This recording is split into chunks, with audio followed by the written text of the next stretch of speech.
Yeah. Hey. Did we just get on at the exact same time? Pretty much. Mine So. went bleep. Yep. Yeah.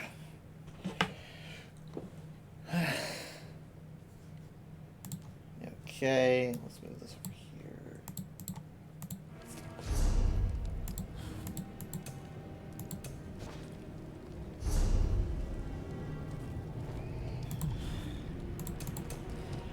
Rather, Jared doesn't show up halfway through and goes, "Hey, let's do a thing."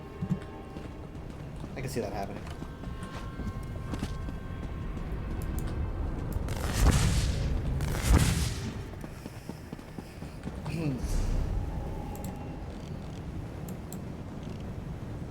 Beam me up, Scotty. I'm guessing that is the name. Yeah.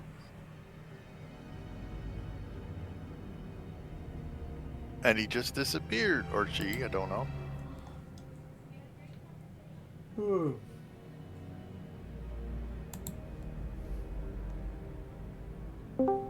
Hello. I guess that's Mom. Yep.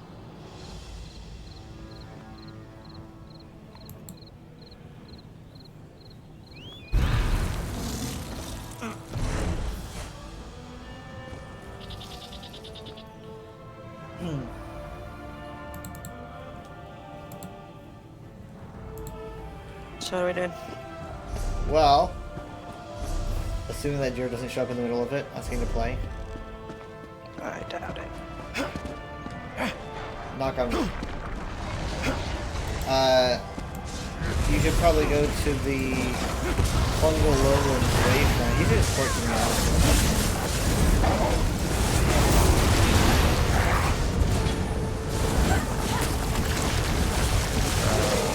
Need to add you to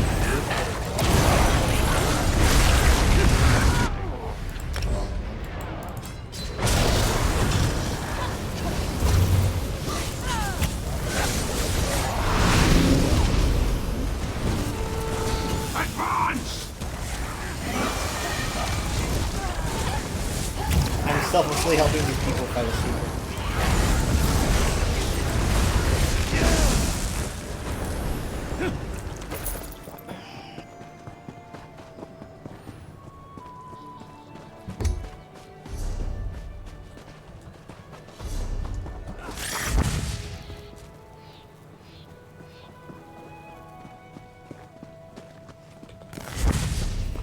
Okay, I say... Oh wait, hold on, my phone's not muted. We're gonna be heading up to Kennel Z.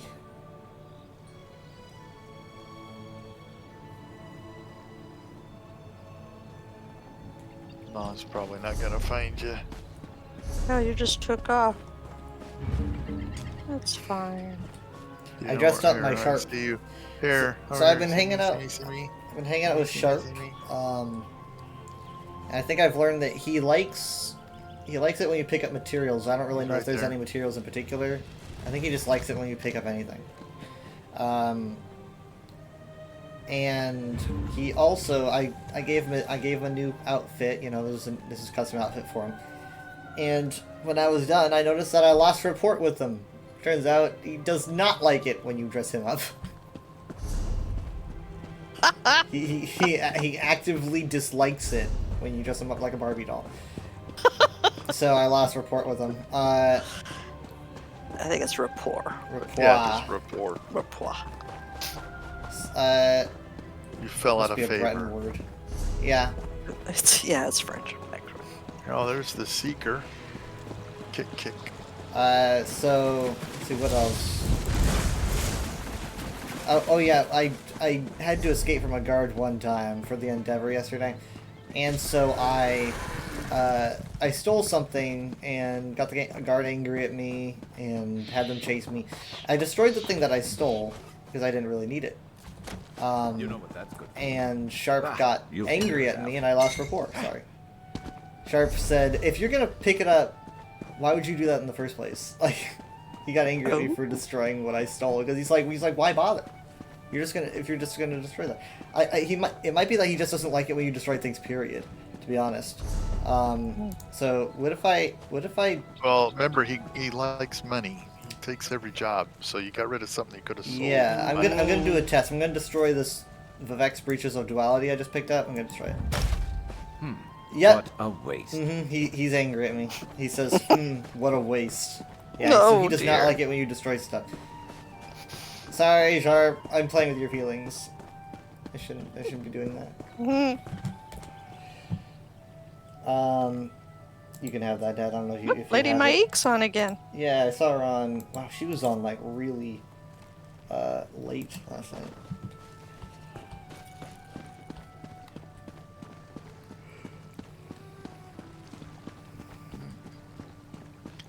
Kamel Z. Yeah, Kamel Z. And we're gonna be doing this. Oh wow. Brigands, scoundrels, fleshy constructs. You saved the Clockwork City. As a friend to the living gods, help me. Kemelzi, Sothasil's sacred underground laboratory is under attack. It hasn't been disturbed since Sothasil studied with the dwarves there. Please, before it's overrun. Kemelzi, where the magician himself studied among the dwarves, is under attack. The Painted Eye found Kemelzi despite all our secrecy. I left Nelthas Drathan to defend Sothasil's laboratory, since he's a clockwork apostle. Mercenaries who steal magical items. Kemelzi holds dwarven technology and the magician's experiments. It's a banquet for their vile appetites. Please, talk to Nilfas Drathan and remove the Painted Eye from Kemelzi.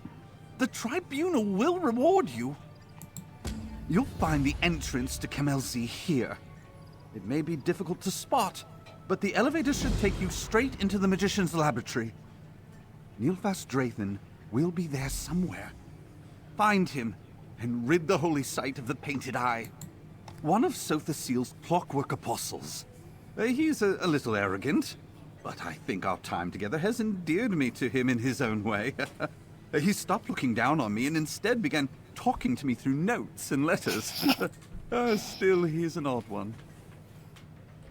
I don't want to say anything out of turn. I'm sure he has his reasons as well. But the things Nilfas says seem overzealous, even for an apostle. A violent group. They take what they want and do what they want with what they take. I don't know why they stormed Kemelzi or even how they found out about it. But they started looting the outer laboratory as soon as they broke through the door.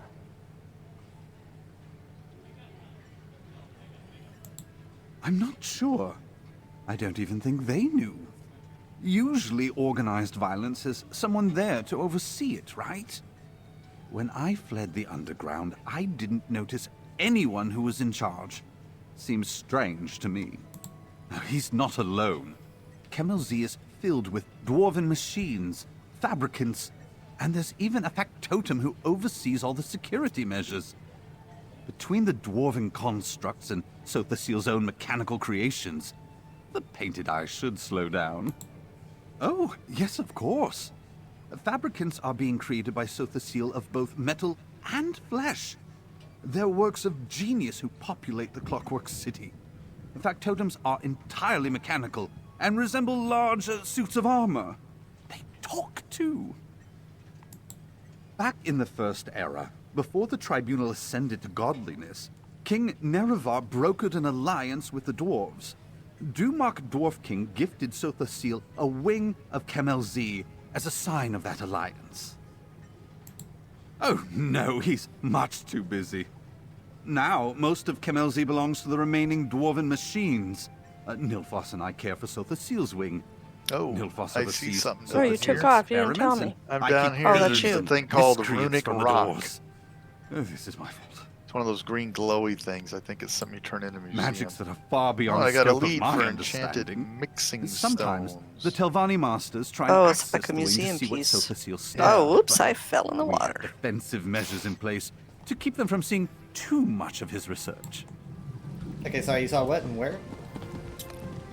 Down there, Oh. It's a there's a museum sparkly piece. green. Runic rock. Yep. Oh.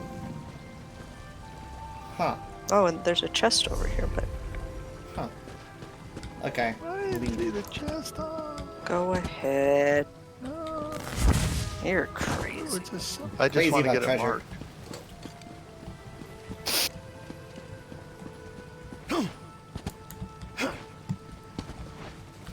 Now we gotta. I used to be a database administrator. I have to fill my database.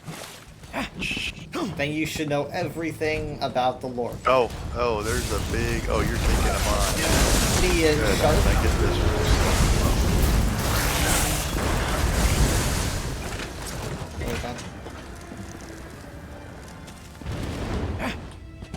He asked if I was okay. I like him. sharp. Yeah. He says, you good? Of course you are. Now you have your own Miri. Yeah. Better than Bastion. Where's the entrance to this place? It's straight up the hill. It's hidden in that big thing that you can see that's lit up. Hang on, I'm picking up some. Here's some painted eye. Oh, don't kill him without me. Alright. Yep, I got stuck on the stairs. Okay, here I come. I Here think I he come. looks good in this outfit. So, did you piece it together from stuff? It's a I lot didn't of- even really know you could do that. What have you been doing with your companions? I don't know. I thought you just put them in an outfit Well, or a That would teach costume, them not to cross not an paths. outfit. I mean, I guess you could. I think you can. I didn't know. Oh, he just said I'm gonna regret this. Why is he? Because you're going into a bad place. Remember myself. Did he like specifically say you're going to regret this? Yeah. Maybe he was talking to the Regret enemy. Oh, maybe. Sounds like a combat line. I take it so personal. You're like, oh, Why is he talking mean to me?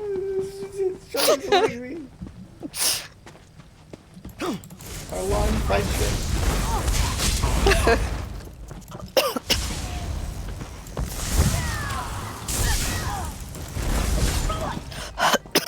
I had no idea this path was down here.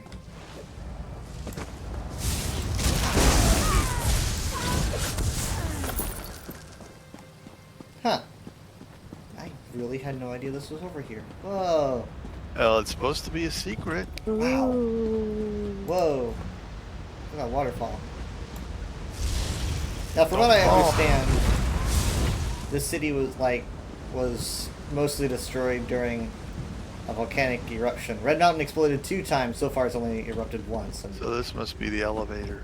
I'm guessing that's where all the water's breaking in. You put it by the ocean, you're gonna get a lot of water damage. All right.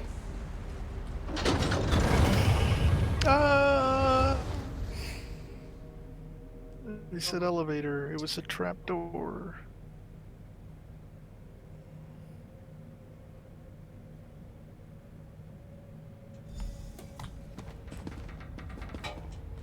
Let me see if I can get my torch for this. Well, they obviously found the secret entrance. Or I guess the normal entrance. Who's better than us? Nobody.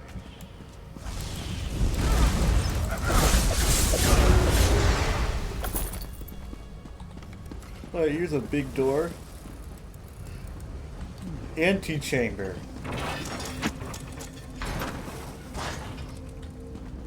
Poor factotum.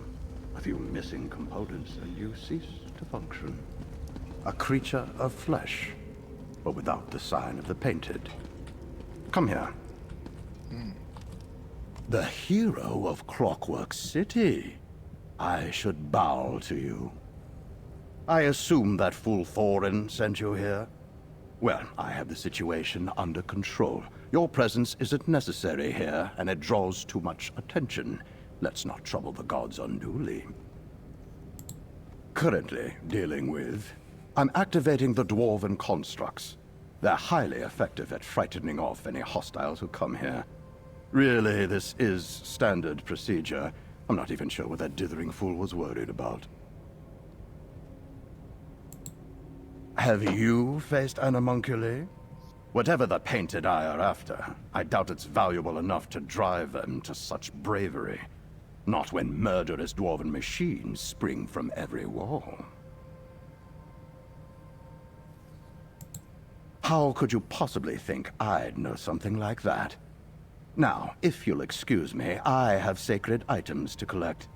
Best not let any painted-eye stragglers find Lord Set's world-altering projects. Give my regards to Thorin. I truly do not have the time for this. Fine. If it means you're less likely to poke your nose in matters where it doesn't belong, then I'll listen to your queries. Do I have questions, or shall I just say I goodbye? didn't Questions. replace my You probably know flesh the out of answers. curiosity. If you're wondering what one of Set's most devoted followers is doing here, I came to study his greatest machine and keep it protected, which is what you're keeping me from.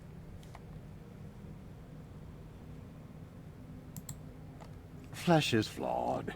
Why else would Set create a world of mechanical permanence? In the Clockwork City, my arms allowed me to access more research and study more mechanisms than you'll ever encounter. A world set apart from our own. Set, Sotha Seal, whatever name you call him by, created it. It's a place of machines where everything runs routinely and very little changes. I'd be surprised if you ever laid eyes on it. Then why did you ask me what it was? You've wasted my time when Set's greatest works could be under siege. I kind of like wasting his time. That mechanism there. They were I don't built to wanna ask maintain him the Clockwork questions, City. he's rude. Usually they stick to singular tasks, sweeping maintenance, that sort of thing. This one is a prototype, He just one wants of the me to earlier leave. models, which explains its poor condition. It's broken. If I had to guess, the damage occurred during the You're Painted a Eyes mess. attack. Bro, I'm locking this door behind me. You can see yourself out. Alert. Disruption. Danger. Repair construct. Stop the betrayer. Okay, we're supposed to talk to the construct. Oh. Sorry. Protoss. Analyzing. Subject unknown. Threat detection unknown. Begin friendly introduction. Greetings. I am Proteus. Camel Z security oversight. Error. Diagnostic check. Error. Error. Burnt fields. Rust. Apostle Nilfar Straithen override. Doors. Unlocked. Painted Eye hostiles. Outer laboratory. Compromised. Error. Dreaming. Incomplete. Diagnostic test. Failed. Totus model. Critical components missing.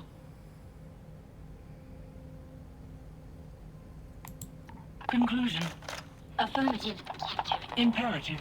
Stop. Apostle Nilfar Straithen. Protoss security oversight. Error. Protoss assistance. Repair required. Critical components missing. So that's what I thought. He's behind it. Recipient's cortex. He was very rude. West wing.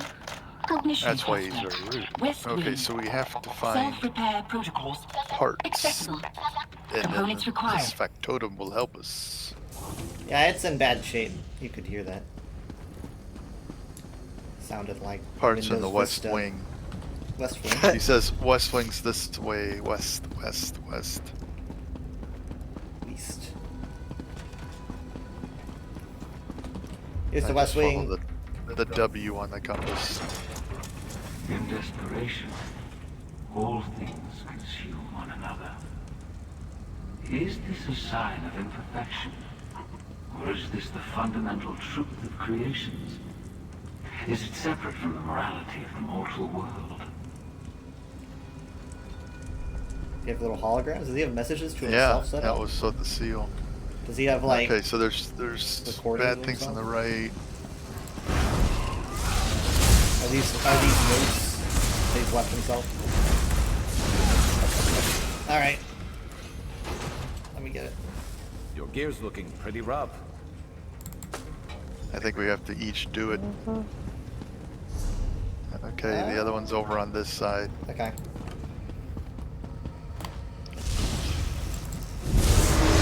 Oh boy, there's a chest. Yeah, Congratulations. see that. What was that thing doing in here? What thing? The big ogre kind of thing. Is he part of the painted eye, maybe? Oh, there's something fighting. I wasn't paying good attention to when I was killed. Me either. I don't know what you're talking about. I just automatically kill. I just went to killing, but I'm gonna believe you that we fought an ogre just now. It is It pretty wasn't dark. an ogre. It was one of those big creatures. Metal? Big fat arm. No, skin and flesh. Hmm, At least it looked like when I ran by his body to get the chest. interesting. Protos. Scanning component location. Components nearby. Insert into Palmar shelf. Percipience cortex functional. Cognitive cluster restored. Corporeal system repair complete. Hello, I am Proteus, Kemal Z Security Oversight Construct. I ensure that the inner laboratory is not disturbed until the creator, Lord Set, returns. My form is fully functional, but my memory and connection to the systems here remain fractured. Nilfas Drathan removed the mnemonic fragments which facilitated that connection. We will need to install new ones. Another of Lord Set's early projects. Later he stored his memories in the stars, but in Kemal Z he was more grounded. They can connect information to the inner workings of the laboratory. Importantly, they are compatible with my form. Affirmative. These are the locations of the major mnemonic fragments. Find them, and my systems will be fully restored.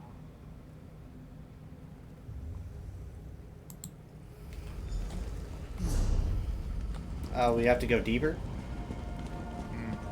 To the outer laboratory. Yeah, he moved to storing his memory in that big planisphere Ooh, place. chest. Chest, Chest,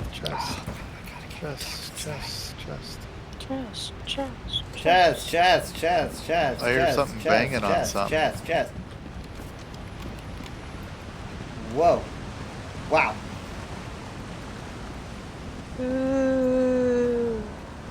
Oh, I think. Oh, okay. The factotum is with us. Huh? Yeah, Protoss is following us. Okay, where did you guys That'd make go? a fun There you are. companion. I think a factotum would be a fun companion.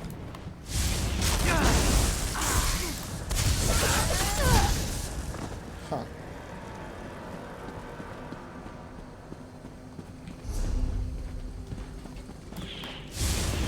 Time will nothing. You break, stagnate. How do I keep you functioning after I leave? Okay, that was Protoss that he was talking to? Put my torch away, it doesn't mean much in this massive chamber.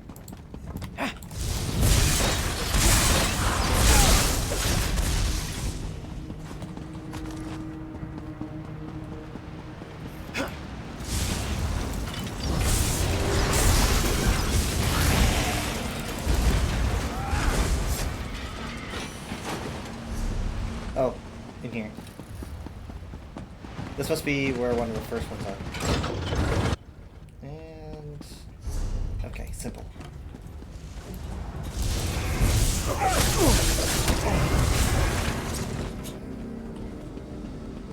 Is this hay? It's like something living was... I guess the factotums need to eat. Yeah. Here's a mnemonic fragment. The fauna. Given time, Oh. your joints Oh, will well wear that down. one worked for everybody. Your precision footpads will dent and crumble. But in this moment, and only this moment, you are perfection itself. Self-repair was the only way the Creator could circumvent inevitable deterioration.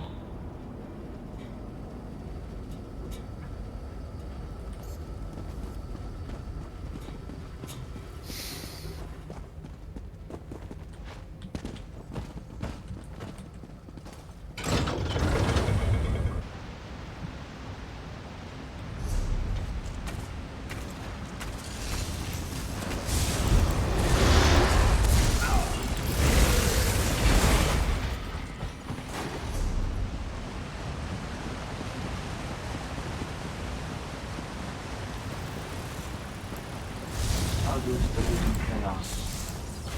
Their choices. I know differently, yet I find myself hesitating. You weren't in school.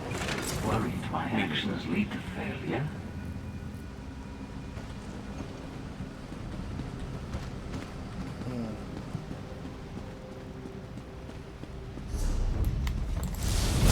Dad.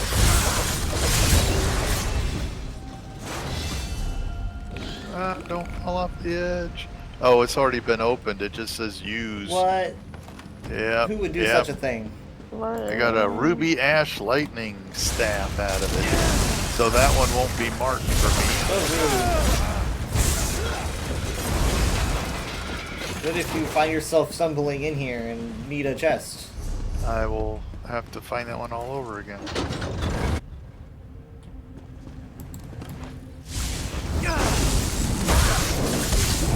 This is probably Flora, because there's plants everywhere. Flora. I've studied countless specimens. None are without flaws, yet all achieve a sort of beauty.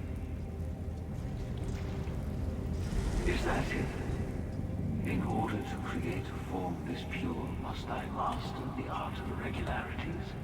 It took the Creator a long time to differentiate mandatory flaws from those he could improve upon. That's too complicated for my brain. Ow. That was not what I wanted to do. See, Flora, Fauna, and what could the third one be?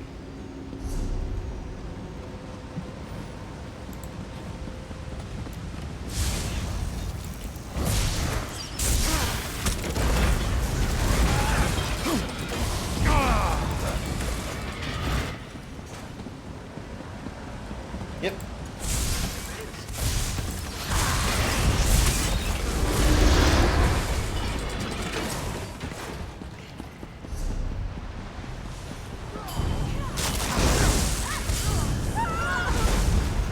Here's a Khajiit that uses the last name of Shivani. That's what I think that's what Jacob uses. Huh. Complete coincidence. It's not even the last name. It's just made up. I think so.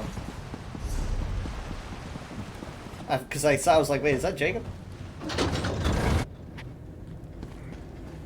I guess like a secondary name. So this is probably gonna be like some kind of machine. What would the term? The spark. I don't know what to make it. Oh, like a soul? I don't know. Maybe. You think, you talk, you move, you have a name. What is missing? You, Proteus, are more purpose than half of all mortals. So why aren't you better than them? Sets my teeth on Please edge. let before I can learn the answer to this question.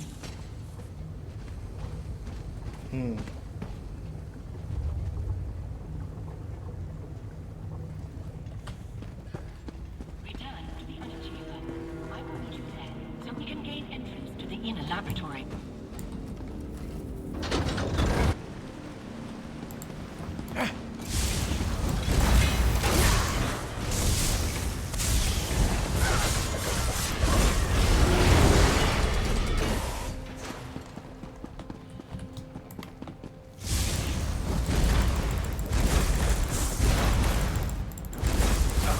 You know, I'm betting that guy just wants us to do all this. Time wears you down to nothing. He's like, don't touch this machine because he knows that we're gonna touch it. And then we do all the hard work for him. If I was a super villain, that's what I would do. That kind of ended early. Aren't you listening to Sotha Sil talk? Well, we had already gone by that one.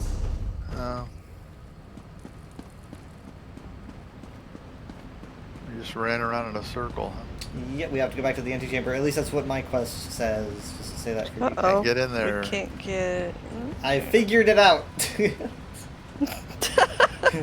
I solved the puzzle. You're a genius. Sotha Sil's meager defenses are nothing compared to me. Here, you're supposed to talk Security to oversight Proteus. protocols becoming available. Proteus. Proteus. Searching for Apostle Nilfas Drafen.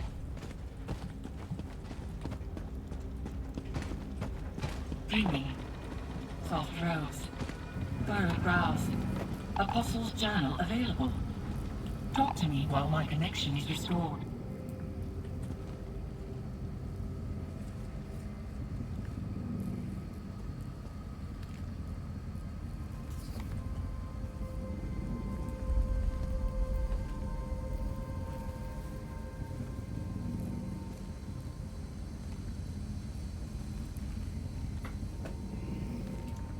I didn't have the option. Just sit there and talk to her.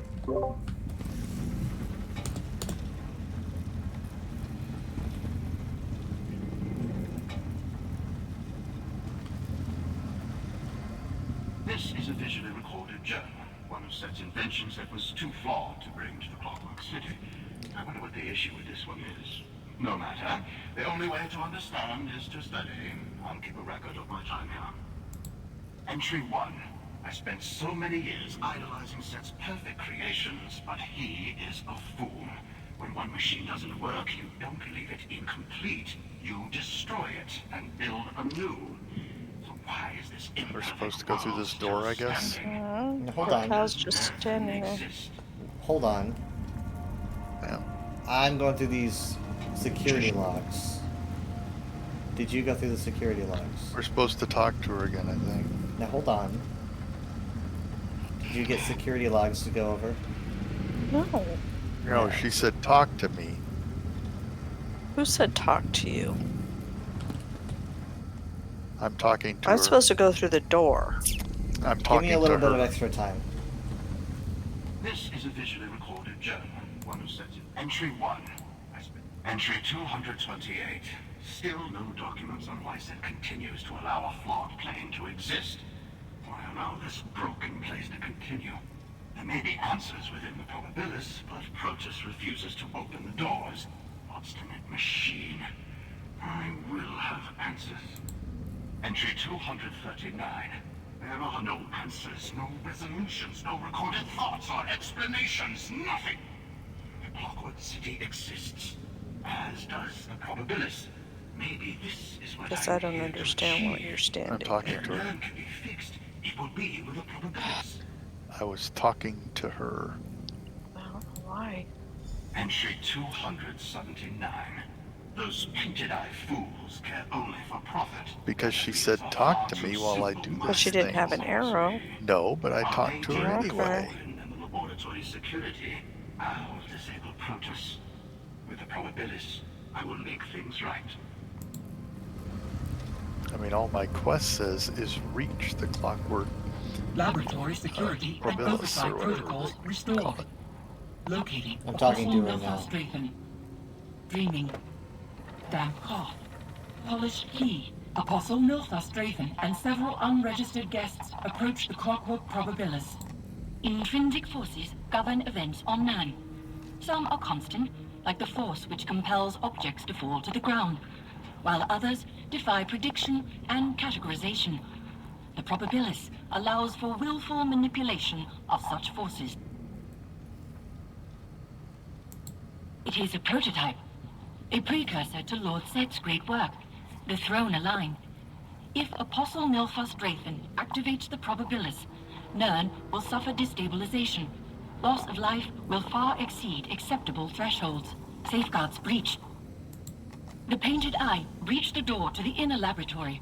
They are close to the Clockwork Probabilis, and Apostle Milfar is with them. I will use the security measures to hinder them, but we must protect the Probabilis. Through the door Apostle Milfar used when we first met. It will open for you now. Okay, I'm at the door. Hang on. Oof.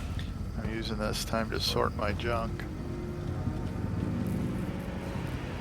So I mean, like, as soon as we showed up on the elevator, right, she said, talk to me, but I walked outside the elevator, right? So this is what I did. She said, talk to me, and so I walked forward a little bit just to get out of the elevator, and she walked over here. And then activated a security log journal and said, like, talk to me while things stabilize. And then I could also access these security logs. I've got a whole set here from the clockwork guy, right? You don't see him, but he's there. Oh, So, that's- so he's got a lot going on here, right? So, I mean, essentially, according to his logs, which he's taken a lot of, I think he was at like 250 or something. He says that apparently, he was supposed to take care of this place, and he was not a big fan of how Sata Sil would make something and then leave it imperfected and move on to making a perfect version. So he says, hey, you know what's imperfect? The entire universe is imperfect. The Clockwork City is perfect, so why do we let this world stay around when we have the Clockwork City and stuff? He's basically saying, this is an unfinished, messed up mess, we should just delete it. So, there's a special thing here that apparently can govern the laws of physics, and that's what he's going to right now. And I guess simplifying it. Man, this thing should have been guarded And by she an army. said, and I said, what happens if he activates it? She said the loss of life would be unacceptable. Yep. Level of loss of life or whatever, so. Oh, there he is. He's up there. Hey, man. Protus, you're active? We're coming to get you. Apostle, you won't reach the probabilis. I think he might.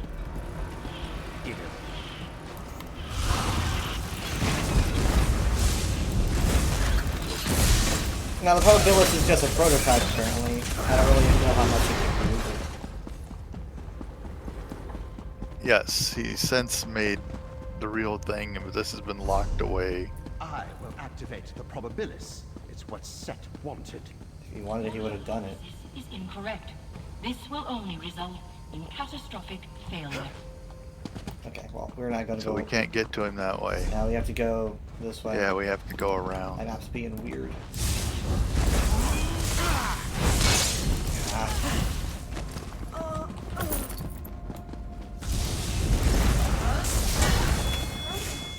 And this gate is locked, probably. So we have to go around some more. Yeah, this way's fine. I can see his white robes from here. This kind of looks like a boss chamber. Oh. You're too late. The Clockwork Probabilis is mine to control. Cause irreparable damage. Okay, so where do we go from here? Oh, follow me. We have to get up there. Oh, look, a chest. Now let's hope this one's actually unlockable. You can have it. Who's next? Yeah, it is. It's advanced. Good luck. This guy should be happy that Sata Sil lets imperfect things stick around. That's how he kept his job. Slash. All right. Slap. We gotta go up the steps here. Yeah, this map needs to be fixed. It's got some. Needs to be lined up correctly.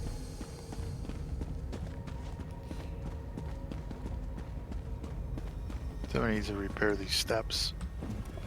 Probabilis. Oh. Okay. We arrived too late. Apostle Nilfos Drayton activated the probabilis, stopping it before it makes a lasting change. It's we're under the ocean. Vardenfell's probably in that direction. Anyway, let's beat him up. The Probabilis is active. The likes of you won't stop me. He's got baddies.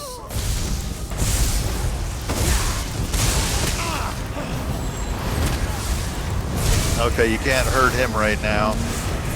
Thank you. Still not. Oh. Oh, we're being attacked by unfinished factotums. This one's headless. That's creepy. I'll just keep racking him up against the walls. He's got some kind of word around him. I am the master of the Probabilis. Why won't you let me fix what you couldn't? What have you done? Okay, now you can get him. I think we got him. I think your hunger got him. Is it active? I mean, okay, I should probably Okay, just what take do we this. gotta do? Yep. That'll probably disable it. In a good way. Hidden directive Ooh. activated. Dreaming. Uh-oh. She's got a headache. It works. Uh-oh. I knew Uh-oh. it would, but combining mnemonic fragments What's going on? is complicated. There. Oh, what happened to The her? savior of my Shh. I Clockwork think we're all City. seeing different I things. I don't knew know what's you'd going get what on. I spoke to. It's not often that one bound by mortality comes to my attention more than once. Most, like Nilfos Draythin, are wisps of smoke in the fires of time. Even as a mnemonic fabrication, I know that many will take issue with my work. Nilfos Draythin tried to reconcile his beliefs with reality, and his answers fell short. He leapt to false conclusions, as he was always going to. I could not. Just as he could not stop himself from committing this act. Cause and effect are matters of fact. Now that the Draythin event is concluded, Protus will receive new safeguard directives. When we are through, speak to Protus. You didn't sate your curiosity the last time we spoke. Very well. Ask your questions. I'll answer you truthfully, though I cannot promise that you'll find my answers more satisfactory this time. Mnemonic fragments store memories. I sought to use the memories to create an artificial animus. Alas, all I was able to achieve was the appearance of a fully developed soul. I am a convincing lie. Artificial, perhaps more than Protus. I know because the Sothasil who made me knew. Knowledge, foresight, whatever name you give it, it is my burden. Such is the duality of my mind. I know I am not the true Sothasil, but my memories are his. My thoughts mirror his. I speak like him because the memories allow for only one way of speaking. I exist only for the sake of this conversation. Protus will preserve the mnemonic fragments so I will not fall to ruin. But I will not grow or develop either. I will be stuck in stasis until such time as circumstance alters my course. I hope my original does not face the same fate.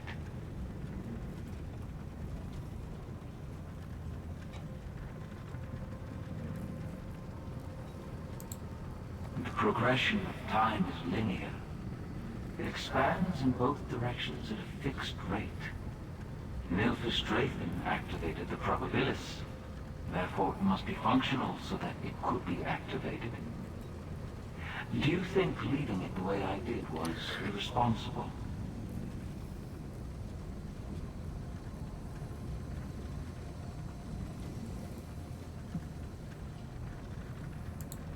A platitude, but still you are correct. I followed my only course of action.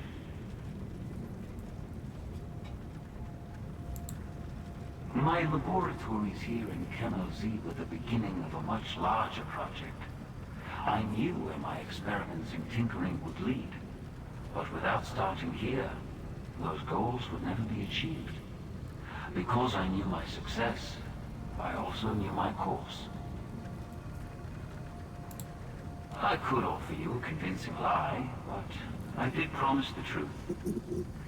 Knowing and understanding are entirely different. I knew what I needed to create down to every gear and wire. But still, I did not understand a single piece.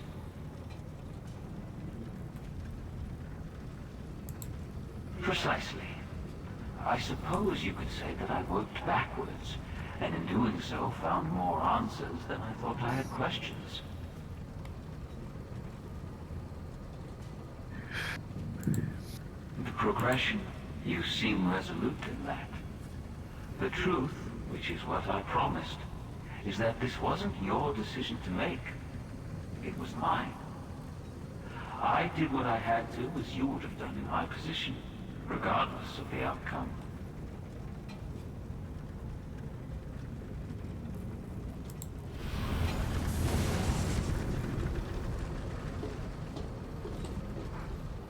Your work here is complete.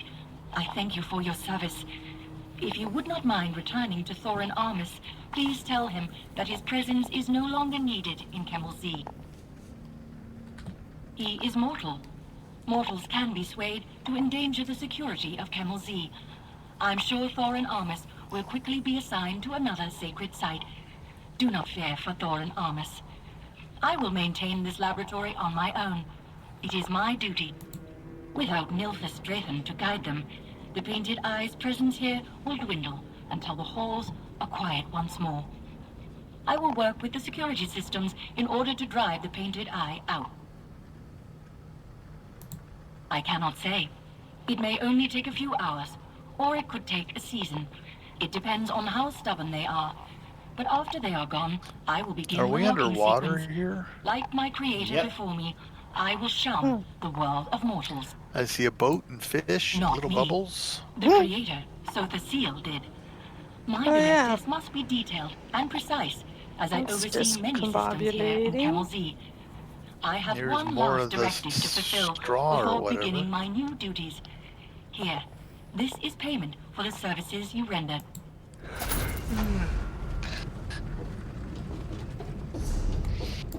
Oops. I wonder if you could fall off.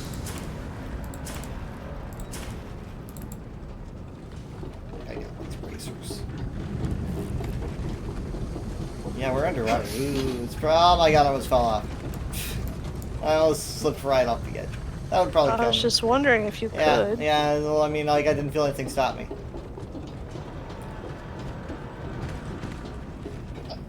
Huh.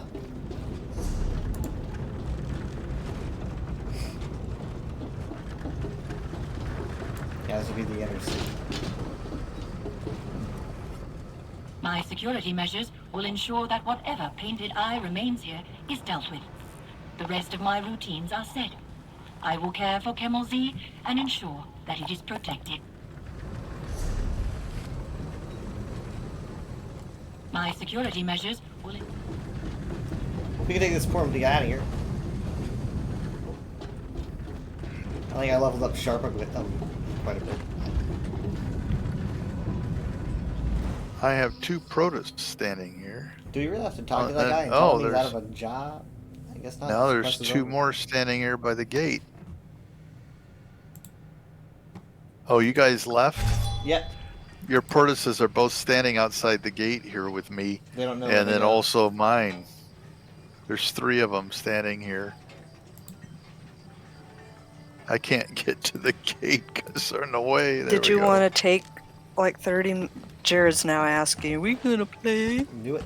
Well, he came out at a Is- good time, I guess, because we're done with the quest. Thank the tribunal you've returned. I can talk to the guy. What in the name of the 3 happened? Do you have There something was you a do great with him? rumbling and a burst of some sort of Yeah, I can- lightning. I fear the worst. We could just chill. Is it safe to go back? Talk to the High What Ordinator, happened? Orin. Did I get on the wrong quest? Or... What? A clockwork apostle wouldn't Where do are we? that. But you did say you knew Protus. Oh, wait, It'll Apocrypha? probably And be if under you met Apocrypha Protus, just then I don't have any because other choice. of the DLC. Wait. What do you Well, I mean only Protus will have- be the only caretaker? Bastion Numic and Call of the High Quest Ordinator. ended. Yeah, I guess. Mm-hmm. But I was supposed to talk to this guy, I thought. You can if you want to. Oh, This shouldn't be Oh. as hard as it is. You spoke to the Magus. One of the 3 knows about this? He might know who I am. Well, if so the seal is behind all of this, then maybe there's a different plan for me. Some other temple that needs attention. That must be it. There are temples all over Tamriel. I'll travel to the nearest one and go from there. Maybe I'll be assigned somewhere new. I haven't been outside Morrowind yet. Maybe he'll go to the Clockwork City.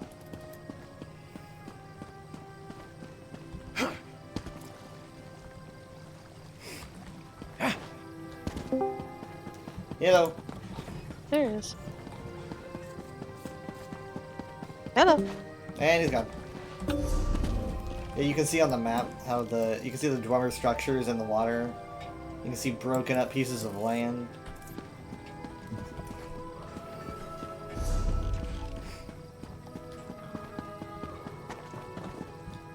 I see one of those, whatever they are, things floating Suppose it around gets out dark there. So why are we underwater? We're not. Not anymore. Oh. Things Not have now. changed. Okay. We are now above ground. Oh yeah, Herald It Seeker. shouldn't be There's as hard several as of it them is. out there. Chest.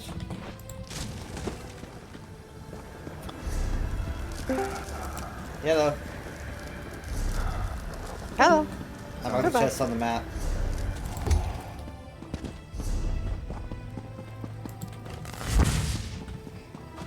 Did you say what now? Mark chest on map. Oh, I see it. Yeah. Yeah. Thank you. I'm gonna try to climb these rocks, see how far I can get.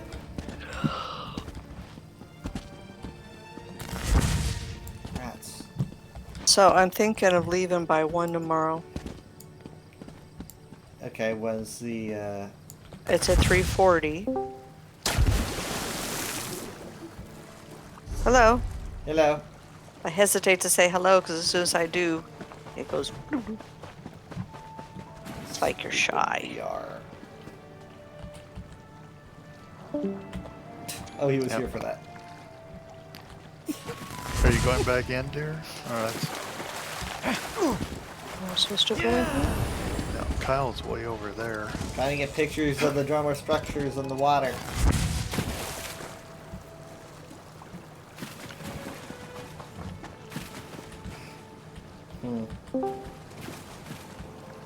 Somebody else say hello this time. Dad's turn. Why don't we wait till he say hello?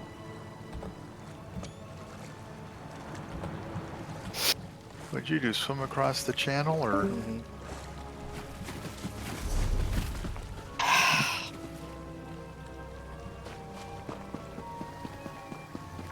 Discord's doing that thing where it won't let me connect. What he should do is he should check his input. He should check his input and see if it's picking up. His computer might have forgotten what the input is. Instead, maybe it attributed it to some other hardware. It's not that, he says. I don't guess we can run back across the Isn't that bridge. frustrating? Oh wow, I It see won't that. establish the connection. Okay. Oh, this is a good place to get a picture. You can see Those- Red Mountain from here. Herald Seekers. There's one Yeah, on each side of this bridge. I want to steer clear.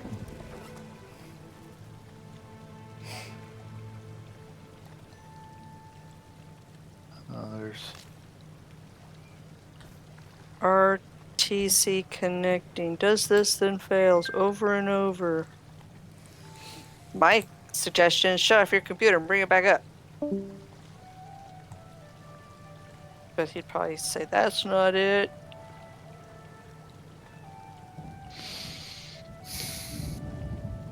Would that be a dumb thing to say? What were you gonna say? Turn off his computer and bring it back. Oh, he says restarted Discord and logged out and back in. Still doing it. Maybe he should disconnect from the internet and connect back on. It's not connecting properly. I mean, we can hear it connecting, so I don't know.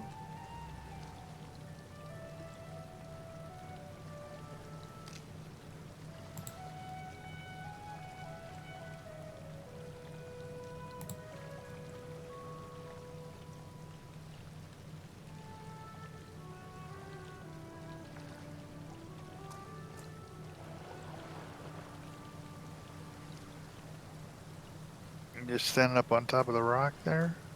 Yep.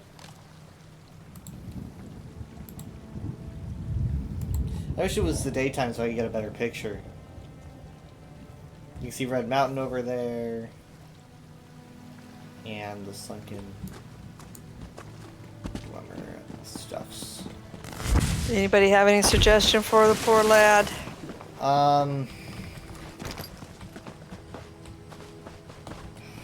Why would I got an ant? What? Yeah. Don't kill him. Okay, Take what him am I, over what am I to the supposed bait. to do? Huh? Take him to the bait. There's, I don't know where that is. He's gonna restart his PC, which is what I was gonna suggest. Oh man. Anyway, I mean, He's on my Tamriel map. He's crossing the Topol Bay. He's going up the Niben. He's reaching the Imperial City.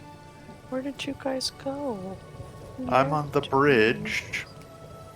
Okay. Guys, Kyle's will I way kill over. myself if I go swimming across this There are some places that are dangerous. water? It only depends on if you run into a Dragonstar, Evermore, and or one of the. into the Sea of It's Ghosts. not very far.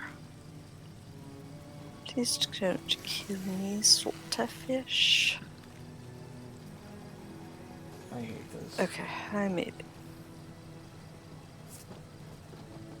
I hate this. I hate this.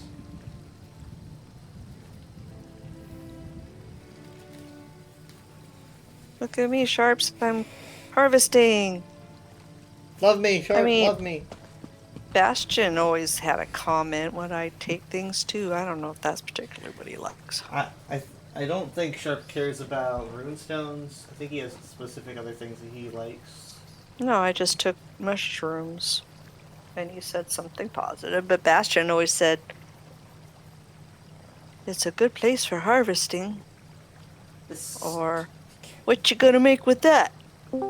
Constantly. There. You're like, I'm gonna make you shut up. Hi! Hey, Had to Hello. restart my computer, of course. Yeah, that was wasn't that the first thing I said, people?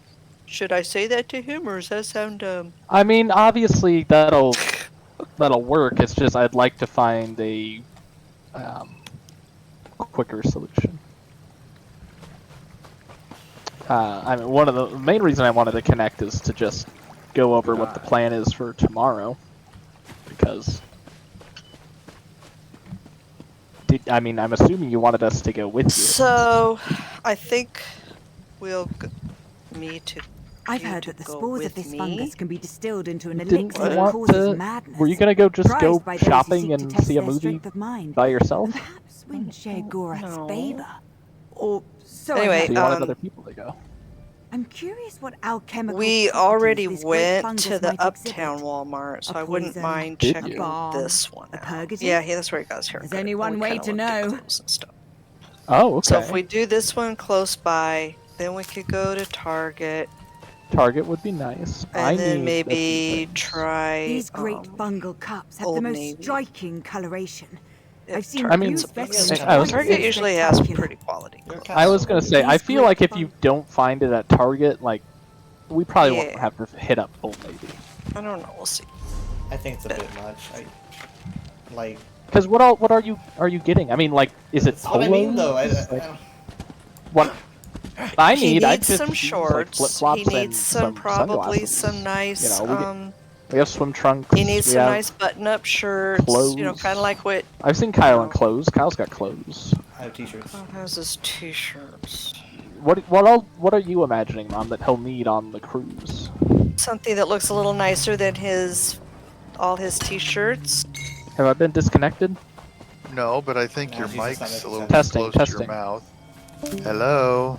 Great. I can hear him. I can Okay. hear him, yeah. We Yeah, can I hear you noticed- fine. You're I a know. little loud though. I got that because I saw all your little green. The game overlaid. Once the game started, I stopped hearing you, and I could see your dots still lighting up. But I asked what you were thinking. He's gonna get a pair of shorts or two, either a polo or like a button-up. He kind of even likes some of the button-up shirts we saw at Walmart. Yeah, So- I'm gonna be wearing lots of I like dinners, everything. I nice like for buying- dinner. Yeah, I mean there are times you're gonna want to look nice. So Not that's what he super- needs to not like find. a- I'm not talking a suit. I know they Yeah, I do don't have. They do have fancier restaurants there, but those are like You gotta schedule those separately, and they're upcharge. Data found a Some nice chest. Italian. I mean, he could take a, jeans and his black long sleeve shirt if he wants to look nice. I mean, I don't know if I'm gonna be wearing a lot of jeans. It seems more like you'd want to wear shorts on a cruise. There's a Wamasu so. right there you're headed for. But he also needs a decent pair of either tennis shoes or deck shoes, something he could wear. Yeah, sandals. Without socks. Sandals would be nice. Decent sandals. You might want a hat.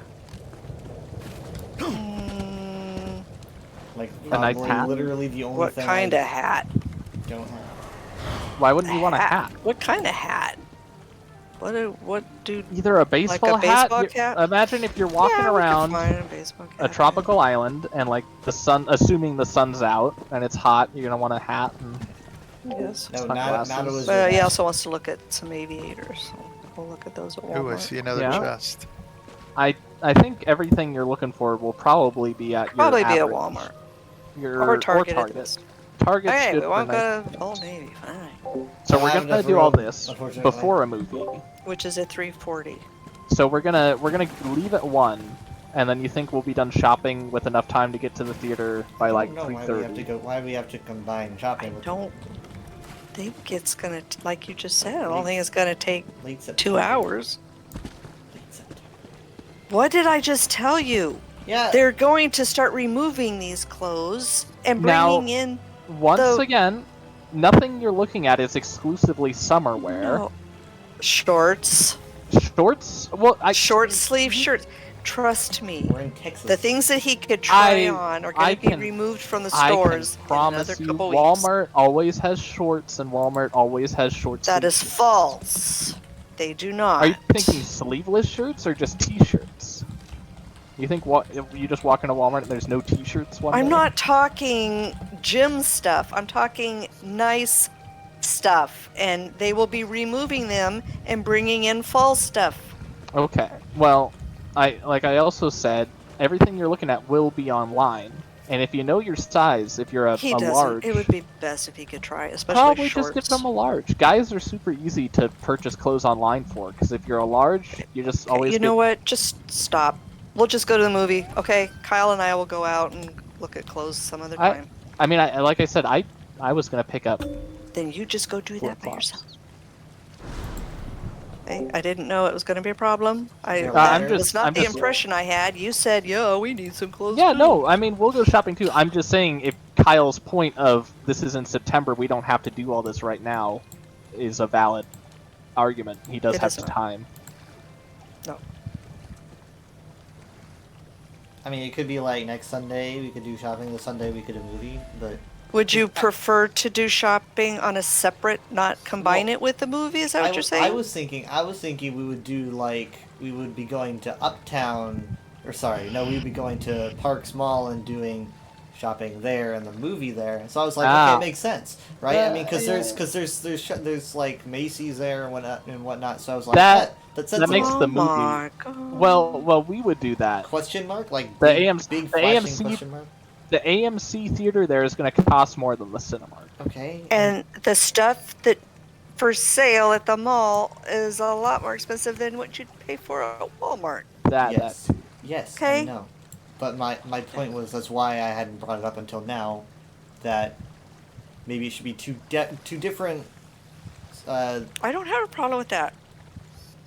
Yeah. Okay. Well, the thing is, you're worried that the clothes are going to leave some week, and I'm worried that the movie is going to leave. I don't some like week. this new Windows. Yeah, the movie's not going to be around for much more. We could sound do the setup. movie It's tomorrow. not as good as. Okay. But not I as guess good we'll as, just how it used to separate the be. shopping and the movie. So we'll do Yeah, shopping next Sunday. Summer styles will stay in Okay, stop, as long stop, as stop, stop, stop. Tell me if you can hear the them really heat quick. is Please not stop. even- I know I- more than you in this regard. Trust me. I know. Please listen to me. Will they stop selling? No, here we shorts go, I when got it's it. still like 100 degrees outside. There will be gym shorts. There will not be dress shorts. They will be. But people would still buy them. Why would they remove them? I'm not saying that what I they do. am it's super called seasons. conscious about. Seasonal stuff. They move out. but they move out before the season actually starts. Yes. Wouldn't they want to do like both at the same time? Like, They don't have room to do 'em all. Sometimes you can get them on sale, but I'm not gonna risk it. okay. Man, When it if comes was to me, I'd just hit up a thrift store. Shorts, he's probably gonna want to be trying them on and seeing how Yeah. they fit. You know, I might have to see if You almost are acting like you're gonna be paying for it all. I mean, that's the vibe I'm getting. Well, Kyle, anything No, you get, I'm you're probably not spending gonna your money. you're not just gonna use these on the cruise. If you get a nice pair of shorts, you're gonna have a nice pair of shorts to use all the time. I haven't worn shorts all year aside from like my Because you pajama don't shorts. have any. That's because you don't have any. No, you no, don't. no, no. I'm go, not. You don't I'm go never, anywhere. Yeah, sure. Okay, yeah, there. See? There I you don't go. want to. So there's a one time that you're going somewhere, and If who you have knows? shorts, Maybe so this will you go. start a precedence, and you'll actually get out. Yeah. Why'd you these start shorts going will unlock- places? Because I got Man. shorts. Yeah, these shorts will unlock the next stage of your life. I don't like You're like, shorts. I've got a actually family of 8 I kids. know you not don't like like shorts. I know you're not a shorts person. If I never That's bought why I these wasn't shorts, gonna. I only like shorts if they're like pajama shorts. And if they're like No, jean they're shorts gonna or something, be like. it's bad. No, they're not You jean good? shorts, but I'm thinking But they're like comfy and easy to wear. a khaki kind. They are only pajama a white. pants. No, that's not the kind of well, shorts again, you're gonna Kyle, think Do about that. You could brew something you're on a nice cruise, with that. you're on a tropical island, you're imagining yourself in what What do denim you need? jeans? Bell bottoms? Perhaps. I'm imagining myself in. Denim bell Do I bottoms. mean, like sure, I'll buy. The thing is, so it's just kind of like go and buy like the cheapest shorts you'll Okay. find, right? I'm not saying you're gonna spend a lot of money. It's like no one's looking at my pants. It's not gonna break your wallet to Humor buy me. a pair No, of this shorts. is no. It'll be like 12, 30? 15 bucks max. It's 12, 15 bucks, yeah, not funny. No. Nope, nope, nope. Not gonna be super expensive. Ooh, I mean, oh, especially if you're getting them at like Target and not. that flower. I was going to smell the pretty flower in it. Everything You in know, Tamriel feel is a good. It's all Yeah, dangerous. there's nothing nice here. no. Everything's an illusion. hmm It says, hey, come here. You bought 4 I pairs would- for 12 straight bucks. up. What the fuck? There's that whole parable about the guy who tried not to go crazy and he went crazy because he was trying not to go crazy. Yep. Everything was just crazy. Okay. Anyway, There's a light Let's in hear this Grot's fault. cave here. Why is that? Yeah, but that's why everyone no one should be living normally here. okay. So what did we agree on? We're not going shopping. We're just doing the movie. As Is much it as I like to Did you go get the shopping, soul gem? it's just fulfilling a lot with one Did you goal. guys see the soul gem? Yes. That's fine. ridiculous. Just, I- you know what? Here's this. We'll just go to Walmart. My thought Is that- My is thought that- was that we would go to the movie and then do shopping after. You know, then you're not rushing. Here's the thing. No. After the movie's probably like what It's 2.5 2.5 hours. It starts at Alright. 3:40, and actually, it won't start till 4. So Alright. we're like at that point, it's like. I mean, we can. It can be 7 o'clock and you're out of the store. Why There's did no- we get tickets for such a late wait? I didn't even get any tickets. Like Nobody no one asked- got tickets. That Why is don't we bump it why up a bit? I am here. I am here to discuss should I be ordering and No, reserving I seats. am not going to worry about. I don't think. You know what I like? They I will like be to sold sit in out. the middle of the theater, and if we get there and someone's already reserved seats for the middle of the theater, and I have to sit on the edge. Oh my god! I don't think anybody is reserving seats for this movie. At this point, I really What a- don't. Big Why, but why neon not? question just mark. reserve seats? I would Okay, just. so what? You wanted? We might. I mean, How Obviously- Making that sound. I probably a thing in the video game. If we reserve seats, that doesn't guarantee we're gonna sit together, but then that does guarantee that Michaela and I will at least have all right. Go ahead, seats. Kyle. What are your thoughts? I don't see the benefit of I can spending tell the extra. Kyle what seats to... we get, and then he can get a seat with our seats. Honey, We get should off. all- We're done. We should all be sat together. I mean, That's another thing, is reserving seats allows you to have seats all in a row that you're not guaranteed to have. I was wondering why we didn't reserve seats a while ago. I mean, I didn't bring it up because I thought that there was a plan, but I mean, this just seems Yeah. kind of odd. Well, that's why I'm. What on is the so call. odd about going to the theater going to a movie? Most people, Nothing. You well, don't not want to most run into a seeker. Just watch out for the seeker. My concern is that it's, you know, the kind of movie that you would probably I mean, like, I don't know why you would say no one's going to see it, right? I mean, like, By this time, let's see, they're doing Mission Impossible. What You is know what this you week? can Is do? this the Barbie movie? Nobody's Oppenheimer. going to Indiana what you Jones, what you probably. can do, Mom, is you can look at the reservation chart on the Cinemark website and see if how many people have reserved seats currently. Well, kind of give you an idea for, you know. This is tall. Now, a lot of people do wait last minute. I've seen people, like, literally the hour before the movie starts, you'll see a bunch of seats get reserved. And that's kind of what I want to avoid. If you get your seat well in advance, then when everyone at the last minute takes their seat, you're set. You turned in your homework early.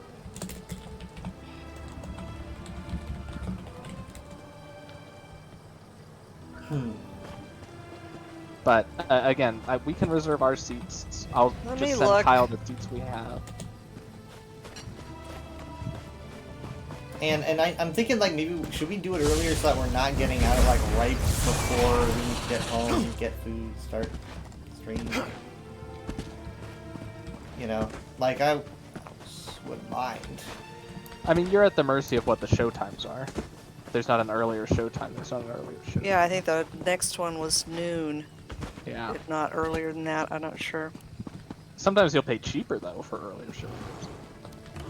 The matinee. Okay, my computer is hung up now. It's just sitting there I'll frozen. look at it for you. It's just every movie I've gone to, I always just without thinking reserve a seat so that I don't have to. That's because you make a lot of money and I don't. I did this before I made a lot of. I've been going to movies for years. It's just. It just takes one element of stress out of the equation.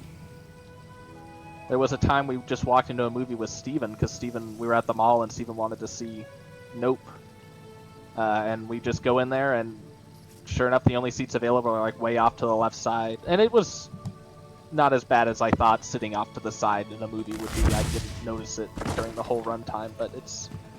Okay, my computer's screwed up, so... What'd you do? Go ahead and look it up, please. Okay, I'll do it right now. Your hard drive light is on 100%. Yeah, I don't know what's going on. Do you have anything running like that's not Chrome? The stuff from Discord, I guess.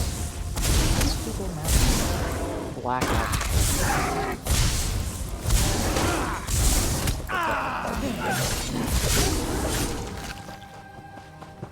This is Cinemark 14, Grand Prairie, Westchester. You could craft something nice No, with that. I was at Uptown, Cedar Hill. All right, was but still doing. Cinemark, right? Yes. All right, Cinemark in Cedar Hill, Uptown Boulevard. Got it. Going to their website.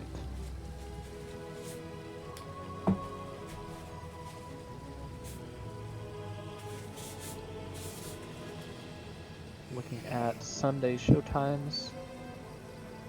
Yeah, they have a 12:10, a 3:40, a 7:10, and a 10:40. So I'm clicking on 3:40. Looks like there's currently 6 seats that are reserved, 2 of which are in the middle, but they're in row F, so I can pick 2 seats that are in row E, E8, and E7. I'm going to reserve. It looks like this still counts as matinee. The ticket prices are $7.50, even while reserving. So I'm gonna add these to my cart.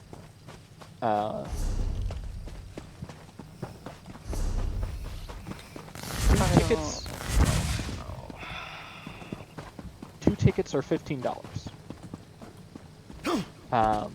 Guest pickup. Pick up your order at the theater's designated guest pickup. Select pickup time. I've never seen this before, but I also don't use Cinemark very often. I guess we have to select what time we think we'll be at the theater. I can do it as early as 3:10 and as late as 4:10. Can't believe someone just... Do you think we'd get there at like All right, which one did you pick? You mean the seat? What seat? E8 and E7, I believe. I Just need send to me the know. link. I need to know what. So when you order the tickets, there's something called guest pickup, and I guess we need to check in, and I need to tell them what time I'm going to pick up the tickets. 3:40. We'll be there when. Wait a second. Time. Maybe I don't have. That's stupid. This is deliver the seat. No, this is food and drink. This is weird. If I don't pick any food and drink, does it matter? Kyle, they're Yeah, doing this is for 8 and 7. Do you want to do like 5 and 6, or 10 and 9?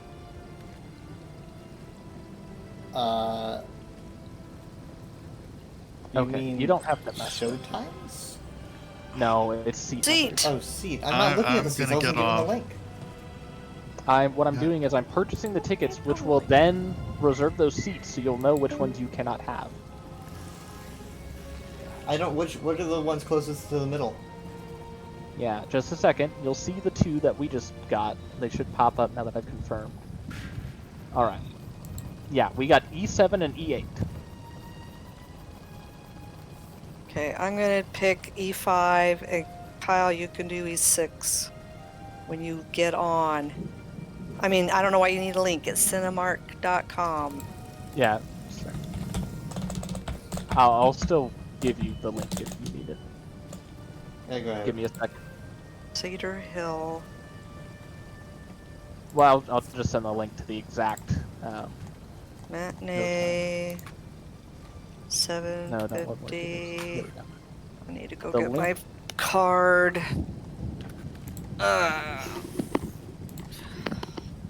$2. Why is she annoyed at this? There's a fee, a convenience fee for reserving the seat, like $1 or something. So she say which one is this? E6? Yeah, so you can see if you click the link, you can yeah. see E8 and E7. That's Michaela and me. Yeah. She's getting E5, and then you can have E6. I think Okay. she said. Alright. I think it would make more sense if someone did E9 and someone else did E6, but that's just Well, I me. mean, I could sit next to her. Sure, I'll do. I could have Yeah, familiar people, and I just. you can do E6. I'll do E7. She can do E5. Okay, It's so because I don't know if I've got all of that. I don't know if I have 7 in my account. I just had Minecraft taken out of it.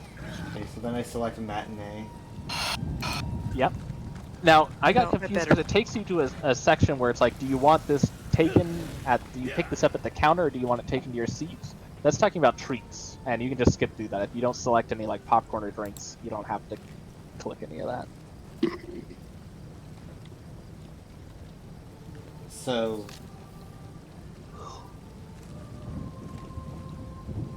So I just kind of so this thing that came up is just kind of. If it says like, do you want it brought, do you want to pick it up at the counter, and then it's grayed out like bring to seat. Mhm. It took me a second to figure it out, but that is, they're trying to get you to purchase concessions.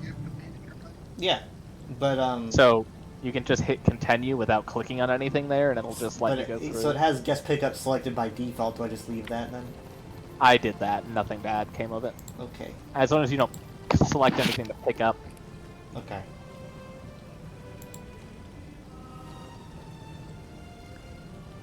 All right.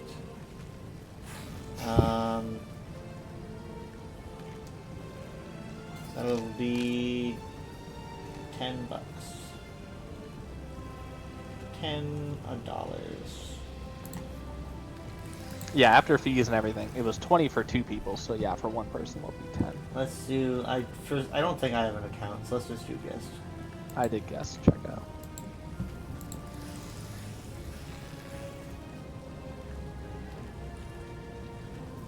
Oh boy, where's my wallet? I just have my card information in Google. I just type. I in don't the- save my card information to Google because I don't trust anyone.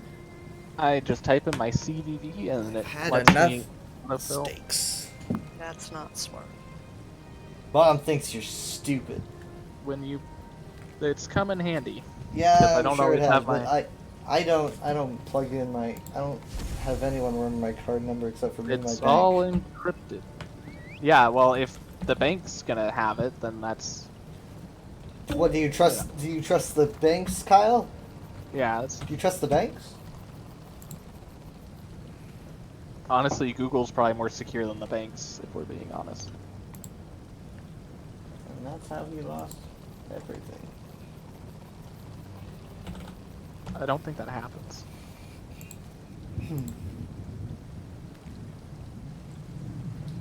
Alright, and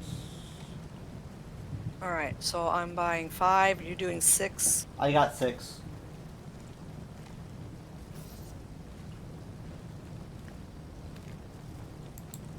Alright, and I have my email with my QR code. Seats July E6, 16th. Auditorium 2, 3:40 p.m. Mm-hmm. That all seems to be in order. and the Barbie movie. Yes. Honestly, if you want to see that, Michaela would probably not complain. I need to wait for actual. If Kyle wanted to reviews. see the Barbie movie, I need to wait for reviews. I think it'll probably be worth seeing. Honestly.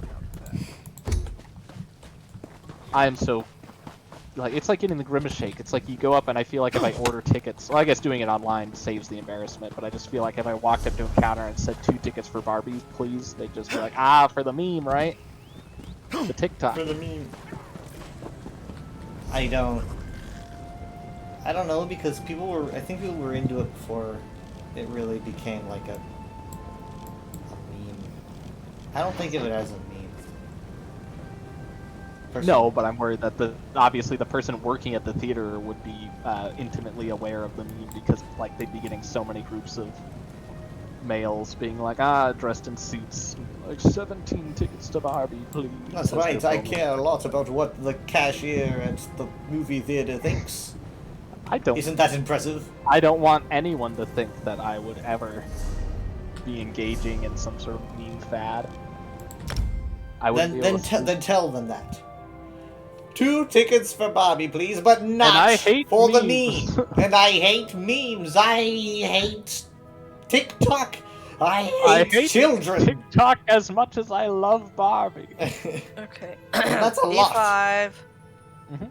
Sunday, 3:40, Cinemark, Cedar Hill, Indiana. Auditorium 2, yep. Yep. And I see all 4 seats have now been reserved. They're grayed out online. And now what happens is we can go to sleep, and I don't have to be in a cold sweat being like someone's gonna get the middle seat. Oh, dear. And they almost did. If you What look, a someone life. took F8 and F7, which would have been my first choice. The whole Star Cruiser thing really affected Jared. I've always reserved anything. If something is reservable, I just reserve it, and then it's mine. It's like territory. You want, yeah, you want your territory. Again, going to theaters is stressful enough. If I can.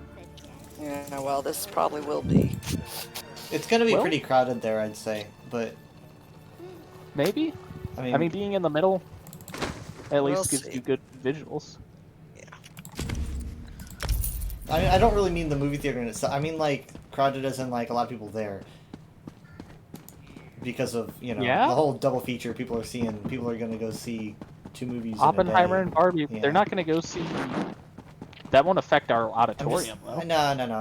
I'm just saying like And it'll be crowded there. that's if Barbie and Oppenheimer are playing. Movies don't open on Sundays, right? I don't think that Barbie is opening tomorrow. No. It's like Friday or Oh, Wednesday. really? Oh. Yeah, that's not. You don't have a. we just open our movie at the end of a weekend, to maximize our Oh, weekend. no, sorry, I profit. wasn't following what you were saying. I was distracted. I think that's later. That'll be middle of next week probably. Okay, so what time? What time are we leaving? Because I was gonna say the movie's locked in stone. That's 3:40. Well, if you want my opinion, my awful, meaningless opinion, is that I think we get to movies too early when we have reserved seats. Mm-hmm. Let's face it, you don't want to sit there through all those previews. You even complained about the No. previews last time. I don't. I don't particularly mind the previews. It's just the commercials and all that don't step up to the previews. I think we get. I personally understand getting there early when you don't have reserved seats, but when you do, it's like, then why are you doing it? If someone takes your seat, you beat them up. I've done it before. No, I was kidding. Yeah, I mean, it's usually just because it's like, well, why are we just waiting around? Let's just go to the theater. And yeah, I mean, 15 minutes The notes early, can be there's valuable no cost when benefit. Alright, so we'll be there at 3:40. No, you don't want to get there right. No, I would say a little bit earlier than that. But yeah, I mean, that's. The thing is, like, I feel like we do show up 10 minutes early, which on paper seems justifiable, but 10 minutes is when all that other stuff is happening. Alright, I'll be up anyway. Alright. Yeah, I would. Well, good thing I we would try to got get there. that. Yeah, I'd try to get there at 3:30. I definitely think it's just better to reserve seats. Personally, I just. That's what I'm saying. Alright, bye. Bye. Okay, bye. Bye. Yeah, I mean, she said that she doesn't like reserving seats because there's the extra cost. Yeah, but there's it's a like fee. $1. It's a risk. It's a risk fee. I mean, it's like called it's a convenience. Yeah. Yeah. Because I mean, she doesn't think that it'll be that our seats will be taken because she thinks everyone's going to see Oppenheimer and Barbie. But they're not open. Well, I mean, I No one's don't doing that. I don't know if she's got a positive opinion about the movie anyway. I just checked. 6 people have already reserved seats, and the bulk of people reserving seats do it right before the movie starts. I'm just saying, I think she's kind of working off of like, she didn't want to say it, but I think she's working off of like, I saw the she's reviews like, for the no one movie, is right, yeah. no one's seeing it, that kind of thing. Yeah. But, I think that's silly. I mean, like, I like, it's like people who even though like, for the most part, you'll see a lot of people complaining about like Rise of Skywalker, theaters were stuffed. Now, People were going. there is difference. Indiana Jones is a bomb at the box office in that, it's not gonna make its money back. It's financially a failure. Rise of Skywalker, on the other hand, made almost $3 billion. So, like, a lot of people were. It's also the end of a trilogy, but. I mean, this is the end of a five. Well, yeah, sure, but I mean, like, it's not the same kind of connected like part 1, part 2, part 3. It is. I would just argue that Indiana Jones is just less culturally relevant than Star Wars. Maybe.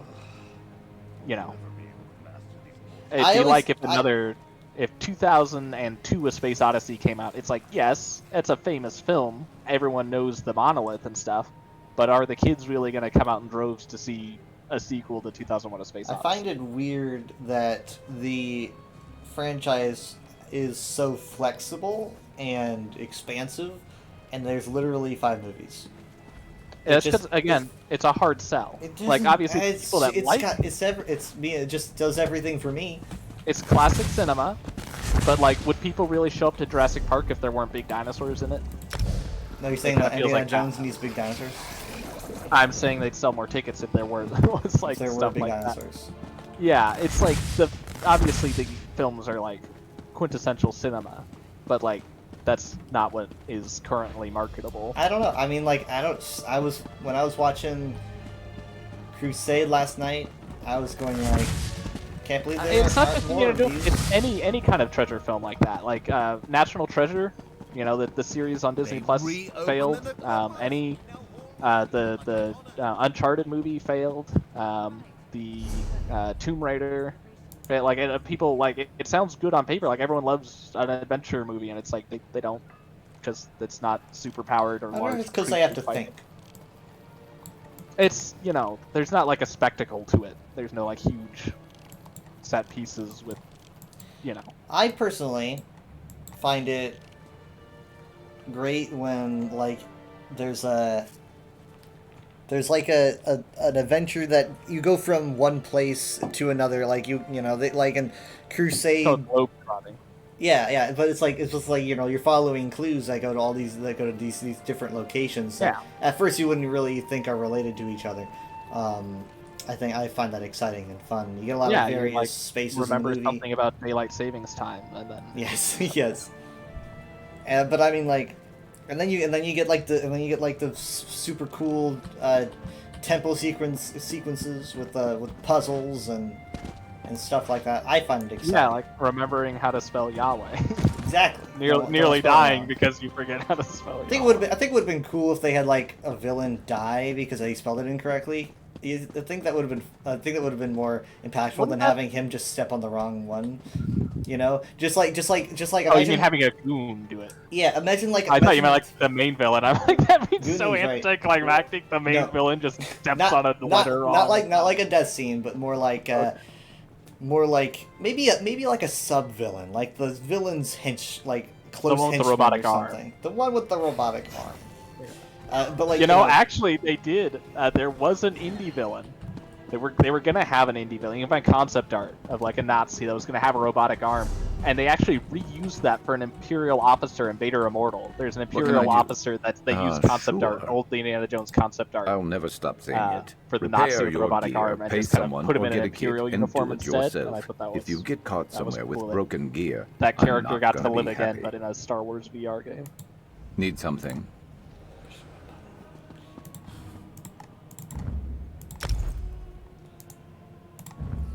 But yeah, obviously there's a ton of stuff about Indiana Jones where like it sounds great, like oh they could do a TV series, they could do this. And it's like yeah, no one would watch it, no one cares. They did do a TV series. It was just young. I mean a modern TV series. It'd be expensive. Everyone's like it's a no-brainer, just do it. It's like yeah, but then when Will they he get try nominated for something this? that seems like even more of a no-brainer, it just doesn't. No one wants to see it. No. And again, people are only going to see Oppenheimer and Barbie because of the meme campaigns. Yeah, it's that's selling it short. Imagine Selling it how. short. I mean, sure, people would go see Oppenheimer just because it's Christopher Nolan, but not as many people. Imagine how many 17-year-olds, how many tickets they're going to sell. Yes, we know to that. little suburban kids. Everyone knows that. That's a lot of money that they're going to make just because the internet. And if anything, it's just spreading awareness about it, right? Yes. Like a lot of people wouldn't even know that Oppenheimer. Wouldn't be surprised if it was all manufactured by the companies. Building up a stack. I don't think Christopher Nolan would consciously take part in that. I think he would throw up if he was like forced Well, to. he's not very happy about it. Christopher Nolan He doesn't. probably doesn't care about how much money he can really even get from the movie because he's already hyper ultra rich. He He's just just wants making, he wants to make a he's good just- movie. Yeah, that's the whole. I mean, that's why he's making creative decisions, like making it black and white. Yeah, he'll definitely want to go the more expensive route before. Yeah, going I'm cheap sure route. he is not thinking about tying it to Barbie to sell more tickets. But there's probably a bunch of suits that would be like, we're gonna do this. Ow, hey. Maybe I feel like people only do that when it's like organically generated because it's the sort of stuff you can never predict. It like just happens organically in the wild. If you try to manufacture stuff like that, people catch wind of it and then, like the Grimace shake, they're like people reverse campaigned it because they could tell that they were trying to market the shake a certain way, and people thought it was a dumb way to market it. So then they started their own campaign, which ironically did a better job at spreading awareness about it. It's weird. I would hate to be in marketing. Marketing teams are always like trying to catch on to what the latest trend is, but then when you try to tap into the latest trend, everyone becomes aware of what you're doing and then start throwing rocks at you. It'd be a hard job. Hmm.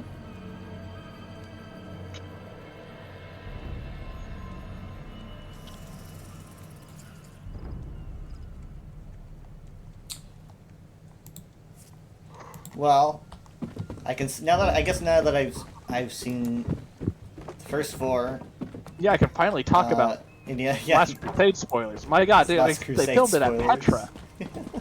Yeah, but I mean like I don't know that much about Petra, like in itself, and like why I was will made- say that was not supposed to be Petra. Okay, yeah, because I'm like, this is not actually supposed to be Petra, is it? It's just It's like, not even the same location. In the film, at the time, it was a cool ruin that they were aware of, and the public really wasn't. Yeah, yeah. But now 'Cause this was a while everyone, ago.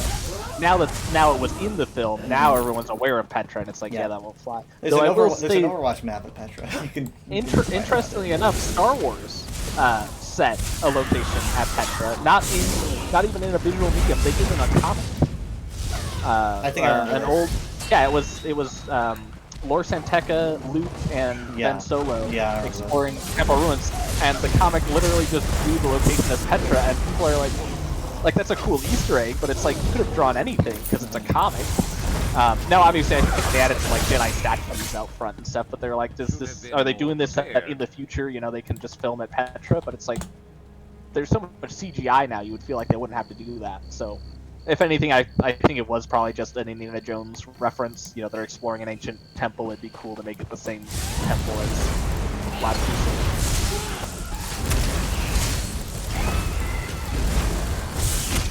Yeah, I could probably see people's complaint about Skull being more founded if, like, the first 3 Indiana Jones movies were all religiously centered. You know, Ark of the Covenant, Holy Grail. But I mean, Temple of Doom was like demonic shit. You know? Like, Yeah. Well, no. It was Hindu folklore. You know, Kali seems is an scary to actual me. god. Okay, so The I mean, but whole thing- it wasn't a Christian religion. So I mean, No. like, I feel like that's what people got pissed off for. They were like, "This has nothing to do No, with Christian religion." well, the thing is, the films are setting artifacts that fit thematically with the era that they're in, or at least the setting. You know, if you're in India, you're going to have an Indian god that your artifact is tied to. If you're in, you know, the Holy Land, the Ark of the Covenant makes sense. If you're going to set your thing in the 1950s and, like, tie it to the Area 51 Roswell conspiracies, it seems natural to go like the ancient aliens route, you know, the elongated skulls that, you know, the Mayans used to do, that everyone ancient aliens talk about. Ancient Right. alien theorists talk about, like, oh, they're trying to make their heads look like these gods that visited them from the stars. Mm-hmm. It's like a modern day like aliens replace God in like modern day settings. So you know? if you were to if there was to be an Indiana Jones movie like in 2010, what would you use, like, for what was important for the time? Slenderman? Yeah, something with the internet. No, you'd still have to tie it to an ancient artifact, and that's the thing. Is they had to think of like what could connect the fear of, you know, the Cold War and UFOs. What ancient artifact could be tied to that? And Crystal Skulls made a lot of sense. Like it seems like a genius idea. I cannot fault them for making that an Indiana Jones adventure like that as a concept. Was smart to do, even though everyone thinks it was dumb to do. It was smart. So even if the film took place in 2010, We're prepping to see Indy aside tomorrow, from being so we're dead, talking about the first 4. Indy would probably Because I just finished seeing it would Crusade. still probably have to be an ancient artifact that would still reflect. I mean, even this latest film, like they're dealing in with like the space race. You know, they're still tying in stuff of that era, the modern day era. They're searching for something. They even did that in the other films with like the Nazis. So like you're playing off of what was happening at the time. The Nazis were looking for occult artifacts because like there was Nazi higher ups that were insanely into finding Thor's hammer, portals to the center of the earth, you know, stuff like that was all actual Nazi expeditions. That's pretty. Yeah, I mean obviously they were out of their gourd, yeah, you can find a lot of Nazi paperwork on like searching for Thor's hammer and stuff. All of it to like prove the superiority of the Aryan race. You know, like the ancient one people had a super like a hammer weapon. I guess that so, like, explains a lot more of what happens in Marvel. They do it in Marvel too, searching for the Tesseract. Yeah. Yeah. None of this was Hitler's idea. There was just other higher ups that was occult. Actually, Hitler was into the occult. He just wasn't into like finding elements, artifacts. I forget the name. Don't know that. So it makes sense to like have you're tying an ancient thing, the Ark of the Covenant, to what was going on in the era, right? And that's, you know, the same thing happens in all of them. So I anticipate them probably doing the same thing in Dial of Destiny, having somehow what's going on in the modern day, quote unquote their modern day, connecting to why they want this ancient artifact. It's kind of like, what anxieties does this decade have, and how could this artifact alleviate those anxieties, you know, for whatever the villain faction is. It's the contrast of modern day looking to the past. There's some kind of saving. You could do something in 2010 with like the CIA, the war on terror. You know what? They do the Mayan calendar. That probably be something. You also have to realize you don't want to retread ground they've already done. Maybe not, but That's if they didn't do Crystal Skull and they ended up and if it was something like if we were to pick something modern, it would be And probably plus, the like- Mayan calendar. Yeah. 2012, that film already involved the Mayan calendar, and it was dumb. So I Yeah, think, well, I don't okay. think Well, I would trust them to do it more. what would a lot getting more the fun. calendar do? Like, we gotta get the calendar, I don't know. which is already in Academy hands, and we gotta read it again. Like you want? Yeah, it you want me says- to brainstorm here now? I think you would probably want to do something with current conflicts in the world, like what conflict was going on. No one really thought the world was going to end in 2012. That was not a real conflict. I'm sure In something. 2010, you know, there's chaos in the Middle East, so you know you can take an artifact in the Middle East dealing with, you know, the war on terror. Yeah, I mean, it'd be obviously a more sensitive. The closer you get to modern day, the more sensitive the you have to be towards the issues that you're depicting. Right. I feel like that would be the smartest route, though. That's what everyone was worried and thinking about. Totally forgot I got to this. Yeah, it's like what's everyone worried about these days? Everything. You'd want to do something Russian, probably. Yeah, you'd Not want to do to something find a Russian. point on it. You know, there hasn't been a Siberian Indiana Jones adventure that lets you kind of set it in that Indo-European sort of region. You do stuff in the Himalayas. But again, this only really works when you're dealing with stuff that's already like decades in the past, kind of like, you know, comedy equals tragedy plus time. You wouldn't want to make an Indiana Jones film dealing with the Russian-Ukraine war until maybe that's what I mean. 50 years after. You know.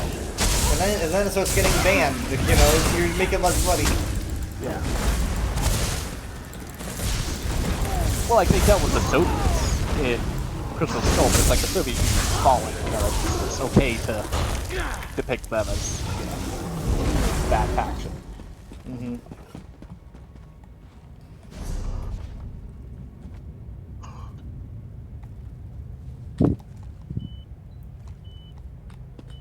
You're beeping. Yeah, that is my communicator locking onto 5 different frequencies. Mm. Also, I mean, one thing I noticed in Crusade is that it also makes a little bit of the like cheesy moments of Crystal Skull seem less jarring. When I saw some cheesy moments in Crystal Skull, I was like, no, Indiana Jones films don't have this. And watching Crusade, I was like, actually, this has a lot of comical bits to it. That Temple of Doom has a lot of. I remember Temple of Doom having like, I mean, like I don't know. There's things in Temple of Doom that I think they thought people would find funny that I didn't find funny.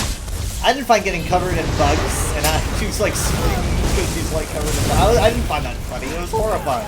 Yeah. And I mean, maybe I don't know. I'm just talking more like literally. You have Henry Jones Sr. fighting off a fighter plane with birds. I mean, like, you know, we're talking about that kind of thing. Yeah. And then in Crystal Skull, you've got you know, Mutt use the power of monkeys.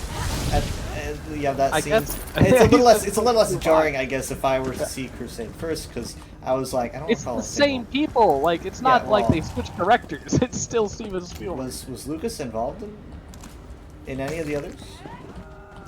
Yeah, and I mean, Lucas helped come up with the idea of Crystal Skull. I mean, Spielberg directed it, but yeah, it was still. I would assume that some of the comedic bits were kind of Lucas's influence. It could be. I mean, yeah, it's got prequel energy sometimes. but, Prequel like, energy. Yeah. I think it's fine. I didn't say. I remember because I saw it, I never thought twice about Mutt swinging through the vines, and then like Uncle Jay was talking about it and how silly the movie was. You're like, I got like swinging through the vines, and it's like, oh yeah, he did swing through the vines. Like I didn't even think of that as silly. I Apparently that was a problem. but okay. I was younger. But I can't say that it wasn't like the originals. because Yeah. it wasn't as big of a departure as I assumed. I mean, yeah, Indiana Jones is supposed to be like campy. It's like a Yeah, it's got camp to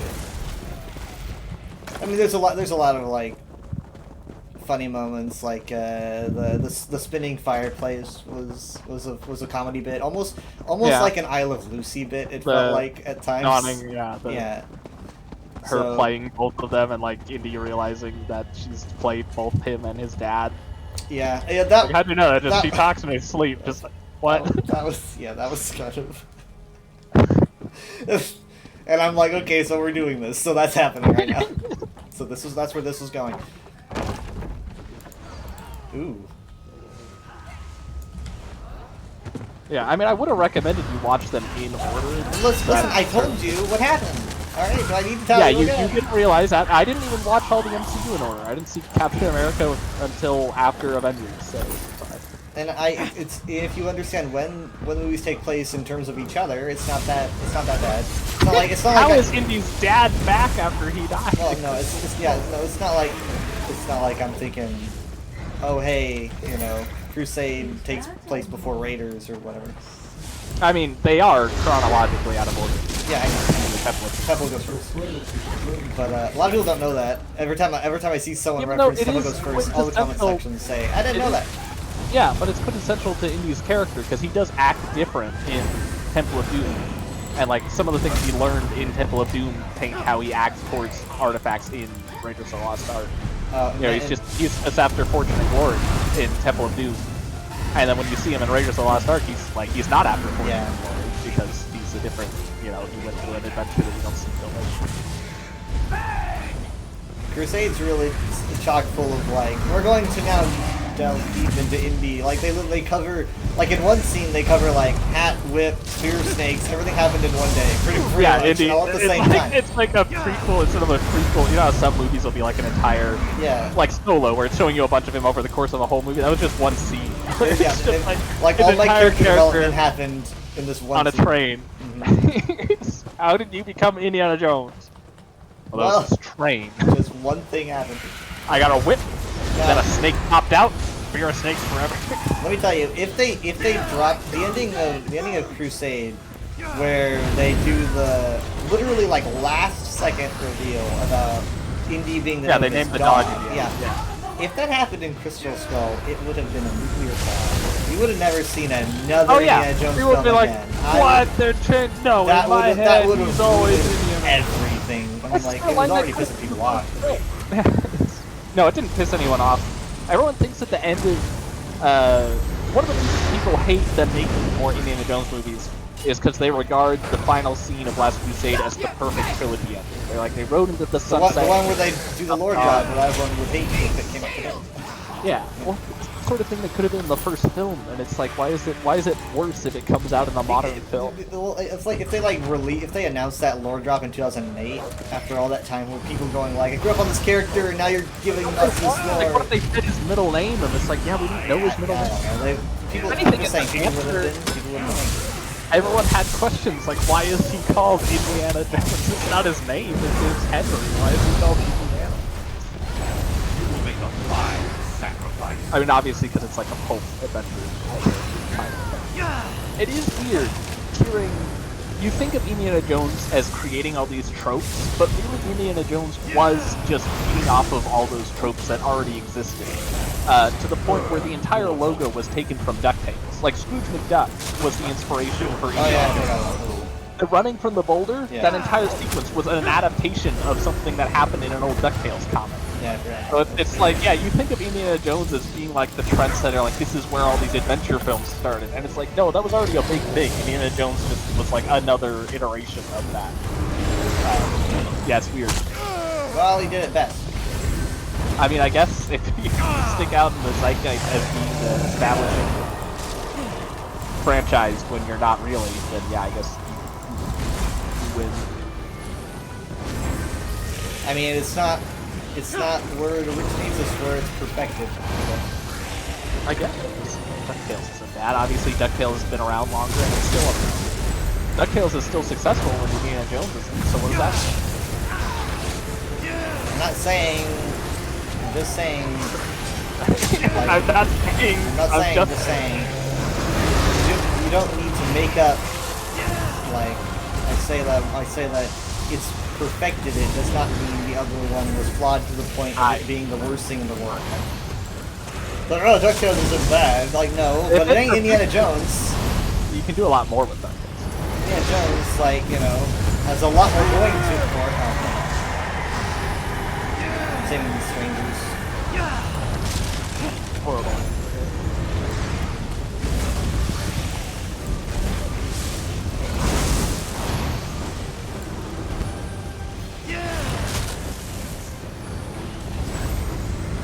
Also could have totally gotten out of that movie.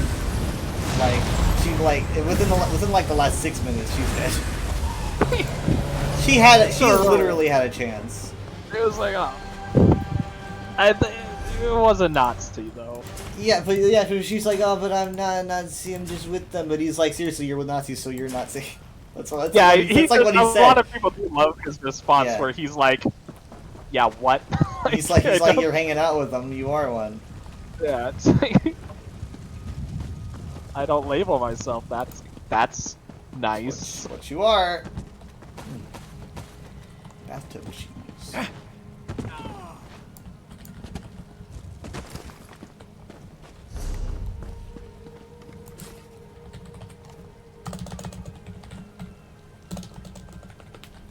Oh, you know what? They did a modern Indiana Jones. They could connect it to Trumpism and actually have it be an ancient American artifact.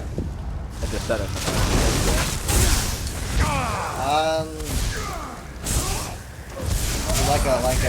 Like a Far Cry thing. It's kind of what they did. I mean, but like, no. I mean, like that was like the theme of one of the Far Cry games, wasn't it? Because it was like in the middle of the country, radicalism, like Far Cry. I thought you were talking about Uncharted. Yeah, Far Cry 6, I think. Yeah, it's you're out in the middle of, you know, obviously rural America. Yeah. And like wing nutters have taken over an entire town. Yeah. Running it like. Combine that with Indiana Jones. Yeah, you could do that. There's like but this sounds more like a National Treasure film. But maybe it's too serious for a National Treasure film. Whoever gets to the idea first, but yeah, I mean, National Treasure always felt like it was more of a. I mean, like with Indiana Jones and stuff, you've got what it seems more political. Like you've got straight up known political factions and stuff, and Nazis. It is a miracle they had Lego. National Treasure always feels more like there's a bad guy who's like got a very. I like money. I like money or something like that. It just doesn't. It's not like. You feel a little bit more detached from... The bad guy never has bad political beliefs because they know a bunch of conservatives are going to be watching National Treasure because they're American history. They're like, oh, I'm a bad guy, can't have bad politics. That's my fault. There's a ton of stuff you can do with American history. And, yeah, there's some fun things you could do there. That's why I'm pretty excited for any idea of National Treasure 3. Don't know where that is at the moment. But did you watch the National Treasure Disney Plus series? I did not, but I remember hearing. Everyone who's like, I want them to do this, and then they do it, and no one watches it. So they never. Look, don't play me like that and act like it's the same thing. I'm just saying, that happens so often. People will be like, if only they did this, they'd make $1 million. And then they'll do it, and it's like, flops. No one saw, like, no one tuned in. And it's like, yeah, because it turns out the 2 guys online who were like, do this. Like, we're just 2 guys online. It's not like you're watching a National Treasure movie as like a TV show. It was more centered around younger audiences who just think about it. Because National Treasure in itself is already for young audiences. That's right. Yeah, no, that's good.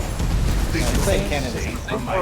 So, like, obviously, even if they did a National Treasure 3, I feel at this point, like, Nicolas Cage might be still in the camp, they would probably want to set it with different themes, you know?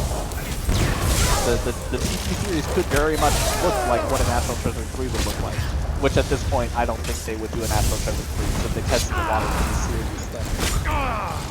I'm surprised it wasn't pulled with the Actually, maybe it was. Let's see if you I'd have to double check that. I mean, Lucasfilm definitely learned their lesson. Out of all they had 2 other maybe franchises that they could expand into. Both of those flops. So it's like, yeah, I guess we just have Star Wars. And just Star Wars and Marvel. Marvel also got the can kicked down the road. Bob Iger recently said that they've realized that Marvel is kind of a sinking ship, that they're reassessing, they're cutting a lot of the content they were planning for Marvel. And, Marvel's a sinking ship because they didn't form a centralized story team. Well, you know, Bob Iger wasn't CEO when that was going on. But they are reassessing Marvel. He says he just said you're going to be seeing a lot less MCU content in the future. A bunch of people panicked and said Star Wars and Marvel are both getting the cable pulled.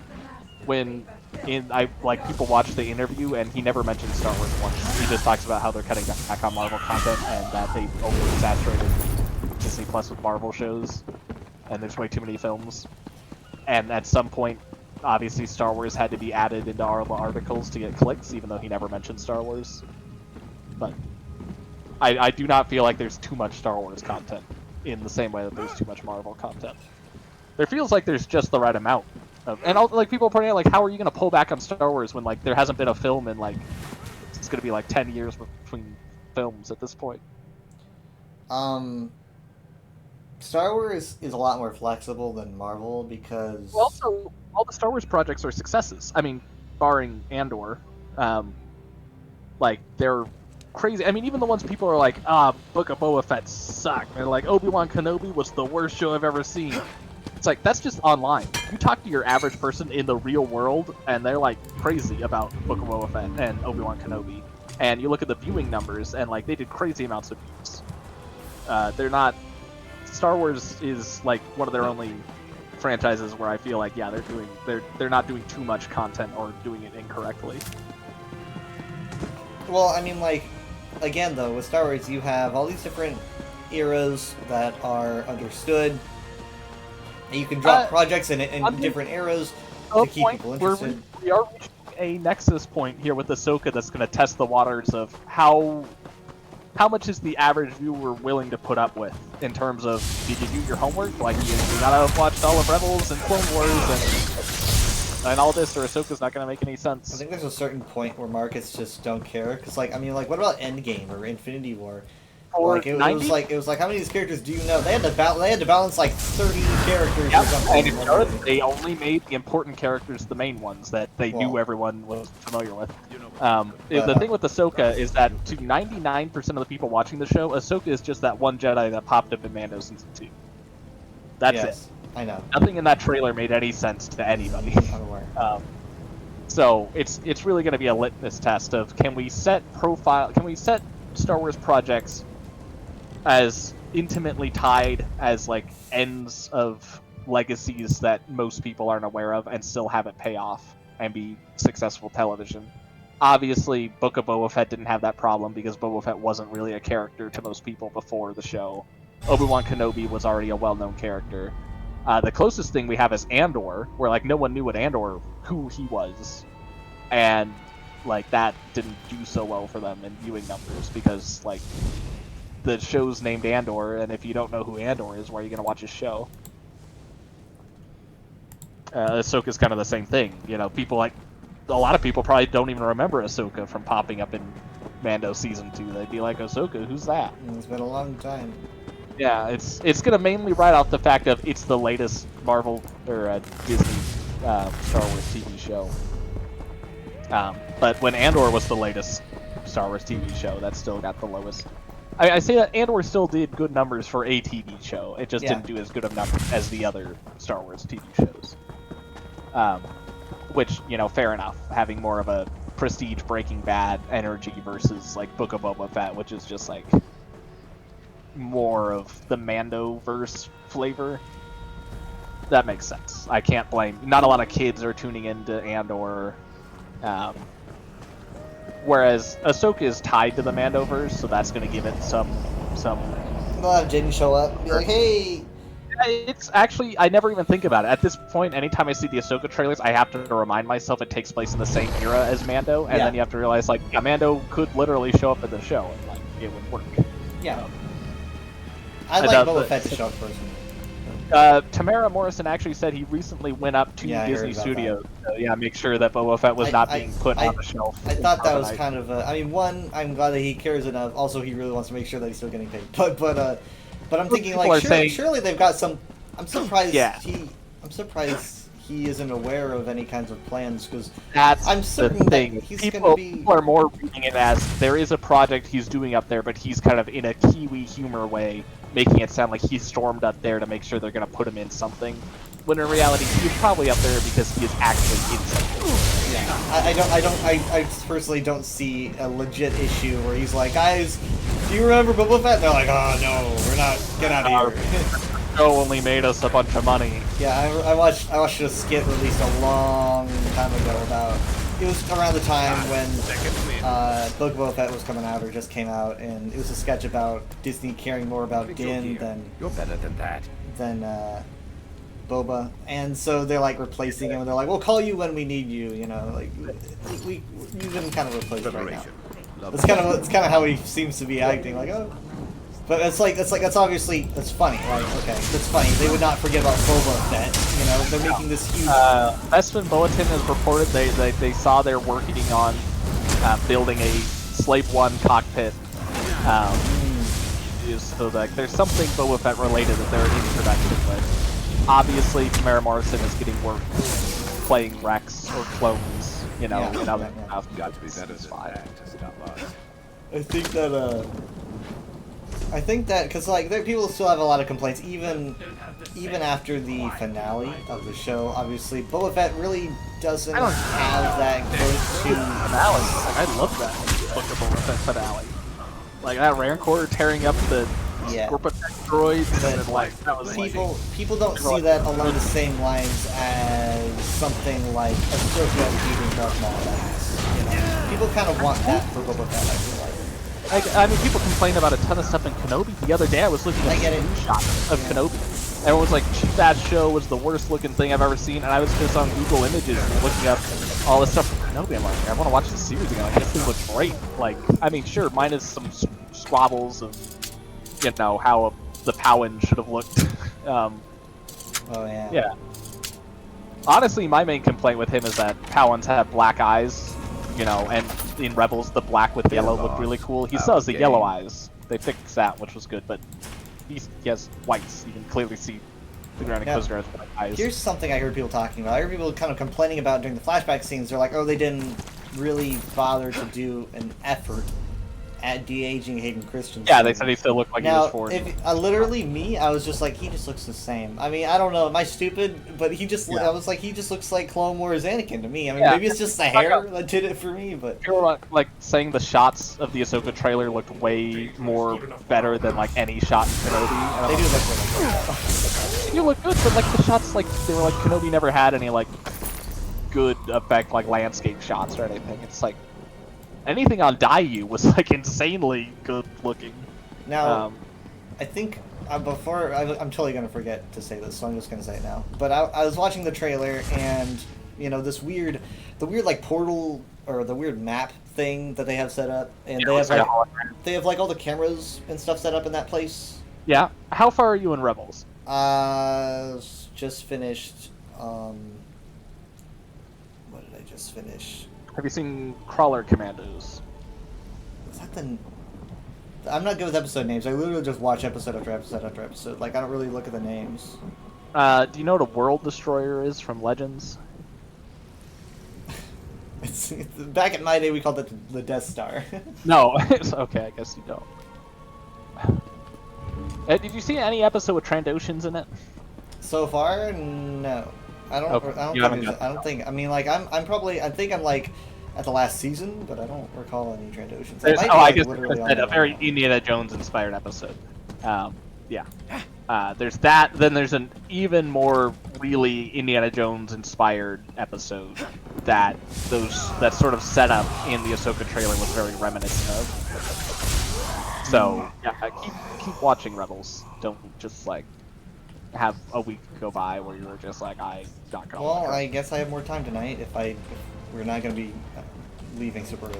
But I noticed I'm just saying that it almost seems, I mean, I know it's people's fear that Ahsoka might be brought up to be some kind of like representation of the light side of the Force. I've heard some people Again, say her something like name that. was going to be Ashla originally. Yeah. So there's a few things that we should point out. One, her name is derived from the word for the light side of the Force. That's one thing. For another thing, she's being described with Gandalf terms. I remember them using they've like Ahsoka the White because she shows up. They give her the She normally wears gray, and then when she shows up at the end of Rebels, she's wearing white. Yeah, so obviously. So I mean, that in itself a little bit pretentious, but I mean like. That's one thing, but I've noticed it's probably dumb, and I'm probably seeing a motif where there's probably the same motif in say Jedi Survivor or something. I just don't know it, but those stones. I'm just saying it might be in that game. I have not played the game, so I can't. Oh, the stones look like the temple on Tython, or the Stonehenge on Tython. You know, the one that Yoda look up Tython. I know that. The stones are there, but the shape... That sort of circle shape with those huge pillars sticking up was that same kind of circle. It looks like a Toa Suva or whatever. Yeah, it looks like a Toa Suva. I mean, everyone made the joke, right? When the Dark Troopers showed up, they look like Bionicles, and they're all standing like the around. Toa. No, it looks like the main menu of the old... Yeah. But that's not really my... What I was looking at, though. What I was looking at... Hold on, let me look at the Tython thing really quick, though. Yeah, the Tython Stonehenge. Really the only thing that you could see on Tython. It is different. It is not the Tython one, obviously, because that is like a dome. Okay, so here's... But it's kind of ruined. Let me show you though what I noticed about these stones in this like probably Force-related place. I need to scroll up. I mean, people do notice. Obviously, Morgan is a Dathomirian witch. That's something... okay. So we're just gonna go ahead and say that. She is. That was something we knew in Mando season 2. The actress talked about how she was. God, okay. From Dathomir. So you can see when she's holding her hand over that little pillar, there's like a green flame underneath, which is what Dathomirian magic looks like. Now, whether those are holograms. I don't know if she used. No, she didn't use any magic while fighting Ahsoka. I don't know. It was just kind of analog. Well, I mean, she's obviously not a Night Sister. She's just some other kind of witch, maybe. But, yeah, I don't know what her magic is. I do not know if the bubble projection around the ruins in the trailer are a hologram, or if it's magic. I think it looks more like a hologram than magic. So, it's kind of a weird trying to figure out what's what, because if she's using a green flame to make magic, but it's a hologram... Does that mean that like she's using magic to activate a hologram that's already built into the temple? It can only be accessed via Night Sister magic. Maybe. I think it's some sort of... Obviously, she pulls up a galaxy map, right? And while they're standing there, Baylan is talking about them finding Thrawn. Like, what's going to happen when we find Thrawn? So, given his comment about finding Thrawn and the fact that she's pulling up a galaxy map, which then expands into like a bubble, like treasure planet star chart, I'm guessing that they're using that seeing stone as like a way to navigate the unknown regions and find wherever Thrawn went, right? Yeah. That seems like an open. So, that's why I think it's probably a holographic charting map and not just her using magic. But we'll see. Because, like you said, if she has magic, like why wasn't she using it when she's fighting Ahsoka? Speaking of Ahsoka, wait, are you in VR or anything? No, I'm actually on the messenger chat because you said you were gonna send stuff. Right? Are you ready? Conspiracy theory time. What if Baylan is Anakin pulled like from another timeline? From the World Between Worlds. No. Trump. No. What I'm gonna say here is I think that it might be that. I'm not saying like Ahsoka's gonna end up becoming like the sister or something, I'm not saying that she's gonna ascend to some kind of divine Force status or whatnot. But then that begs a lot of questions of like, okay, who's taking over the role as the brother? I mean, yeah, I guess. And then who's maybe the Baylan. I don't know. But here's I mean, I just noticed that these are the shapes of the rocks in that strange Force place, and I saw it and I thought, hey, you know what that looks like? It makes me think of just Ahsoka herself. Every single one is the exact same shape. All of them. They look like Togruta. Yeah, I mean, those are called Montrals. Yes. They look like Montrals. I don't know if that's a real term. But... So we're really getting into like the daggers reflecting the Death Star debris territory. I'm getting into like the Force knows. Are you saying that whoever built the people that built that Standing Stone area, right, would have to be consciously depicting Montrals, but then at the same time not doing it so overtly that they're putting her face on them? Maybe. I mean, I'm just saying it's symbolic. I'm not saying like it's going to be so obvious that. You know what a prong, like a forked design is, right? Yeah, I know what a fork is. I've used a fork before. I mean, the Barad-dûr, Sauron's tower in Mordor, also has a forked top. It certainly does look more interesting than just a slab of rock. It looks like you could just Photoshop the Eye of Sauron on top of that pillar, doesn't it? Yeah, sure, but I'm just saying there's a bunch of them. It's just a Cheesecake Factory light. It's a what? It's a Cheesecake Factory light. It's a Cheesecake Factory. That's all it is. I see patterns, but you stitch those two images together. I see a scene at 3:13 a.m. Are you spreading this conspiracy around? Huh? What? So when I click the image, it looks like the two images are already stitched together. They are. And there's a timestamp that says "seen at 3:13 a.m." Right. I put that in my notes and then I screenshotted it so I didn't have to send both images. So just ignore that. So that's the in my notes is saying that I put that together at that time. So that's all you're seeing. Good. Don't spread this around. It's not a good conspiracy. I'm not gonna spread it around, but I'm just saying if it happens, I told you so. Even if it's not like anything, I don't think they're gonna outright go, "Hey, this looks like me" or something. I don't expect that. I'm just saying it might be an artistic choice. Well, again, that entire area has nothing to do with it. Well, I haven't seen the series. I'm guessing that relic site, that ancient site, has something to do with navigating the unknown regions. Probably. So, nothing to do with like, it's not the world between worlds. I don't think that's some sort of portal.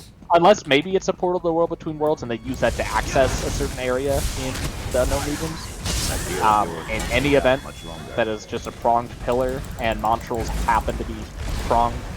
I mean, in any event, they have flattened Ahsoka's Montrals in live action to better accommodate the live action performance. So her head doesn't even stick up that much anymore, like that. I'll never forget because I haven't heard it brought up much, maybe once or twice, but I'll still never forget Star Wars Explained's reaction to time travel in the world between worlds being brought up. His exasperated, like, I do not want to get into it. He must see it all the time. Anytime, and I'm lucky Star Wars is smart in that it keeps aspects of like that a very rare thing. Like, I can name two things. There's Mortis and the World Between Worlds. It's like, and I guess the Wellspring of Life are areas where like Star Wars gets super weird and you can come up with like really crazy fan theories. Yeah, I mean, it's like once you reach that territory, you need to tread carefully. You'll get the crazy people. That's why Elder Scrolls has so many crazy people. Well, the thing is, like, I feel like Filoni has super grounded mechanics for it that keep it from getting crazy. But obviously, the fans are so used to their crazy animes and stuff that they're like off their rails. Yeah, well, I mean, it's the exact same thing with stuff like, Dragon Breaks or whatnot. It's just like, this is the MacGuffin that can change everything, right? And so, like, this is basically like everyone really wants that ultimate power, and they're like, now that we have the ultimate power in Star Wars, you can use it to do anything you want, basically, and so basically they start getting really careless with it and dropping like, oh, maybe it's the world between worlds, like. It's just. I mean, it's basically the Star Wars version and like the Elder Scrolls version of just saying, God. It's an additional aspect. The hell we live in currently Star Wars Theory is the most popular Star Wars YouTuber. Yep. So if you're thinking about everyone online is only repeating what they hear other people say. No one's generating their own ideas. So if you think about who's generating the attention spans of all these people that are like looking for like the next big thing. Again, so many times I hear people, they'll just comment, so what are we thinking about this, boys? It's like, well, what do you think about it? Like, maybe come up with your own original thought, you fucking moron. Boys! Yeah, it's like, so lads, how we feeling about this one? And it's like, why don't you lead? Like, what are your thoughts on this? Yeah, I know you're just shopping around for what opinion to repeat, but yeah, you look at Star Wars series numbers if you want to get depressed. And he's the one that says the dumbest shit possible because he is Star Wars Theory, and his whole thing, you know, he doesn't believe any of these things. He just has to say the dumbest things possible to keep the attention span. I used to be a watcher. He's got to make everything as crazy as possible, you know. And then when the stuff doesn't happen, the writers suck. Kathleen Kennedy ruined it because they didn't do what Star Wars Theory said they were gonna do. But at some point, I mean, back when I watched him, I don't know how it became this way. I don't know how recent it is. But like, it makes me think, because he's gotten to the point where he is deliberately disliked by writers and actors of the actual franchise. He has made, I'm sure, you know, obviously Lucasfilm has to be super careful now. Pablo Hidalgo was never going to comment on another thing. I've seen Pablo on Twitter, and honestly, like, I swear, I think at some point, I would say maybe like 2 times I've seen him reference Theory. Yeah. But, I mean, obviously, because like, the man is such...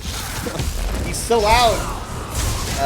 But I'm thinking, like, how does it feel to be Theory? It's like, are you actually a fan? Because I would have a hard time being a fan at any... I feel like if he is a fan of Star Wars, it's only the legend shit. Everyone always makes jokes about, like, oh, Theory's gonna hate the new Ahsoka trailer because Luke didn't show up. You know, those kinds of jokes.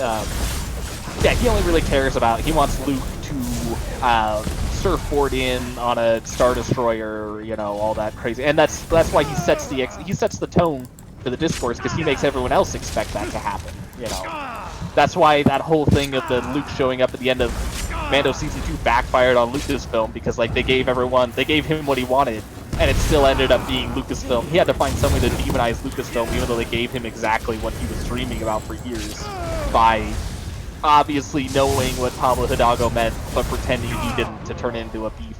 Which he's doing the same thing with Doomcock now, where it's like, they know it's not a real issue. They're doing it because of the algorithm, the engagement. You gotta get people retweeting your hot take. So he's gotta manufacture drama, and grifters are parasites, and he latched onto the largest franchise possible because, you know, if you're a flea, the biggest dog around is going to provide you with the most food for the longest amount of time. So, yeah, he found his niche. He's at the top of the food chain. And it's going to be real annoying for whatever franchise a parasite is attached to, because parasites aren't good.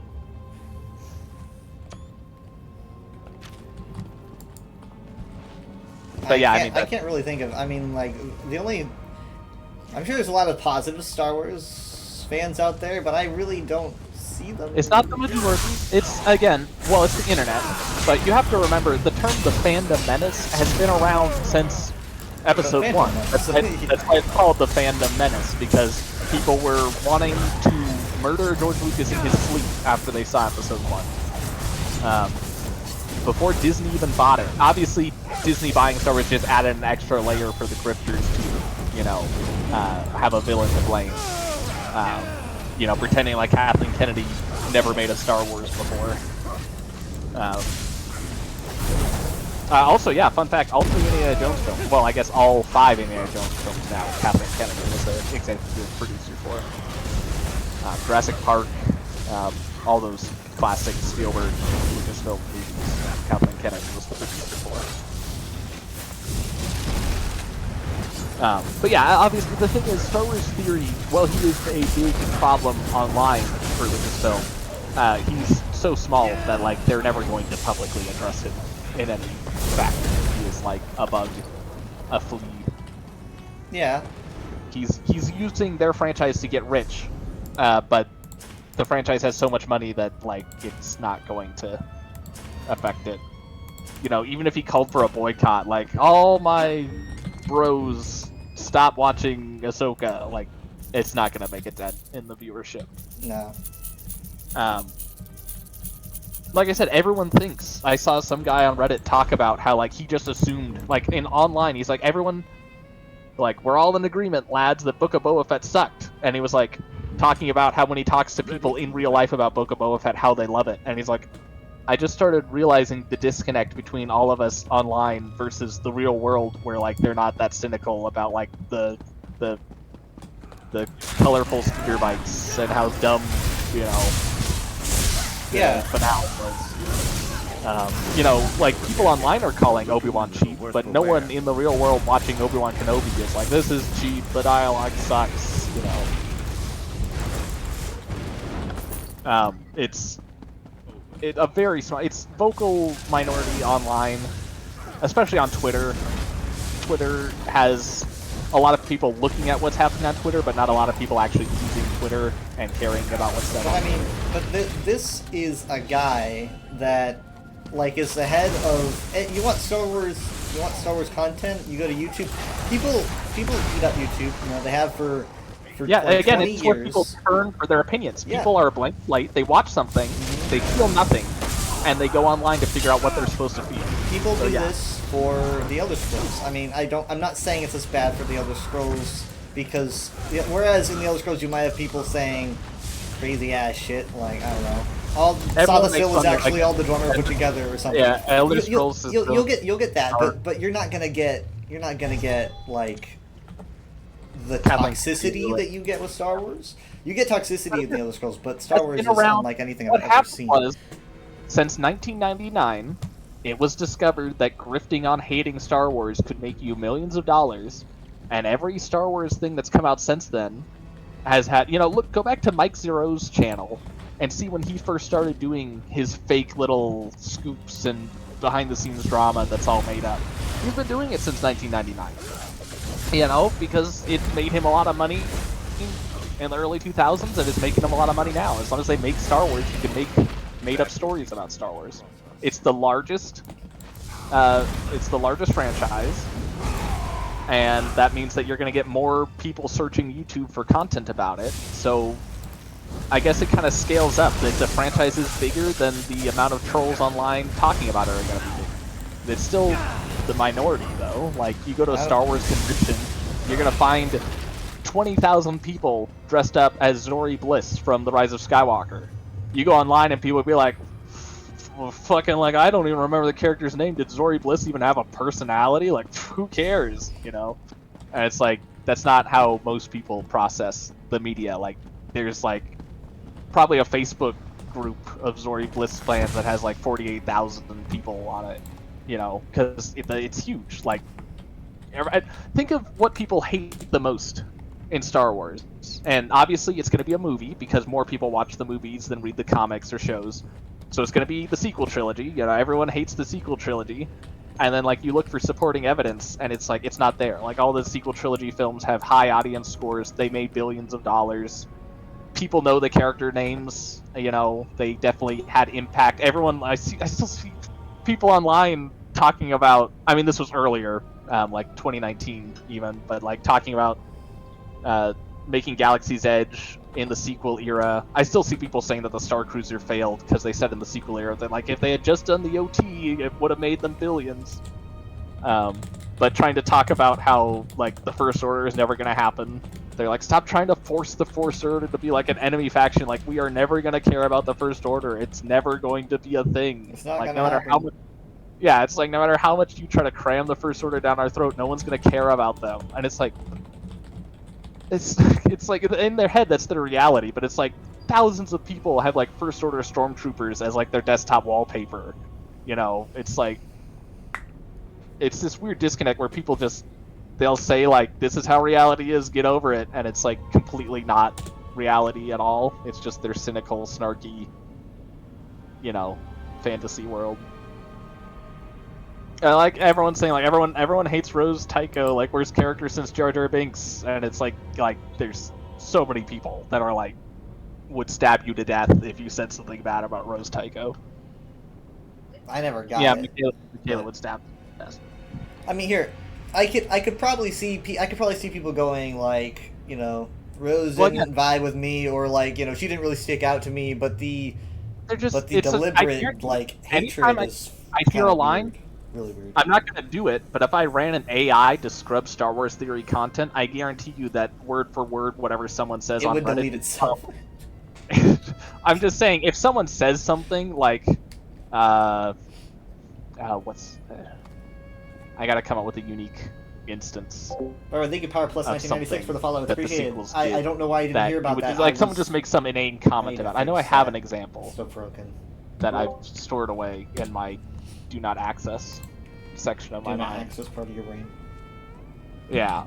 I guess the bombs falling in space things from The Last Jedi. Because everyone had different complaints about it. Some people were saying like, oh, it's dumb that the bombs would fall when there's no gravity, and then other people made other contradictory complaints.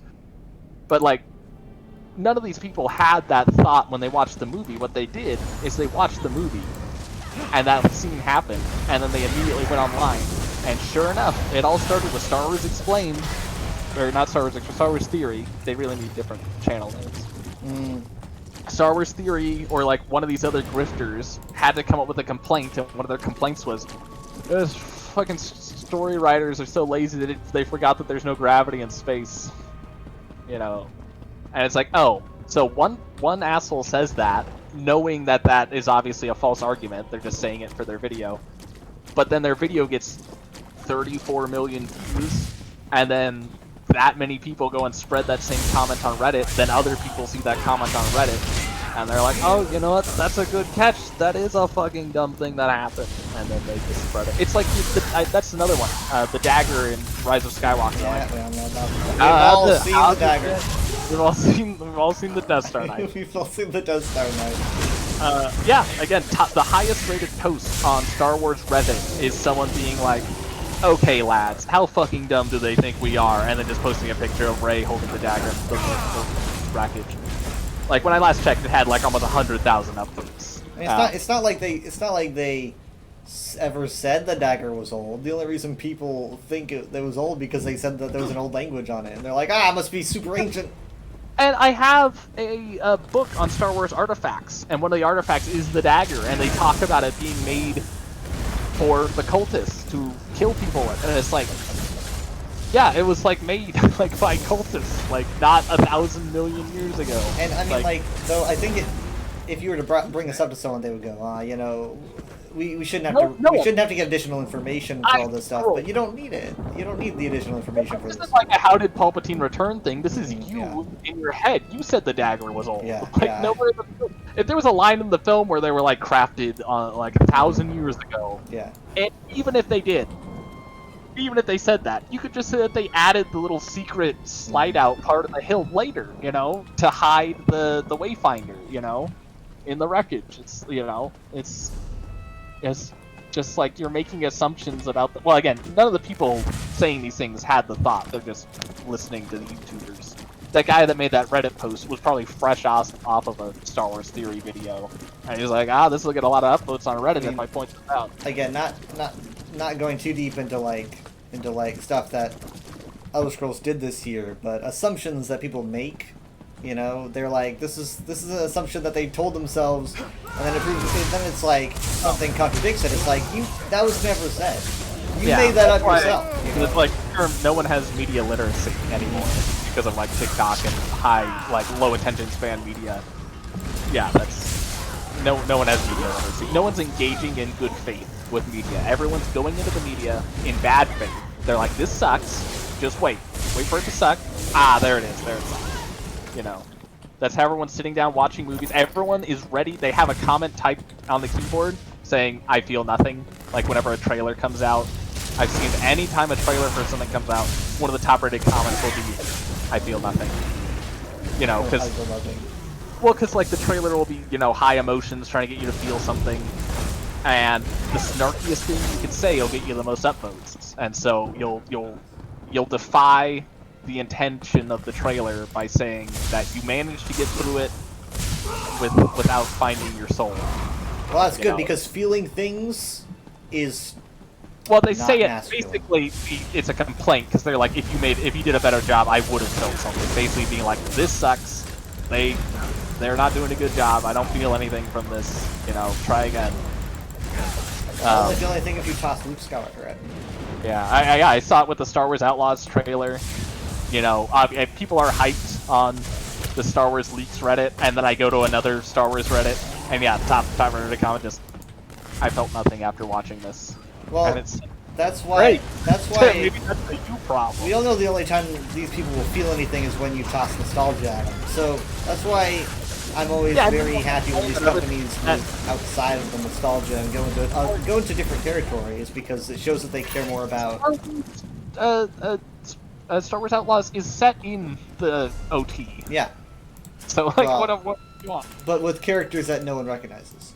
Yeah, they want their 1313 Boba Fett. But Also, again, then who the fuck could not feel anything watching Outlaws? Like, I mean, like, you care about honestly engaging with media, or do you care about getting 4,000 upvotes? I've gotten that many of those being a positive person. Ah, but you could make a lot more. I mean, Maybe it's just my fandom, I guess. Star Wars Explained always talks about that. He's like, you know, anytime he's doing successful on videos, he's always thinking like, I could be making a whole lot more if I just started like one thumbnail with Kathleen Kennedy with red eyes would set him up for life. You know, like I watch another guy, Simon Whistler, doing informational videos on YouTube, and he's just always super skeptical. Like if he's ever decoding a mystery, you know, like a cryptid like Bigfoot and stuff, or like, oh, ghost haunting, it just lets you know right up the front. It's like, it's not aliens. None of this stuff is real. Everyone in this story is going to think it's real, but it's not actually real. And he's like, if you ever want to find out if I'm doing poorly financially, just wait for the video where I'm like, it's totally ghosts. And then the aliens came. And he's like, if that ever happens, just know I don't actually think that. I just really need money. I'm sold out. Look, he'll say, he's like, I have this mystery channel. And it's like my least successful channel. He has like the joke is he has like 1,000.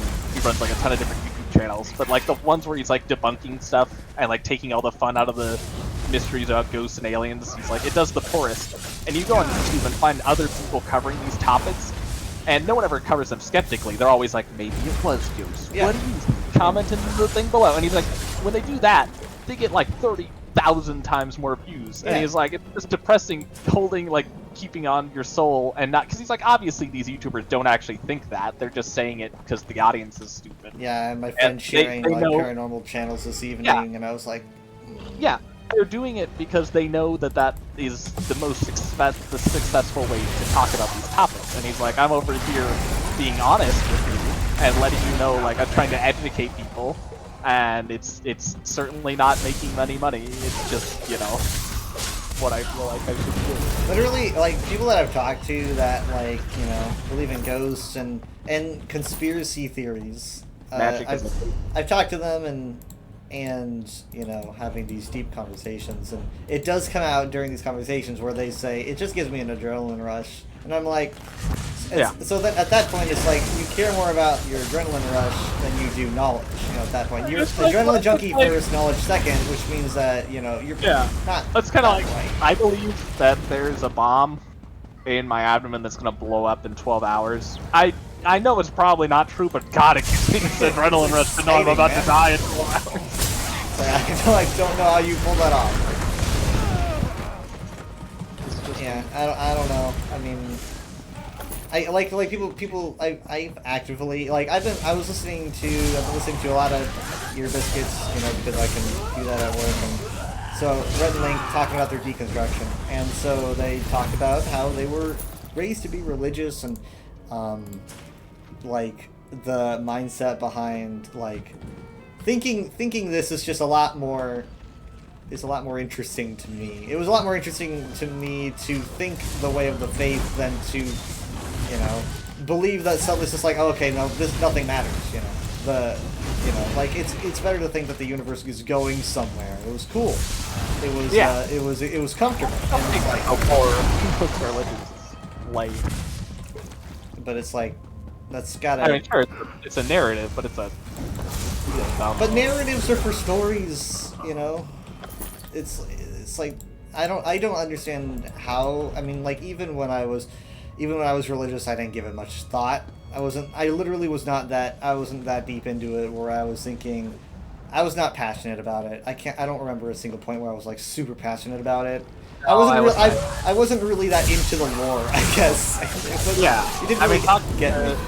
When we were talking to Katie and Anthony, like they were the same thing. Like you see a room with 20,000 adults like losing their minds over something. You know, like really, like that's all it takes to get you to act like a lunatic. Like, were we talking about this before? I don't know. I saw a post. Someone was saying like when we would do like worship at church and they would be singing these songs and they said I felt something that was like I couldn't believe that I felt it. It felt like this community. And then I went to an actual concert, like a secular concert, and I felt the exact same thing. And I just realized I just like music. I just like going to music stuff. It was the exact same feeling, you know. And I mean, like for one, that kind of mindset takes self-awareness, which is hyper important. Well, it's like I tell people there's that pastor who became an atheist, and he kept preaching even after he became an atheist because like it was his job. He didn't know what to do. That was supporting his family on this. And he would have like little old ladies come up to him after church and talk about how they could really feel the Holy Spirit moving through him. And he's like, that's the moment it just like died, where I was just like, these people are just feeling an emotion. Like obviously, if he's an atheist, the Holy Spirit, according to the lore, is not moving because he cannot be a conduit for it. She would have just felt that if a robot was saying it, you know. But she, you know, so he's like, it was clear that these people were deceiving themselves, and like whatever was left in him that thought there might be something to it, he's like, it was just gone when he realized that, oh, this is just a room of people hyped up on adrenaline, and like they're staying on top of attaching ideas to him that aren't really happening. Yeah, but again, the first step is self-awareness, and that is I think that's what the entire globe is missing, self-awareness. Like that's the most important. That's the most important thing that we need to work on. 8 billion people on the planet, and you look at how many of them have lives where they can actually stop and think about what they're thinking about. It's not very many. And I mean, who's gonna stop a church sermon every time that one guy? There's always that one guy who just says "Amen." Like, who's gonna stop? And then, like, I'll stare at him and be like, "Oh, why? Are you thinking about why you said that?" Like, it's obviously. Do you have something to share with the class, Roy? Yeah, can you deconstruct what compelled you to say that? Maybe you're wrong. Maybe no one. They're just there to do it. They're just there to do the thing. They feel like doing a thing. They do the thing. But I mean, not only just religiously, self-awareness would solve so many problems, like emotionally. So many people understanding what makes you tick, what makes you happy, and that it's literally like the most fundamental, important thing. Well, you're ever. Getting self-awareness. I mean, self-actualization is the term of like, self-introspection. Analyzation, self-introspection brings you to a place of self-actualization. That's when you realize, oh, I am getting mad about this situation, not because I am actually mad about the situation, but because I have a deep-seated underlying issue that I haven't addressed. You know, that sort of stuff. Yes. That's self-actualization. And most like, people just it's like no one's thinking of that. I mean, the higher your education, the more likely you are to deconstruct the world in a complex manner, because you're aware that everything's complicated when you have to sit in a classroom for hours and hear about how complicated everything is. If you don't hear that, then you're more likely... I mean, that's why everyone cries when their kid goes to college and then becomes an atheist, because they're like, he's going to hear about how the world's more complicated than it really is. It's a lot more simple.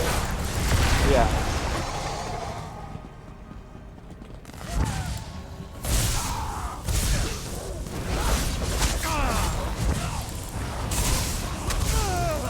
But there also is a, I don't want to say discriminatory aspect, but like you are also like expecting people that are in a life situation that they're in through no fault of their own. They're acting in the only way that they could. Well, that's our society, like, and not just you know, be it I think, like, even though other countries have things like maybe cheaper healthcare or whatnot, for the most part, I think society's just way too stressful, and no one's going to sit there and run philosophy through their head. Well, yeah, I mean, like, look, obviously, it's so weird because, like, you talk about all these issues and think about them as issues of humanity. Most of humanity lives in India. Like, that's where the bulk of humanity is, and, like, they're way different. That's like, there might be 2 atheists in India out of, like, 3 billion people. Yeah, it's not something you're going to... You could fix America all you want, that's not going to fix the globe. You know, you're getting free healthcare in America is not going to make the stress. I'm not exclusively talking about America, but I mean, like, in this hypothetical, nonsensical scenario, I'm talking about if I could change things for the world, I think that if we had a chance to become more self-actual, everything would be better. Yeah, but there's too many people for that realistically goal. But I'm just saying that is probably the unattainable. The Greek philosophers had concepts like this of nation states that were only run by philosophers. Yeah, all the citizens were members of the intellectual class. I forget, they had a word for it, like a society run in that manner. So yeah, that's been a concept since ancient Greece of, like, wouldn't it be great? Not necessarily saying we need to be run by philosophers. I think there's a lot of economic and other things that philosophers might not be the best at. I'm just saying. There's philosophy and economics. I'm just saying. I'm not saying that philosophers are like would be fit for every job. Well, I mean, intellectuals like Plato. Just saying that if we had more time for people to work on themselves or understand themselves. Yeah, I think what you're confusing is that was the whole point of Greek philosophy, was self-actualization and introspection. Okay. So you are talking about the same thing that they were talking about. I'm a Greek philosopher, hooray! Look up. Call me I mean, yeah, look up the Plato, Socrates. Marcus Aurelius's Stoicism obviously is the big popular. I mean, that one's become such an online trend that I more recommend staying away from it at this point. At its core, Stoicism is mostly just about accepting what happens in life and trying to be very consciously aware, assessing everything that happens in your life in categories of can I control this and can I not control this. And if you can control it, then it's up to you to control it. And if it's something that you can't control, you can stress out of it. It's way more complex than that. You underestimate my power. Yeah, the whole I think reading all of Stoicism takes, I think the main Marcus Aurelius writings would be like 4 hours to get through, but yeah, you can look it up. Obviously, there was schisms in philosophy. You get Diogenes, who was just like, everything in society is fake. All of our societal norms are constructs. Why are we abiding by this? I'm gonna go live in a pot with no clothes on and say whatever I think. To the point where allegedly in writings that may or may not be apocryphal, Alexander the Great really liked this Diogenes because Diogenes didn't care who you were. If you were like a super important person, he realized everything in life was just fake, like titles were fake, you know. Alexander the Great to him was just another guy, so he would just talk to him however he would talk to anyone else. And reportedly Alexander the Great liked talking to Diogenes like that because he was like the only guy who was like, didn't respect him, like would just talk to him like a normal person. There was a lot of problems with how Diogenes behaved in public because he viewed everything as, you know, if something was socially unacceptable, it's like, well, why? Like, obviously, this is all just a fake game we're all playing. Anarchy. So yeah, he'd be like, why close? Or why not just act like an Diogenes. He made interesting points, but obviously that's just one aspect of his philosophy. But yeah, anything you think about, like, intellectual-wise, probably has its foundations in ancient Greek. You can find. But what if I came to the conclusion without knowing about that? And therefore, I'm just as smart as a Greek philosopher. Well, I'm just gonna say that. Well, one, you are getting your ideas from a culture which is very grounded in Greek customs and architecture, both physically and societally. They had no so influence you're on society probably, altogether. yeah, maybe, but I mean, there are Greek philosophers which argued the very nature of knowledge, how what is true can be assessed independently, no matter the amount of time that's passed or like different cultures.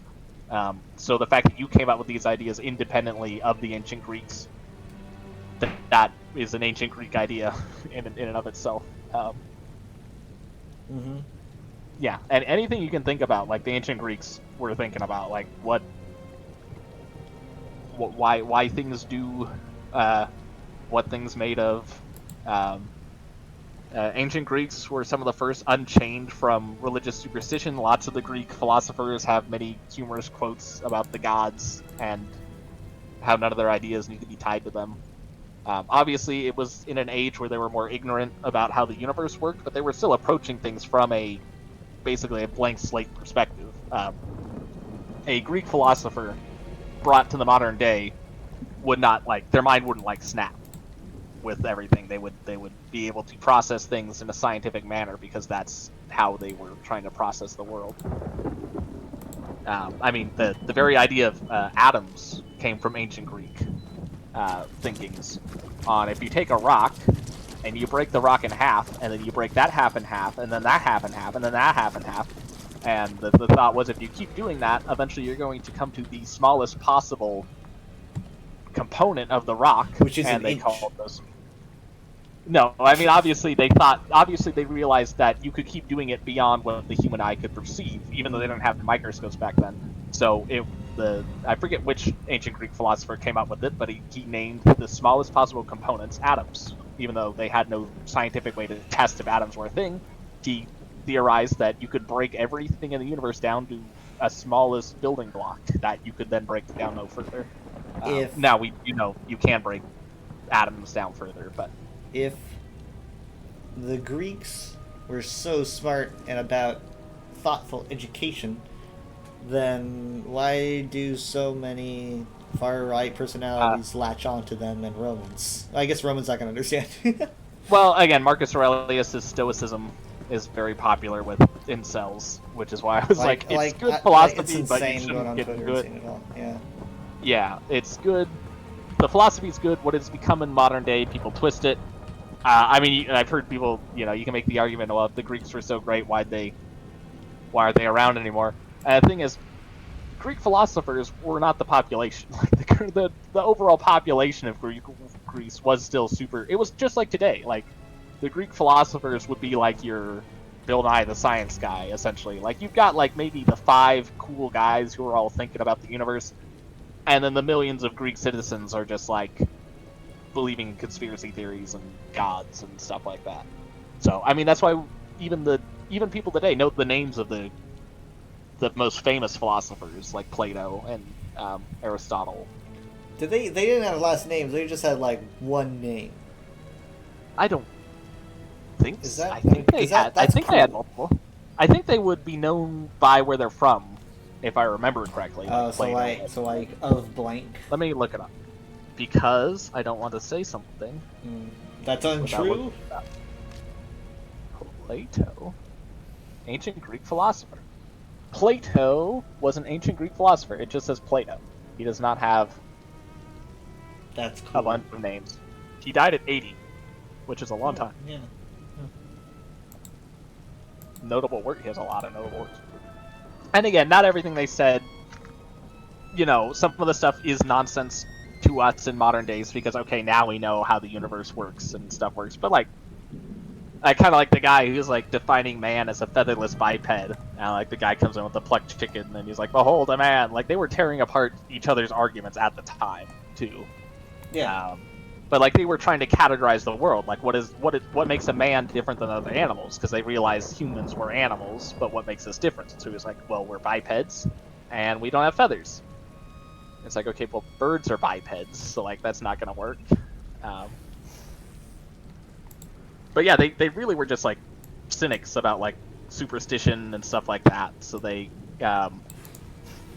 there's medical practices that they thought were true that we know aren't true now. But again, if you took them and brought them to the modern day and told them, yeah, we found out that pouring olive oil, into this wound wouldn't really do anything, they would be like, oh, that's good that I know that now. I am so glad knowledge has progressed. They wouldn't be like, no, that's the ancient way to do it. We've always done it that way.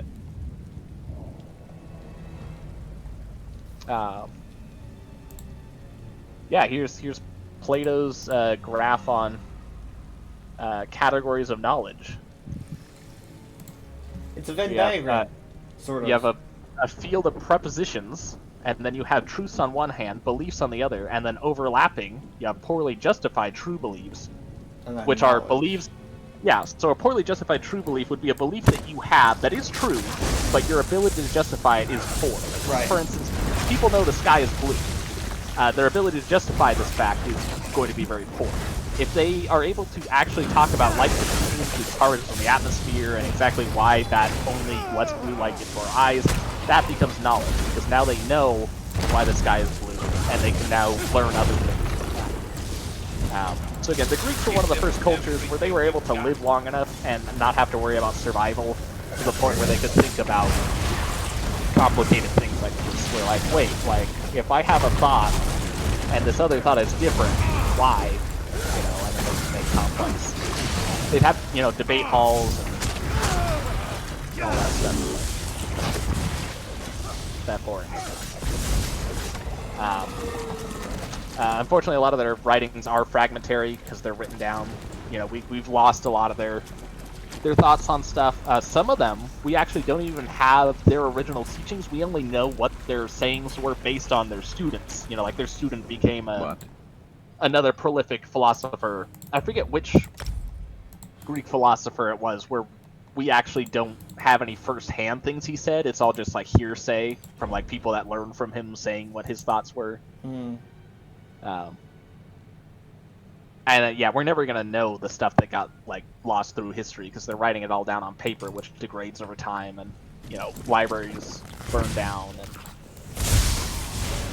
but they had the same sort of thoughts we had. Like they theorized other planets existed, that there could be aliens on other planets, on other stars. I don't think they ever understood orbital mechanics, but they had telescopes. They were looking at other planets like Jupiter and stuff.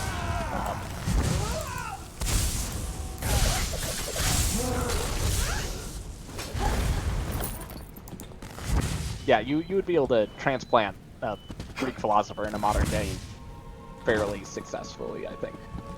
All you would need is a time machine. All you need, and obviously the language barrier. Though their culture was so well documented that you could have translators in place, speaking, understanding Latin. I mean, Greek and Latin is like the foundation of modern science. We still use Latin in how we name everything. We're naming all the planets after, ancient Greek things. Now, where are the Roman philosophers?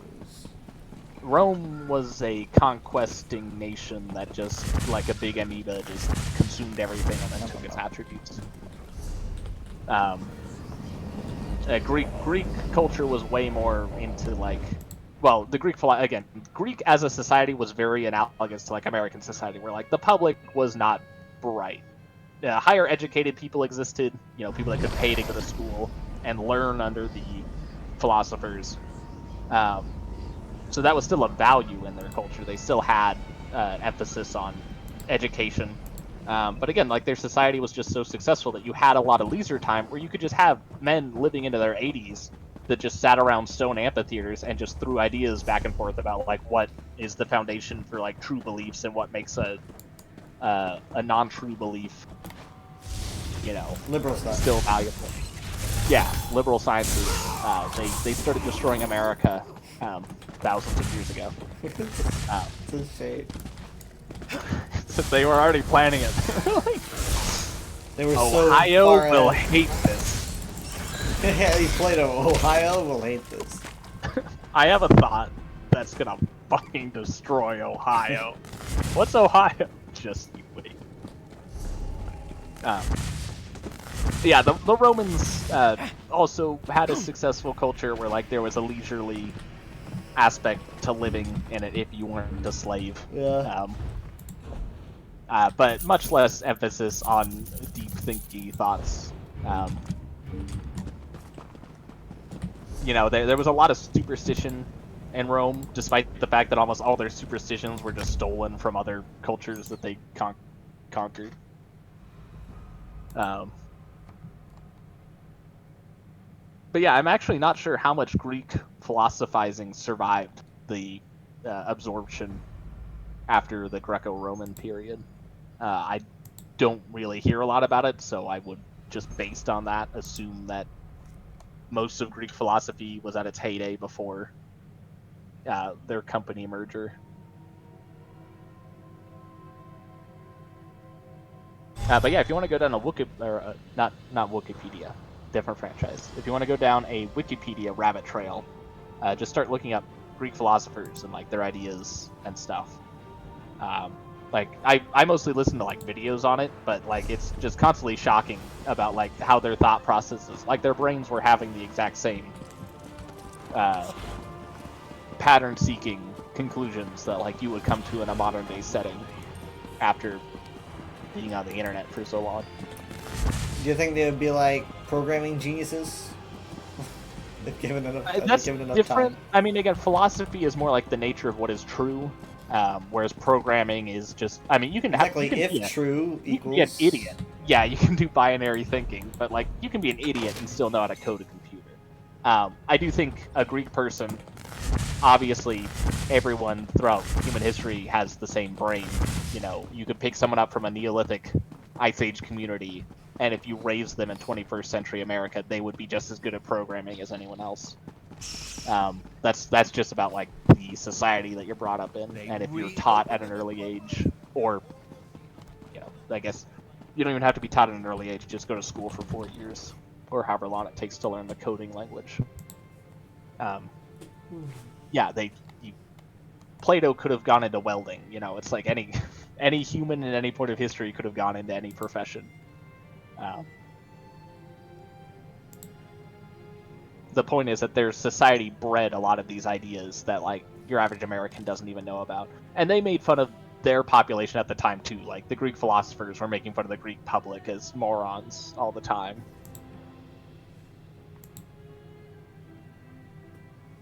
Which is kind of elitist, but like they were very ticked off at how the average person does not think about thoughts, and like they can't help but think about thoughts. I think thoughts sometimes. Yeah, but do you think thoughts about thoughts? I am a thoughtful guy. There you go. Most people in ancient Greece did not think about their thoughts. I think about thoughts about fictional franchises because. Well, you know what? Guess what inspired a lot of Elder Scrolls? Religion. Ancient Greece. Oh. Oh well, yeah, sure. Especially Rome, but like. Yeah. But like. Well, religion. I mean, like that's what I like about fictional religions is that you look at it and you see real world religions in it, and then you sit there and you're like, oh yeah, people can just make this shit. That's where it came from. Yeah, I will say, if I was going to play devil's advocate on that point,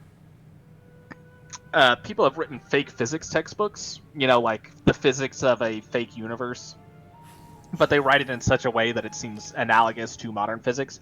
And I could say, like, fucking idiots think gravity is real. Look how easy it is to just write a fake physics textbook. It sounds just like real physics, but it just shows how easy it is to make all this stuff up. Yes, but if you were to suppose, if you were to suppose maybe in a hypothetical sense, just putting aside all the evidence that we do have that you know, like the Bible was written by people, if you put that to the side, you can see that it can be written. I was going to say, the main evidence that all religions are fake is the fact that if you just put a human on an island, or a human community that's isolated, they're going to come up with a religion again. Yes. Like, people just do that. We see throughout history, people just spawn religions. So it's like, maybe that's a thing people do. Maybe none of them are actually true, and it's just a thing brains do when they get desperate, you know? In this case, though, the religion is... In this case, so they're not stranded on an island. They're making a religion for a game series. The problem with Elder Scrolls religions is that they're all true. But, So you can't no. really you can't use them to critically examine a religion because it's like every No. word, like there's no fake verses. No, in no, no, Elder no, no, Scrolls. false. Well, yeah, not when I say verses, you think of the Vivek verses. No, okay, we're I mean, like, treating that as there's a Bible. lot of, no. Is there any god? Is there any god in Elder Scrolls that's fake? Probably, but the thing is, so there's no, like, like, literally prove to me the existence, like, the actual existence of a certain god. We're not talking Daedra, but, like, bring up a... Akatosh? You say Akatosh? Akatosh, sorry. Like, okay, so you'll see like the inception of this guy broke the law. He's so in so much trouble. Anyways, Are you on CNN or playing Huh? out ESO? I- He said, "Are you on CNN?" Just watching a car chase. This this guy guy broke the full on. law. He's in so much trouble. No, but there's various things where you'll have like you can see, like, okay, this is where the beginning of the idea of Akatosh started, right? It came from the idea of Ariel from Elvish cultures, moved over into I will Medic tell you. cultures, and so you I can go will back. tell you. You can guess that maybe there's a lot of crossover with Akatosh, but thing is, so saying every religion is true. I will doesn't- tell you how I know that all 9 divines are true, and that's when I go up to one of their altars, accept their blessing, it gives me a stat boost. You're just going to 9 divines. Do you have any idea how many religions there are? You just went to one pantheon, and we're like, they're all true. There's so it's like, you know, go to the cultural stories of how the convention went compared to, like, say how the convention went in, like, your common imperialized storytelling, and maybe Aldmeri storytelling compared to Khajiit storytelling, like pre-Radata Epiphany. You've got What I like about certain franchises like Game of Thrones is there's a ton of religions in Game of Thrones. They're all obviously just like real world religions where, like, there's no evidence that they're actually true. They're just like, you know, you have the drowned god and the, you know, I mean, there's definitely magic in Game of Thrones, but, like, there's people that mock all these gods, like Tyrion Lannister, because, like, all these people are just worshiping all these deities, and, like, they're all just doing the same crazy shit, even though the gods have never done anything for them, because there's absolutely no evidence that any of these things are real. And it makes the world more interesting because it's more of a congratulations, you live in it. Welcome to But in the real fantasy life, I world, you can guess. come up with a bunch of cool religions that are fake. Yeah, no, but, Real but that's the thing, though. Is in the Elder Scrolls, it's like there you can definitely see truth and evidence. It's like, okay, well, I can see that something caused, like, this to happen. Like the Divine Covenant actually does work, right? But if any god is fake in Elder Scrolls, you can't blame someone for believing in them because it's like, well, other gods are real. They just, you know, thought this one was. who's talking about blaming? It's just about like, Criticize anyone. what's your evidence, right? I mean, like, for example, let's go ahead. I mean, like, in general, if you just go about the Aedra themselves, or it's like, how conscious are the Aedra even, because they're not interacting with you particularly. You might get blessings from them, I suppose. But that they have agency, right? They clearly make decisions. Do they?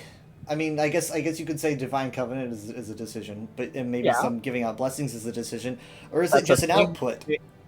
Right, because you're literally hanging out in their house. Isn't that what a decision is? Think of it this way. Think of it this way. Like, you're in, like, Does God make decisions? Because in the Christian religion, God can't do certain things. So is his what is he happens? being forced What to make- happens when you turn on a light switch? The light turns Yeah, on, the right? result, right? Did But the is that how light Christian choose to do God that? Did the Christian God choose to send Jesus down, or was that the only thing he could do because he's functioning like a program? Well, if we go the Christian God, if we want to get started on that, has, like, tons of interactions with people. yeah, we're talking like sending angels and shit. I'm more referring to the plot hole of them saying God can do everything, but then clearly having him restricted within, like, the rules of good and evil, which apparently he made, but also why are we disputing real world Christianity all of a sudden? Like, what's... I'm saying maybe the Aedra operate the same way. Well- Because obviously God can't forgive sin, for some reason. You know, he wrote some code which he can't break, even though he could break it. He just doesn't, and so he has to send his son as like a glitch to like forgive the sin, even though he could just forgive the sin by thinking about forgiving it because he's a god. Once you start like it's not really, you don't really get the whole like good and evil thing as much, because different cultures will perceive their divines as believing different things are good and evil. The same thing. Like if an Aedra does something, maybe it's an output. I would see maybe like I do think that there is something there, right? But they're not talking to you. They're not like talking to you like the Daedra. But I think there's something there. But as Daedra are basically mortals that don't die. As it's been recorded, at least it's how it's perceived. Because here's the thing about the Elder Scrolls is like, you know, like no one's smart enough to just know the creation story. You have various creation stories, and there's a lot of overlap where you're like these cultures have these stories that are very much alike each other, and they didn't really have an overlap. And so you're thinking they kind of, but in this case it's legit. So so you can kind of bring something from, well, I mean, like, you know, real life people go, you know, this culture had dragons, this culture had dragons, so dragons must be real. It's a little bit more concrete than that. More like they're telling the same story. You know how people like say, here's evidence of a global flood. One culture will have it on one side of the world, and the other culture will have it. Obviously, that's not true. But in the Elder Scrolls, you can see that actually happen, right? Yeah. So you can kind of take stuff from that. Are real in Elder Scrolls. What? In Elder Scrolls, dragons are real. Yes, dragons are real in the Elder Scrolls. Wyverns. No, so it'd be great if there was a person who's like, the Khajiit have legends of dragons, and the Nords have legends of dragons. There's no connection there. Cultures. Maybe dragons are real. Here's the thing, like, so the Elder Scrolls 5 somehow, like, people talk about them like they're like, oh my god, dragons actually do exist. Yeah, I know the whole thing of like, my god, the legends were true. It's like, I don't get it. I don't get it. About? I personally just don't understand that. I was talking with someone about that trope of like people being amazed by magic when it's like, what do you do? We've established that this is a thing a long time ago. It's like, what do you think these big ancient ruins are for? What do you think the dragon cult was? Dragon priests? Wait, what do you think the big fucking grave is here for? Buried in the dragon. Did no one ever dig up a dragon grave? Yeah, just dig deep and you get a dragon bone. You know? Gotta be worth a lot. I know they're worth a lot. Dragon bones are great loot in Skyrim. Yeah, they've got. I mean, like, and there's that dragon skull in Dragon's Reach. What happens? What happens if someone loots a dragon burial ground? They sell the bones. Those bones go all over Tamriel. They're just like on the black market. Hundreds of dragon bones. When that dragon is resurrected, what happens? Just like puts itself together like a Lego island. It's like the Iron Giant. All the pieces are just pulling back together. Like flies off someone's shelf.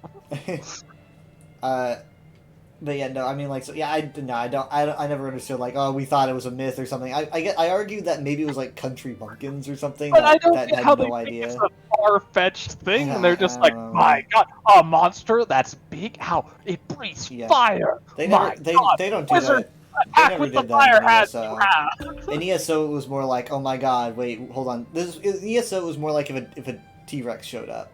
And, you know, it's like, well, we know what a T-Rex is, but there shouldn't be one here. That's what they do in ESO. That was closer to the era that dragons were more prominent. Yeah, but I mean, like, everyone that lived during that era, with some exceptions, aren't around. But, it is a weird trope that just keeps happening. I just kind of thought, it's like, okay, it's a trope, it's like, that's not the right place to put the trope. I get that having the people shocked gives you, like, a sense of, like, I told y'all so kind of thing, but it's like... It makes it seem more interesting, where it's like, a legend is true, but it's like... Yeah, but, like, that works in modern day, and, like, Percy Jackson, where it's like, God, Zeus is a real thing, you know, that's a mind blow. Yeah. Dragon in Elder Scrolls is, like, a mundane thing happening. It's, like, really acceptable. If anything, the constellations coming to life, like, that's crazy. I guess it's not even really that crazy. I mean, like, literally, like, end of the Third Era, you had Dagon himself show up in the Imperial City, and then you had a guy turn into a giant flaming dragon and fight him. I get that there's a concept of social amnesia if enough time goes past. Really wasn't that long. It was like... Well, this is the problem with burying nuclear waste. You know, we have to think about, we're going to bury nuclear waste here. It's going to curse this land for millennia, right? Like when we bury this nuclear waste, this zone's going to be irradiated forever. Humans will exist for so long that we are going to forget that we buried this here. And if we put a sign saying nuclear waste here, do not come in, no one's going to know what that means. Because, like, think, you know, a million years in the future, no one's going to be able to read English. How do we warn future people who will eventually forget what this site is not to come in here? So that's why you get all these nuclear warning things where they're like, no good deed is dwells in like a bunch of weirdly worded stuff, because they're trying to word it in such a way, granted, if the people can even read English.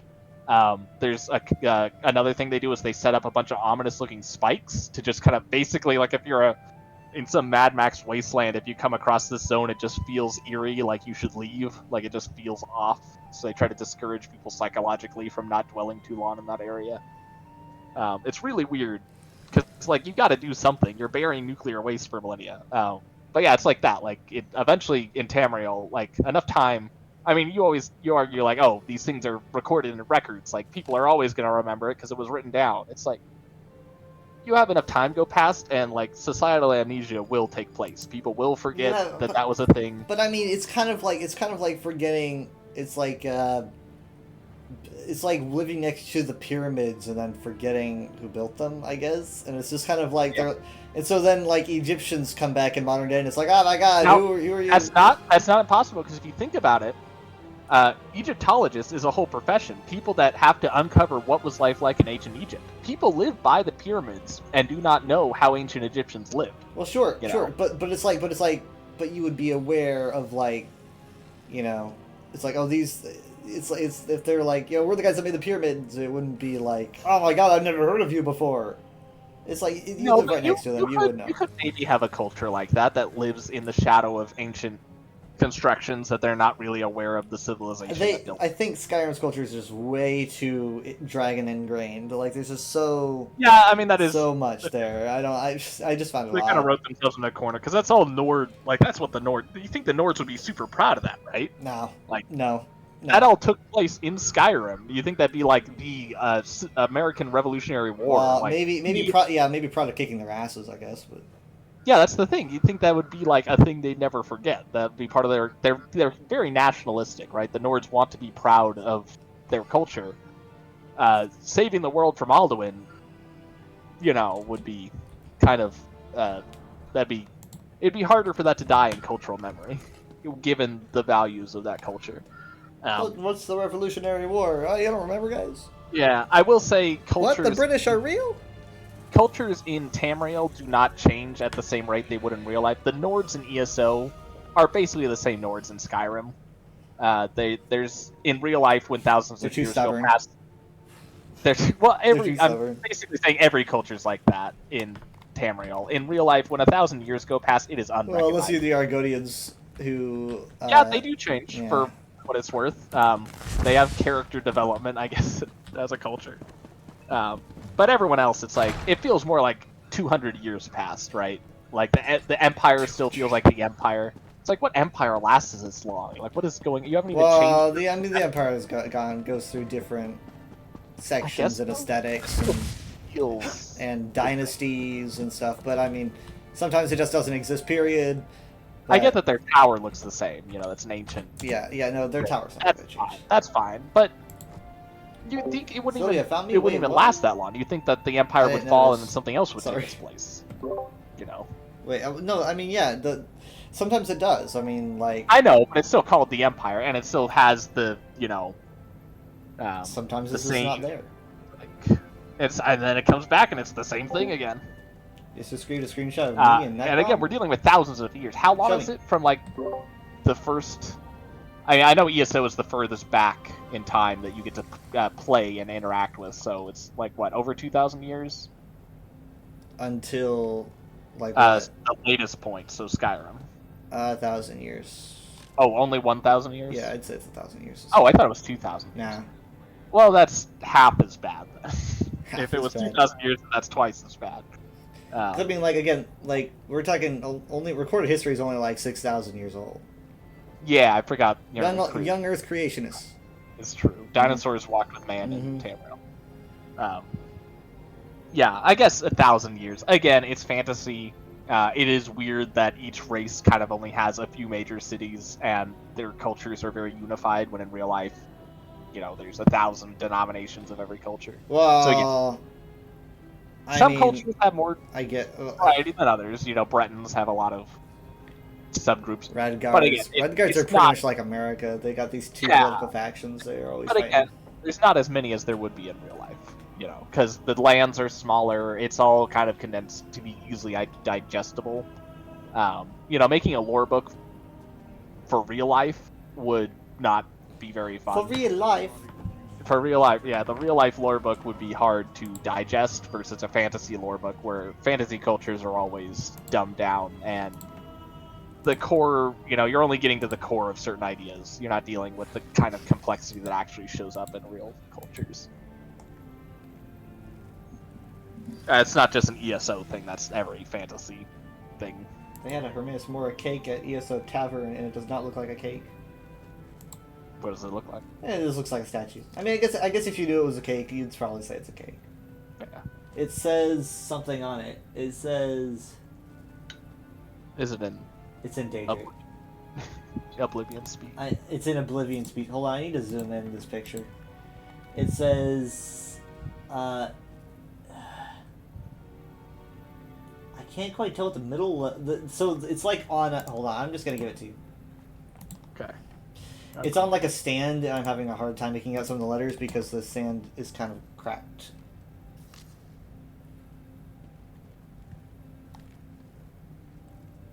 Yeah, it's a good cake though. Oh, that's a real. Okay, I thought this was in the game. No. This is at the tavern. This is in Germany. They're having a celebration. It says E. I want to say it's almost ESV. I can't quite tell. No, it's not an S. I don't know what that is. The end is an O. What? No, that's a V. There's three letters at the top, right? Oh yeah, they don't have a little dot in them. It's a V. I think they mean ESO.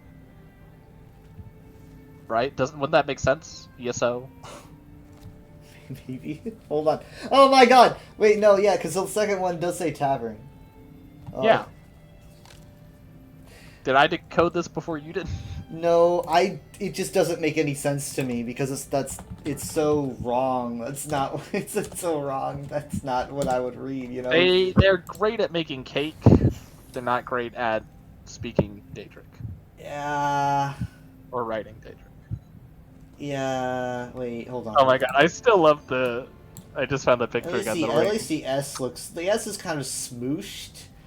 And they forgot the dot and the O, which is kind of odd. Maybe they couldn't pull it off? No, they I'm in Cal judging the cake. Oh, bloody idiot. Didn't even get the Daedric script right. It does say ESV. I'm just going to say it does say ESV. So that's Elder Scrolls something. Virtual. It does not know. But Maybe it's in German, right? Maybe online is different in German. Maybe they call online Vonline. Okay. No, here's the thing. They write the V correctly in tavern. Oh. Wait, hold on. No, wait. Yeah, no, T-A-V-E-R-N.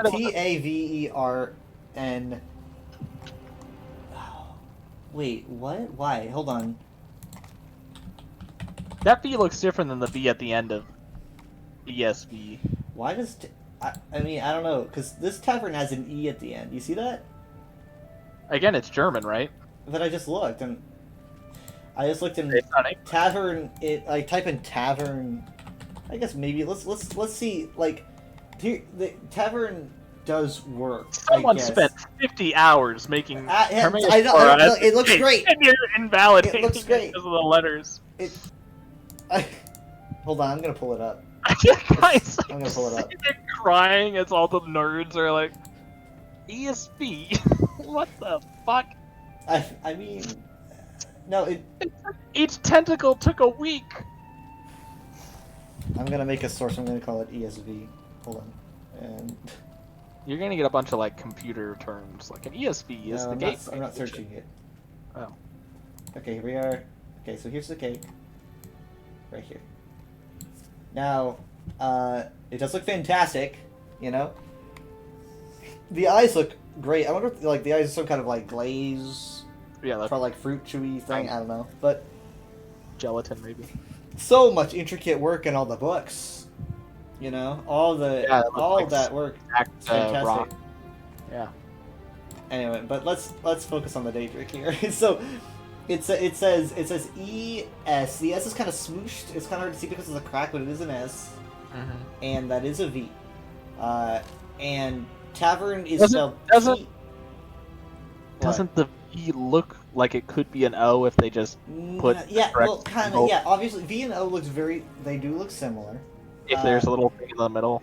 All they needed to do was poke it. But I mean, I'm just gonna say. I think it's very easy to believe that they may have just forgotten to put little. It's the most iconic letter in the Daedric alphabet. It's on the, Again, it's on the they make cover cake. of Oblivion. Yeah. For all you know, that's this was true. a commission. That's true. This It's cake pro- maker it's might not prob- even it be. probably, it probably was. But I'm wondering why it says tavern with an E at the end. Do you see that? There's an E at the end. It says TAVERN. The end's kind of odd, but Isn't that like an old style writing? Maybe. I'm trying to Google it right now. I'm seeing. I guess it's here. It is in French, Middle English. So I could excuse that, I guess. Yeah. You know, but I mean, like, I know my Daedric better than I know my my. But I will Old say English. tavern, right, where it says TAV. That V looks different than the end of ESV. Yeah. But. So I think that means that that's how they write V's, and if that's not how the other one looks, then that's not supposed to. But be. I mean, like, so for similar letters, K, V, and O all look very, very similar. K is noted by a little notch on the left side that goes up. V and O look super similar. Yeah. But if you have two V's, they should look identical, right?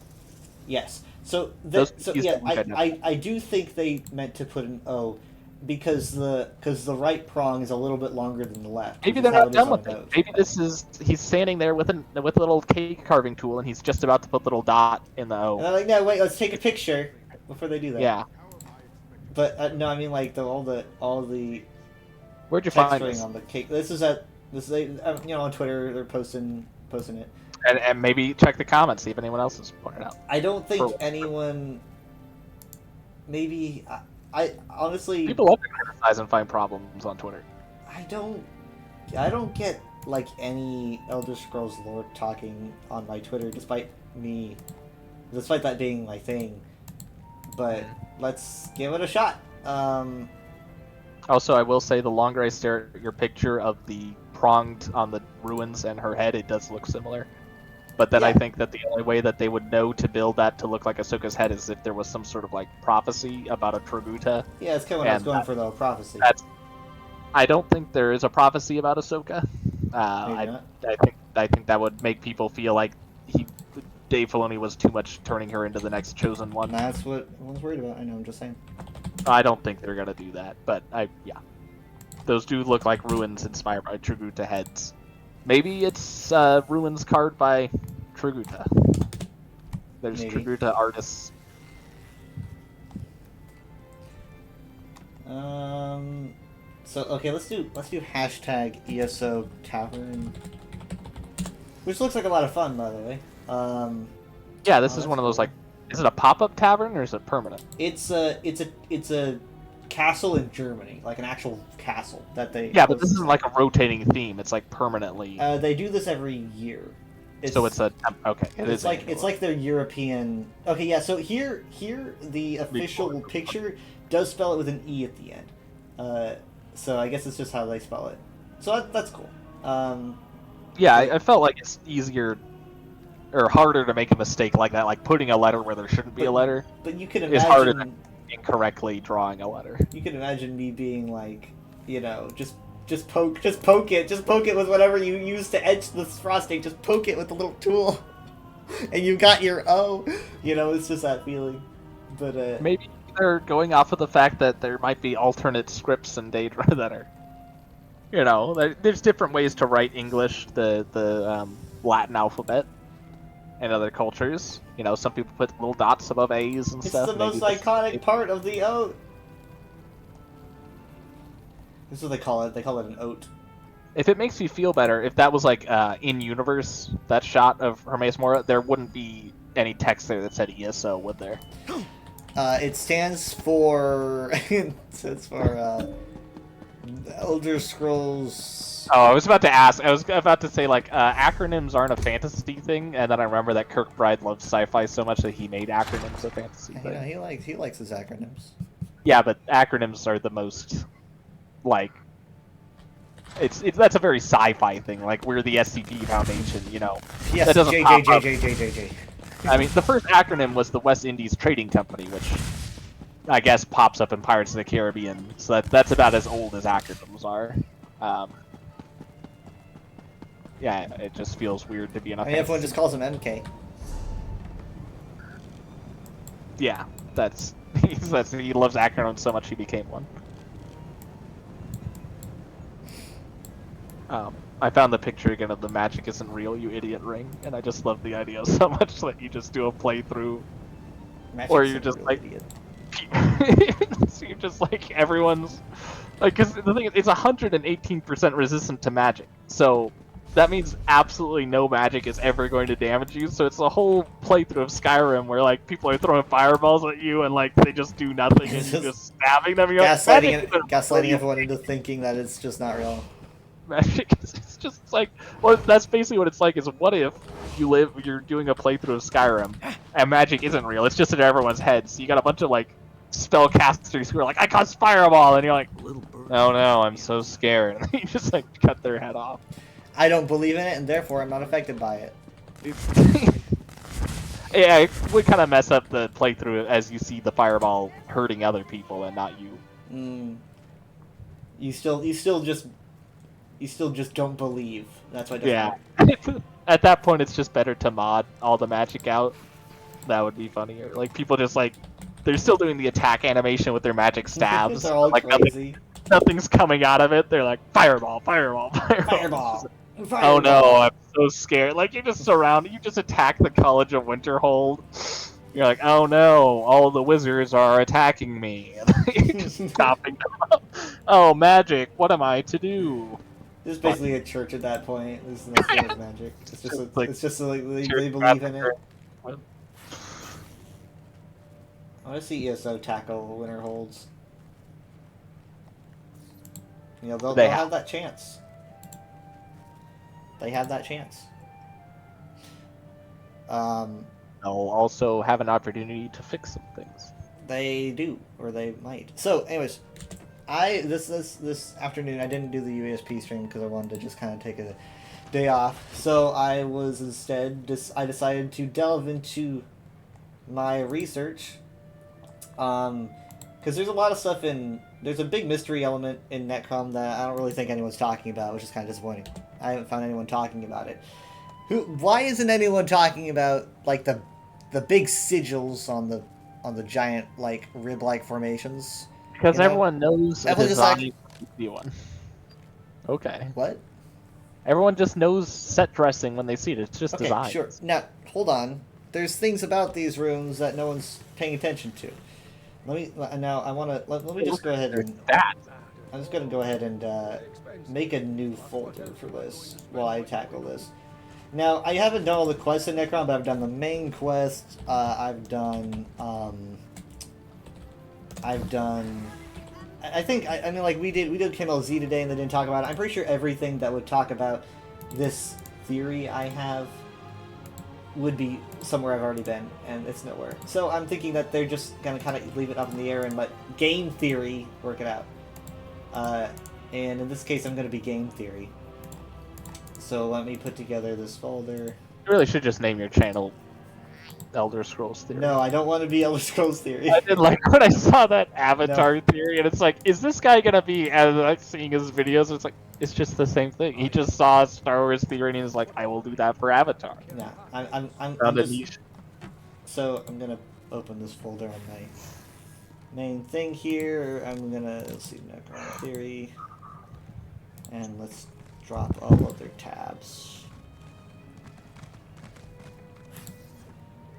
Okay, so basically, when you look at these like huge spiry things, sometimes you hear the word rib-like formation used to describe them. Sometimes you hear the word tusks to describe them. I think tusk is kind of the word that was described back in the Pocket Guide to the Empire. Very weird way to call something that is obviously rib-like. Yeah, it looks rib-like, but I've heard, but they are also arched. Which I mean, yeah, looks sure, like a tusks look like that, but when you hear tusk, you think it's like in association with other teeth Yeah. or like a mouth. But I just, man, I haven't really heard. I've read every single book I can about all this stuff. Actually, in fact, hold on, let me check really quick about. Where's my books? There. I don't have my search because I'm uninstalling. I haven't installed that mod yet. That's right, I install mods sometimes. Right, sounds like it's just like a search feature, though. It is just a search feature. That's fine. Telvanni Tones, Feast of the Dead. I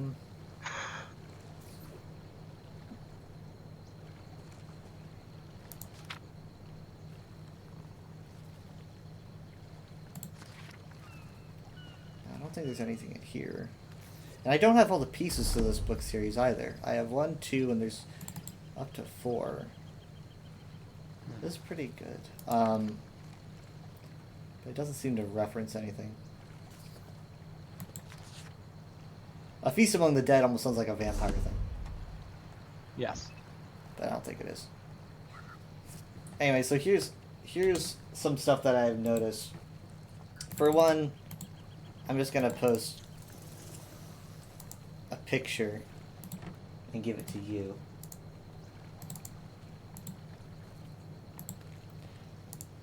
I took a few of these.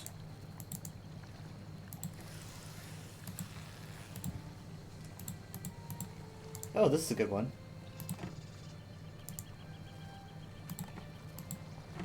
Okay, so here they are, and so I spent a long time looking at these and trying to pick apart what I see. You can see, like the very top one. These look like Rorschach tests. Like a what? Like a Rorschach test? I'm just gonna tell you what I see. This one looks like a skull. Okay, so yeah, so you'll see that one does look like a skull, though. You notice that, right? You can clearly see one. I thought it looked like a butterfly. It looks like a skull.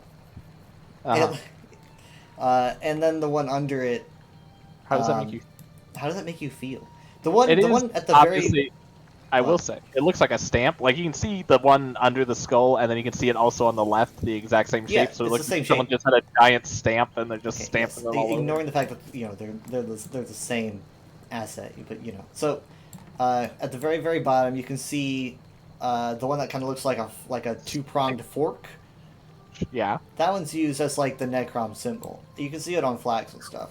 But you can also see the one like in. Why? Do they say why? No, I've talked to. I think only one person has ever mentioned these sigils. No, I mean, do they say why the flag symbol looks like that? Is it No, that? I don't believe so. Did they put it as their symbol based on these rock tattoos, or is it that the rock tattoo and the flag share a common origin? Well, I do know that Necrom went under like an expansion like 1,000 years ago, and so I think that for the most part, I think that like these sigils are probably like incredibly ancient, like to the very foundation of the city, and then the expansion stuff, like all the tribunal symbols you see, the flags, that stuff probably came later. Because this stuff looks like this looks like cave painting. Like it looks like you would find it on a we went and saw cave paintings on I forget where that was. I get those vibes from this. We got pictographs, which aren't cave paintings; they're scratches in sandstone. Yeah, except these are some kind of I don't know what this is, chalk. I don't really see any like. No, it's I don't not really chalk. say paint. I don't know. It is probably the same concept as a pictograph in that they are probably etching the surface of the rock away, revealing a lighter underside. Maybe. So the rock is dark outside, and they are scratching it to make. In that case, it would be white like bone, wouldn't it? Which is no, it's kind of a light gray. It doesn't look like bone, really. It's white. If you're actually there, but the some of these pictures are really close up. It still just looks like the bottom one, or I guess I sent you 3 pictures, but the more tower-like one makes me think of all the towers that they have in the city. How it's like thin at the top, thick at the bottom. It's kind of just how you want to build tall structures, but yeah, strong foundation. Yeah, you don't want to build it thin at the bottom, ticker at the Yeah. top. but- Anyway, Yeah. so these things you see everywhere, right? And so let's delve into let's see. Where's my other picture? I mean, I'm pretty sure those are like were there probably at like the foundation of the city. Oh wait, no, this is the wrong folder. No, that's for the UESP. Here we are. Okay, so this is the wall that I found. Well, Did you get the picture that I sent for the cake picture? I did. I just haven't looked at it yet. Oh, okay. This wall I found in Apocrypha, right? I found this with you, like back around when we were exploring together, probably the week after the DLC came out. Mm-hmm. See, these aren't pictographs. These are like. Now, yeah. See, this is in Apocrypha, right? These are the same symbols. You'll I see do a lot. not- You'll see a lot of different ones, right? You'll see a lot of ones that you don't see in the pictures that I gave you, but there are a lot that are the same. You can see. Well, I did see the prong one. Yeah. Here's the like, prong you one. gotta keep looking, yeah, longer. And those. So it's like one. Why are these just kind of here? In Apocrypha? Maybe because they had the sticker asset and they just flipped them to make them darker and started sticking around Apocrypha. But no, it's just this wall. It's just this wall. Oh, that you found so far. Well, you know I go around all the time. Yeah, but you didn't find these immediately. I mean, here's the skull one down here. But I've been going around a lot. This DLC's been around for a month and a half. You missed something like that though. You run past them, they just look like a textured Well, rock. I can't. I'll tell you if I find any more. Either way, that's that is. Well, now the question is, which came first? Did they originate in Apocrypha, or did someone from Necrom carve these in Apocrypha? Right. I mean, like, so this section of Apocrypha is it? What? Is Necrom's connection to Apocrypha a recent thing just due to the story, or has Necrom always been tied to Apocrypha? No, I don't even know what this tie would be. Like, what would you theorize? Like, why Well, would if there it be was a like, connection? if Apocrypha was like any other Daedric plane, like maybe one that dealt with death, that would make sense to be always tied to Necrom. I don't know why Apocrypha would be tied to Necrom. I mean, they, like, the Ordinators say that the veil between, like, Apocrypha and Nirn is especially thin around Necrom, and they haven't said anything other than that I noticed. It's those tattoos. I mean, so here's another weird link. Another weird link is this artifact that shows up during the main quest called the Fulcrum of Obscura. It is it comes in. You see, like, there's like, you see two pieces of the Fulcrum, and like at some point it breaks. So you get one piece, other people get the other piece, and the pieces look totally different.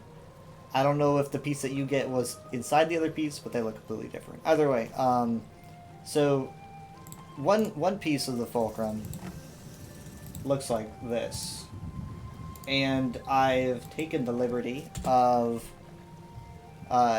taking a picture of one of those sigils that you find in Apocrypha and showing that it is there on the Fulcrum Obscura. We can see. Hold on, why is this here?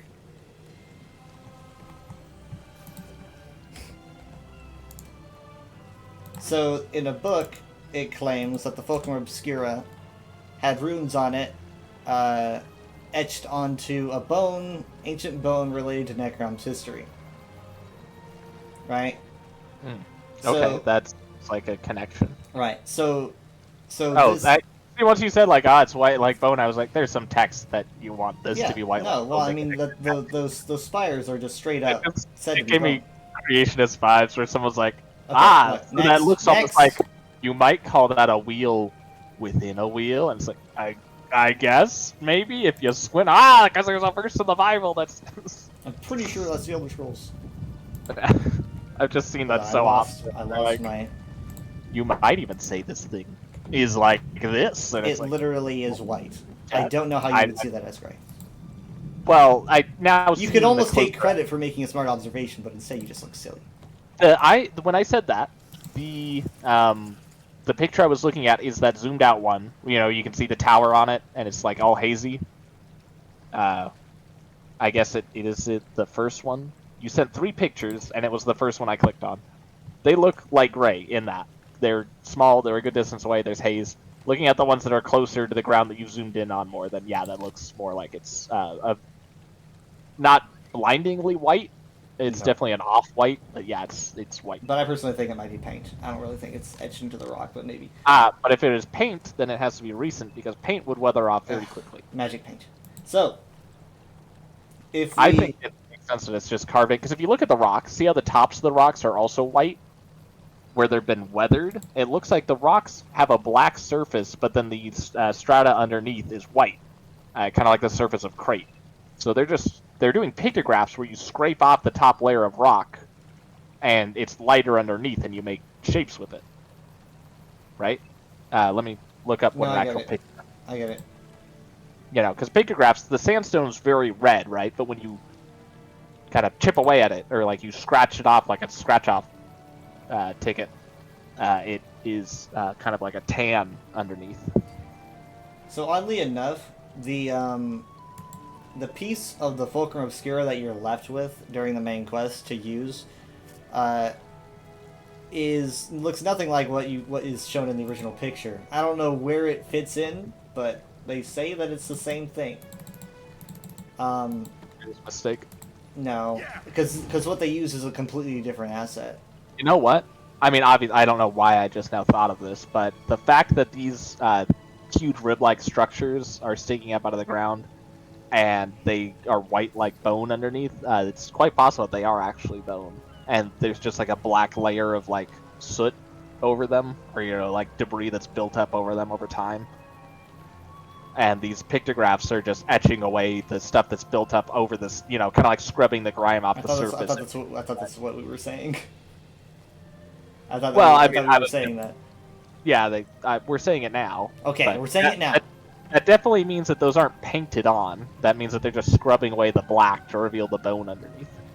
I'm just saying, yeah, but I'm not seeing any like layering. It looks really flat, but if it does look like it's the same color, so it could be scraping. If the bone is white, then why would they paint the exact same color as the bone underneath? Doesn't it make more sense that they're just scraping off the black? I guess so. It wouldn't like be an indent. You keep talking like you haven't seen a pictograph. I gotta find pictograph. Pictographs are flat. Not pictograph worksheet. Ancient pictograph? Ancient. Not ancient Hebrew pictograph. Everyone loves Bible land stuff. Not save image. Here. This is going to remind you very much of the pictures you're sending when I send it. Yeah, I'm seeing them. I just had to Google it. Yeah, well, it's loading. Come on. This is actually probably more efficient because it doesn't weather so easily. If it's in like So a protected yeah, space. like the one I just sent, the sandstone is a very ruddy, rusted red. But when you kind of just scrape away that top layer, it's very light underneath. And these last for like a super long time. So, like I shooting a deer. Yeah, you can even tell what they're doing. Mm-hmm. There's a wheel. Obviously, these are newer ones because that guy's riding a horse, and horses weren't introduced until. Yeah, and there's a wheel. Kiki's horse. Yeah, there's a wheel. They will be weathered off over time, but like if they're inside of a cave or like have an overhang. Mm-hmm. The point is, I do believe that the things on the ribs are pictographs. It very much looks like they're very big. It's a lot of scraping. Yeah, it's but see, that would be a problem if it was paint too. They're very big. That's a lot of paint. It's the same problem. Here's the last bit, and that is the bit of the Fulcrum Obscura that you get during the main quest. By the way, this is pretty early on in the main quest, and it's not like a big plot thing. It's just something to think about. And I felt it looked odd because it literally just straight up looks like a piece of bone. It doesn't really look like what you see. So I don't know, they snap off the top bit and this falls out of the middle, who knows, but the piece that you actually see, I'm going to share a picture of it. I didn't realize until today that it looked really familiar. And I was like, where have I seen this before? And then I realized that it looks very familiar.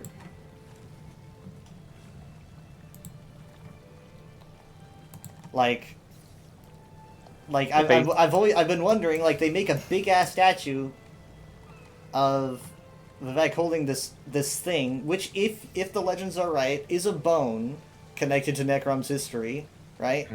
Because that would be a piece of the rib that's snapped off that he's holding. Wouldn't that be bigger? Yes, obviously there's a thing going on here. It's like, well, it would be huge, obviously, but I'm just saying, aside, because who knows how much of the legend is actually true. Yeah, I can't argue that the artifact in the first picture, if that is part of the rib, wouldn't it be bigger? Yes, it would be probably massive, but why is it tiny? Don't think so literally, right? Don't think so literally. Oh, what is it literally? No, again, that's you thinking literally. I'm just saying you can't argue the connections, right? What is a bone connected to history? He's literally holding the bone connected to history. Your only difference is that the size is different, yes, obviously. But you can't just disregard that. You have everything else working for it. Everything else working for it. Right? Oh, I feel like this is a thing you thought about. It's really unfortunate you're the only person I can talk to about this, okay? I've been waiting so long. But I'm so confused. So you're saying the bone in the first picture, is the thing that Vivek would have snapped off in the look legend. at Vivek. It's the same size to him, right? Proportionately. I mean, he's not massive. I will Vivek's not say, big. obviously, it's a statue recreating a story, so... Right, a legend. So why would the size be perfect? Obviously, the size could be very different in real life. They're just making a statue. The statue shouldn't be but again, the legend in itself also is incredibly confusing, right? The legend in itself doesn't make any sense. I will say it looks the size difference in itself is a grain of sand compared to how much this legend doesn't make sense. But so ignoring the legend, or ignoring the statue rather, if you think that bone in the first picture was a piece of the rib that was snapped off, right? There is no actual snapped off rib around Necrom. I can't find one. Okay. Yeah. So what do you think that thing he's reaching for in the top image actually is? I'm saying it's implied. I'm saying that it might not actually be literally a piece of giant stone, but it's the exact same shape related to Necrom's history with runes etched on it that we can probably link to being the exact same runes that you see around the city. I don't see any runes etched on that thing he's grabbing. No, not you can't see it on that side. But also you can see it on the picture that I shared before. Right, the picture I shared before on the full thing. Is that's what it was zoomed into? Yeah. So you saw the big box-like thing. That's the Fulcrum Obscura. That must be very small on it because that doesn't look like it looks like it's on a flat surface. I've talked about it. Yeah. So. Okay. Now, where did this thing actually come from then? If it's not actually a snapped-off rib. You're thinking too. Actually. Okay, if I'm thinking too literally, are you saying it's like the metaphysical concept of the rib that was snapped off? Like, again, there's a thing he is reaching for. It is an object, right? Objects come from places. Right. It's made of a thing. Describe what it is made of and where it came from. Is it clay? Is it something I think that it could literally be a straight up piece of whatever this beast is. Who knows? Maybe even the rock formations we see around Necrom aren't even part of this beast. Maybe coincidentally there's another giant skeleton. No, I'm not saying it's giant. I'm just saying there's all these pieces everywhere, and it's like, okay, well, a lot of them are too coincidental to ignore, but what can we extrapolate from it? Literally, if we dump it all in the trash, I feel like we're dumping out like a buffet. It's like, okay, I don't know where this food came from, but I feel like we should probably eat it. Are you saying then that this is a piece of the creature that Vivek slayed? I literally do not have a definite theory. That's why I'm not Elder Scrolls theory. You're just saying you're just saying it's connected somehow. I'm saying I have a bunch of puzzle pieces, and they're all similar colors, and look like they belong to the same picture, but I don't know how they go together. Right? Like, I'm looking at these puzzle pieces, and it's like, these look like leaves with roses, and this one looks like leaves with roses, but they don't quite fit together, so maybe they fit to something else. And maybe then they fit together. But it's just way too coincidental. I mean, obviously what he's reaching for is something that's been snapped off. You can clearly see the break. Well, for what on he's the holding, face. he's not really reaching. He's just holding it out. But yeah, In the first picture, he's holding it out. yeah, he's holding it. How out. is it? It's- But his fingers aren't wrapped around it. Yeah, How's it's a it? model. It's just floating there. His fingers are around it enough. Is They're not going to straight up move his. It's not like So a cutscene. in real life, he's like, look at this cool thing I found, and it's just kind of. He's actually there. holding it in front of an altar. The player's not really supposed to be that close. In fact, they don't even show off what it looks like straight up. They just kind of hold it off. Okay. And he claims several times that it feels like it's alive in his hand. It looks like it's floating, and he's reaching out for It it. feels like it's wiggling. I literally went through the sped run the quest this morning just to get that picture. But Was there any significance to what happened to the rib that the Vex snapped off in the story? Does it say what happened to that rib and if it had any powers? there's no reference to him taking any bone from any source. It's just really. Yeah. The story is that he killed the monster, and then the statue happens to show him breaking off. Yes, that's what I found very interesting because I'm like, why is he holding this? It doesn't look like anything I've seen before. Okay, so that's a new addition. Yeah, there's no reference to him taking anything from Gogol Jill at all. However, I him mean, taking things from obviously- his foes is something that he does at least a couple times in his stories. Yeah, like trophies. Well, obviously, some story has to include that element, or the statue carver wouldn't have included it. Yeah. So, I mean, you can like, I'm sure I can find the book somewhere about the full book about the what did I call it? The Fulcrum Obscura. Basically, what it is that the runes on it help find ancient secrets. It's like an ancient secret minesweeper. So it only finds things that are categorically classified as ancient secrets. and secrets. I guess so. If it's ancient and not a secret, it won't find it. And if it's a secret but it's recent, it won't find And it. so if everyone knows about it, then it's like, well, I'm not a secret. I can't find you. Well, then I what's can't its find you. definition of ancient and secret? Okay, well, I don't think it says ancient. Where is this book? Here we are. No, here we are. Okay, so it claims that Hermes Mora answering the prayers of Prior Durdrin, who I believe oversaw the expansion of the Necropolis I read in another book, which was about 1,000 years ago, and granted him the runes needed to craft. I thought you meant you read it. You're like, which I read in another book about 1,000 years ago. You just gloss over it. just gotta toss that out there and expect that. I'm sorry, what? Just like I read that about 1,000 years ago. I'm a little bit rusty on it. It says, Lord of Secrets imbued the runes with power to locate and uncover secrets no matter where they may hide, and the prior inscribed them onto an ancient bone related to Necrom's history.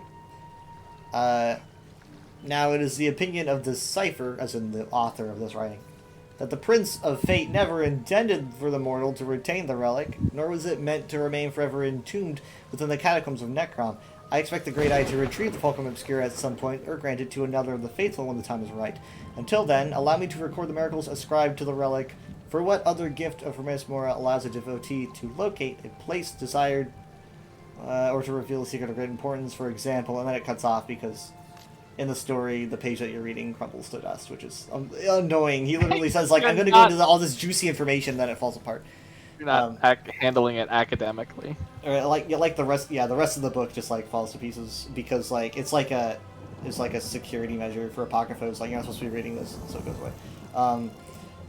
But yeah, so I mean, there's stuff like in the main quest that isn't like that I can probably talk about that isn't like huge secrets or nothing. Like different places in Apocrypha that you learn about. So you basically like use this tool to locate Hermes Mora's like biggest chamber of secrets. It's like the place where he holds the most vital of information, the most important things to him, and it's in this place that's like constantly like shifting its layout and where it's located, so no one can just walk up and find it. It's like the entrance is constantly moving. You can't just walk in there. And I believe the inside is also described as like shifting every now and then. So it's pretty cool inside. Let me just tell you that it's pretty sweet. But So that's like you use the Obscura to find that, but it's like, well, what does that have to do with Necrom, right? Why are the sigils why do you see sigils on the Obscura that are the same sigils you see around Necrom, right? These sigils are apparently, you know, it just says runes imbued the runes with the power to locate and uncover secrets. So Hermaeus Mora granted him these runes that literally look the exact same as the runes around Necrom, the exact same, and he gives the runes power. But so it's like Hermaeus Mora apparently knows about these runes. He gave them to him, and he also has these runes in his own realm. For what reason? Like, what do these have to do with him? And why is he say that you know? And why is the veil between the two realms so connected in this area? Like, what's the connection? Because yeah, why is Death connected? Death is not connected to Apocrypha in any way, so I don't know. Yeah, you don't really learn a lot. What do you learn in Death? But I don't know. I mean, maybe we're thinking too literally. But these things, these etchings, pictographs, I guess, are, you know, ancient. Like, these are probably Chimeri, the age of the Chimeri or something. So, that would mean, I mean, it's really hard to find, like, origin of Necrom. You can find some books about Necrom's history, but they're basically like, oh, it was a settlement before, like, its big expansion, and then over the course of years, like, people would come in and add more to it, right?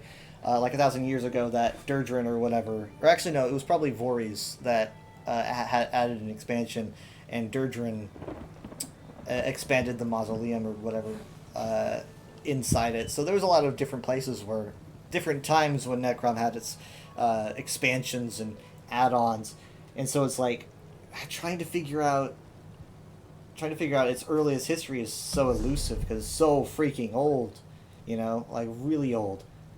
But I don't really know how old. Telvanni tomes.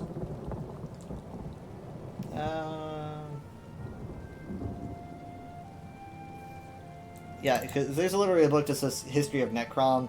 The first chapter starts out with saying, "Those who came before.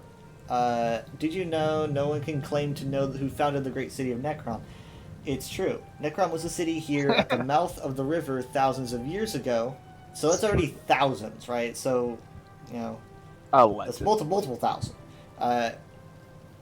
Long before Azura's curse, I won't bore you with yet another lesson about the tribunal, but the ancient city was a thing to behold even in those ancient days. So, like, you know, we're going like back to the Chimeri days, which is a huge deal. Man, that takes me back. It takes me back. Because to be honest, like, Dunmer are cool, but like getting into the Chimera can be even cooler because you get more of an ancient, like, they're trying to make their own culture, kind of a vibe. It says here, the Chimera came to this region looking to make their own way in the world, to worship their own gods, who today we call the Daedric Princes. Freshwater and a defensible spit of land was the perfect spot for one of their early settlements. They built shrines to Boethia, Mephala, and Azura, and put the many lessons they learned from their patrons into practice. As an example, they followed Boethia's teachings and built grey wooden ramps to cross the chasm, which you can see still echoed in our marble causeways today. Chimera culture has left behind so little we can see clearly. In the centuries after the curse, so many of our ancestors wanted to turn their backs on the past that they saw as no longer relevant to them. But here in the ancient city that became Necrom, we know that early stirrings of what would become the Dunmer, ancestor worship, first separated from the kind that had been practiced by the Altmer since before the beginning of recorded time. If Boethia was the god ancestor of our ancient people, it was at Necrom that our own ancestors began to rise to the fore. This is a pretty good book, to be honest. Probably one of the best in the DLC.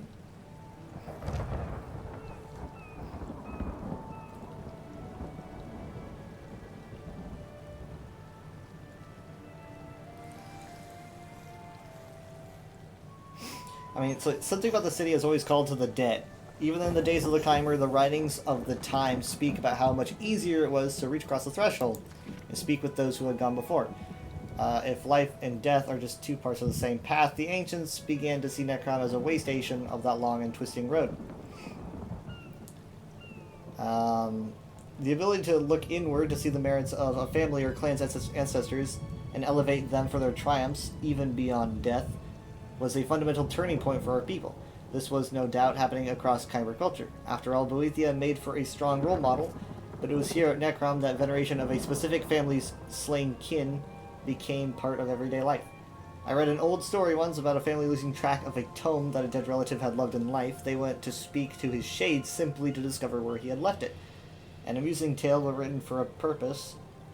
The dead and the living both call Necrom home. Every location has dead people. Well, sure, but this is basically like the internet connection is much stronger here. You know, it's like the Wi-Fi is really good. The connection those is high clear. fidelity towers. Yeah, it's those really tall. That's why they have like those spires at the top. Good yeah. connection. I mean, this book goes on and on and on. But I mean, that's pretty much where like the Kyber stuff kind of ends. But yeah, I mean, this is kind of going into like the houses and how they interact with the city.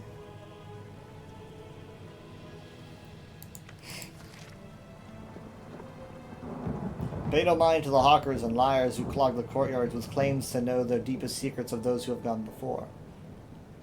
If you hear a Necrom street artist tell a joke with a bit of a morbid edge to it, forgive them. Death is all around us and it changes a person. Perhaps it will even change you.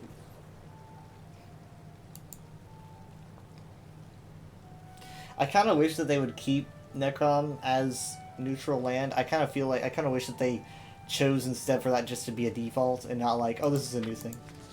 They don't really say who owned it before. I guess probably Telvanni.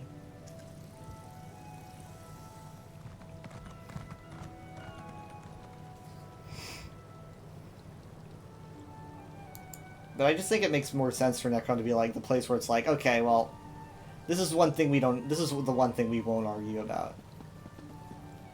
Like, we'll argue everywhere, like, all the time, but not here.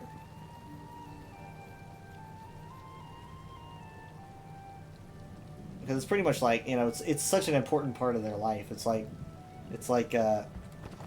you know, it's like having a restaurant that everyone loves to go to. And it's like, we can all, like, argue over politics and everything, but, like, this one restaurant, no one holds dominion over it because we all deserve to enjoy this incredible food. Like Chick-fil-A. Like...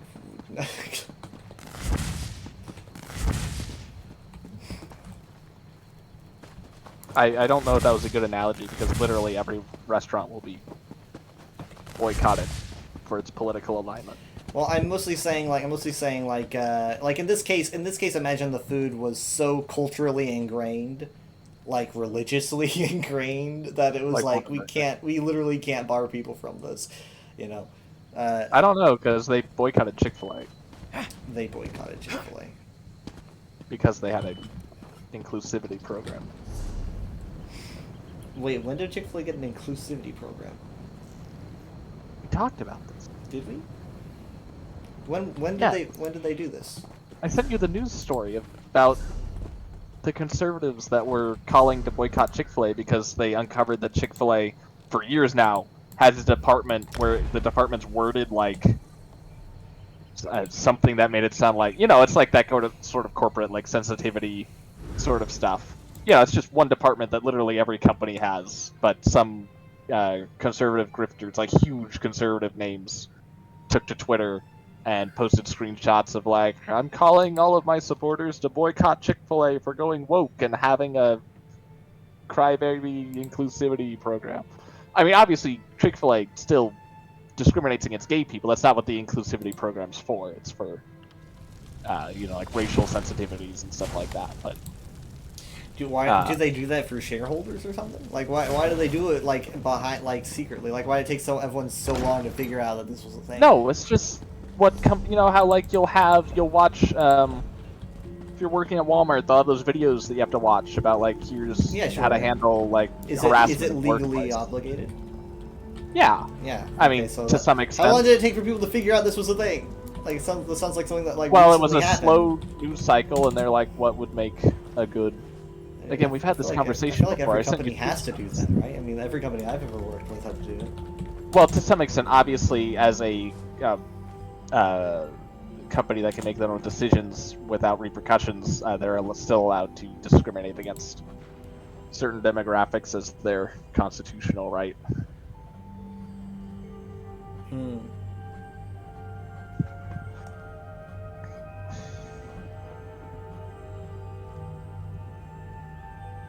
mean, I can probably find here in our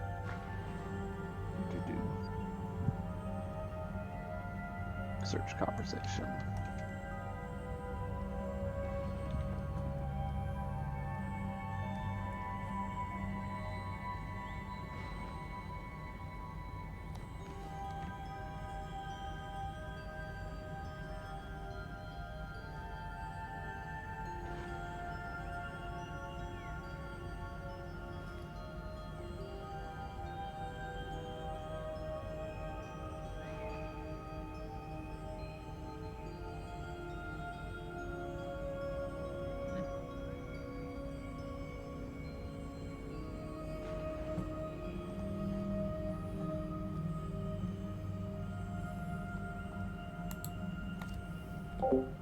I'm probably gonna swap games now, guys. We're gonna swap to Overwatch. Try to take advantage of the double XP weekend. But thank you so much for being here for the ESO portion. And hopefully, if I make my tweet about my Necrom theory, I can do it with a lot more of a clear progression. If I get brave enough to do that, because I feel like I'm missing something that everyone else has. But if I was to suggest an Elder Scrolls streamer for you guys to go to, I'd suggest Hero of None.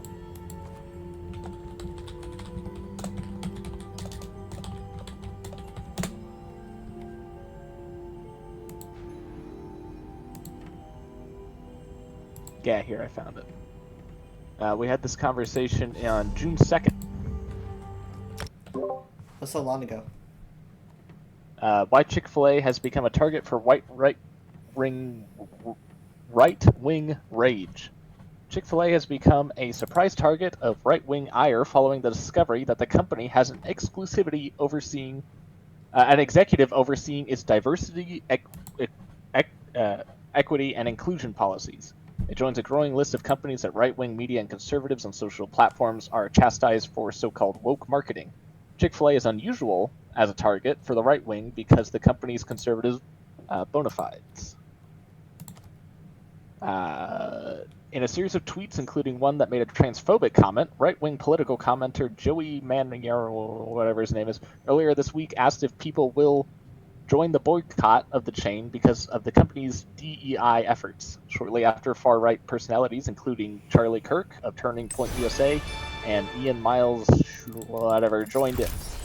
And then it has a section saying what's really going on. The target of their ire was Eric McReynolds, Chick-fil-A's vice president of DEI, who's held the position for about 3 years. Chick-fil-A says it is committed to being better at being together. Our founder, Truett Cathy, believed that a great company is a caring company, Chick-fil-A notes in its DEI webpage.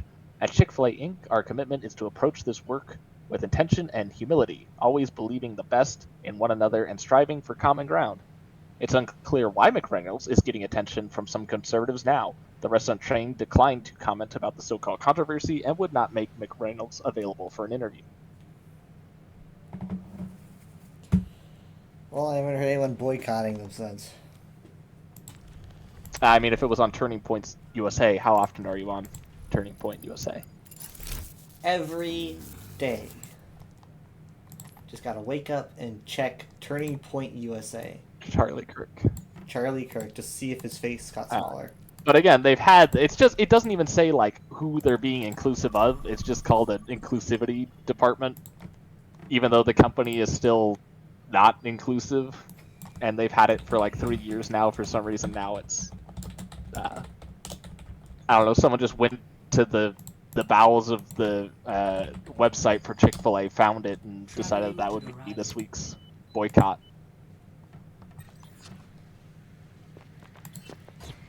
I mean, I'm sure it's died down now since they only have a controversy of a week sort of news cycle. I doubt it affected Chick-fil-A much. Yeah, no, they're cool. They're fine. They won't. I can't really think of anything that would lose some business unless they change how their chicken tastes, I guess. Yeah, well, again, like, how many people they're gonna see they have an exclusivity department? Like, it's not them, they've gone woke, it's like they had it for 3 years before, like, woke even took off as a common. Because, again, they word it like they just did this, like, they've given in to the woke agenda. It's like, yeah, but this department's old at this point. I mean, yeah, I mean, I'm not surprised by that, because again, companies just have to do this. It's just what they legally do.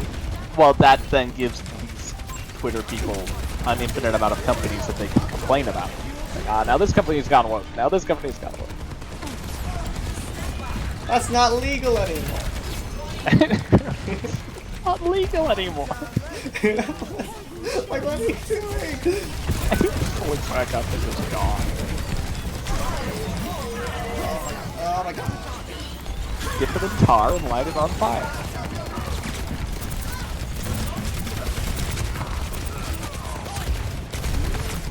Oh! Oh my god. Hi Olivia, how you doing? Man, that was a backflip. I did a great job. Because I'm a potato.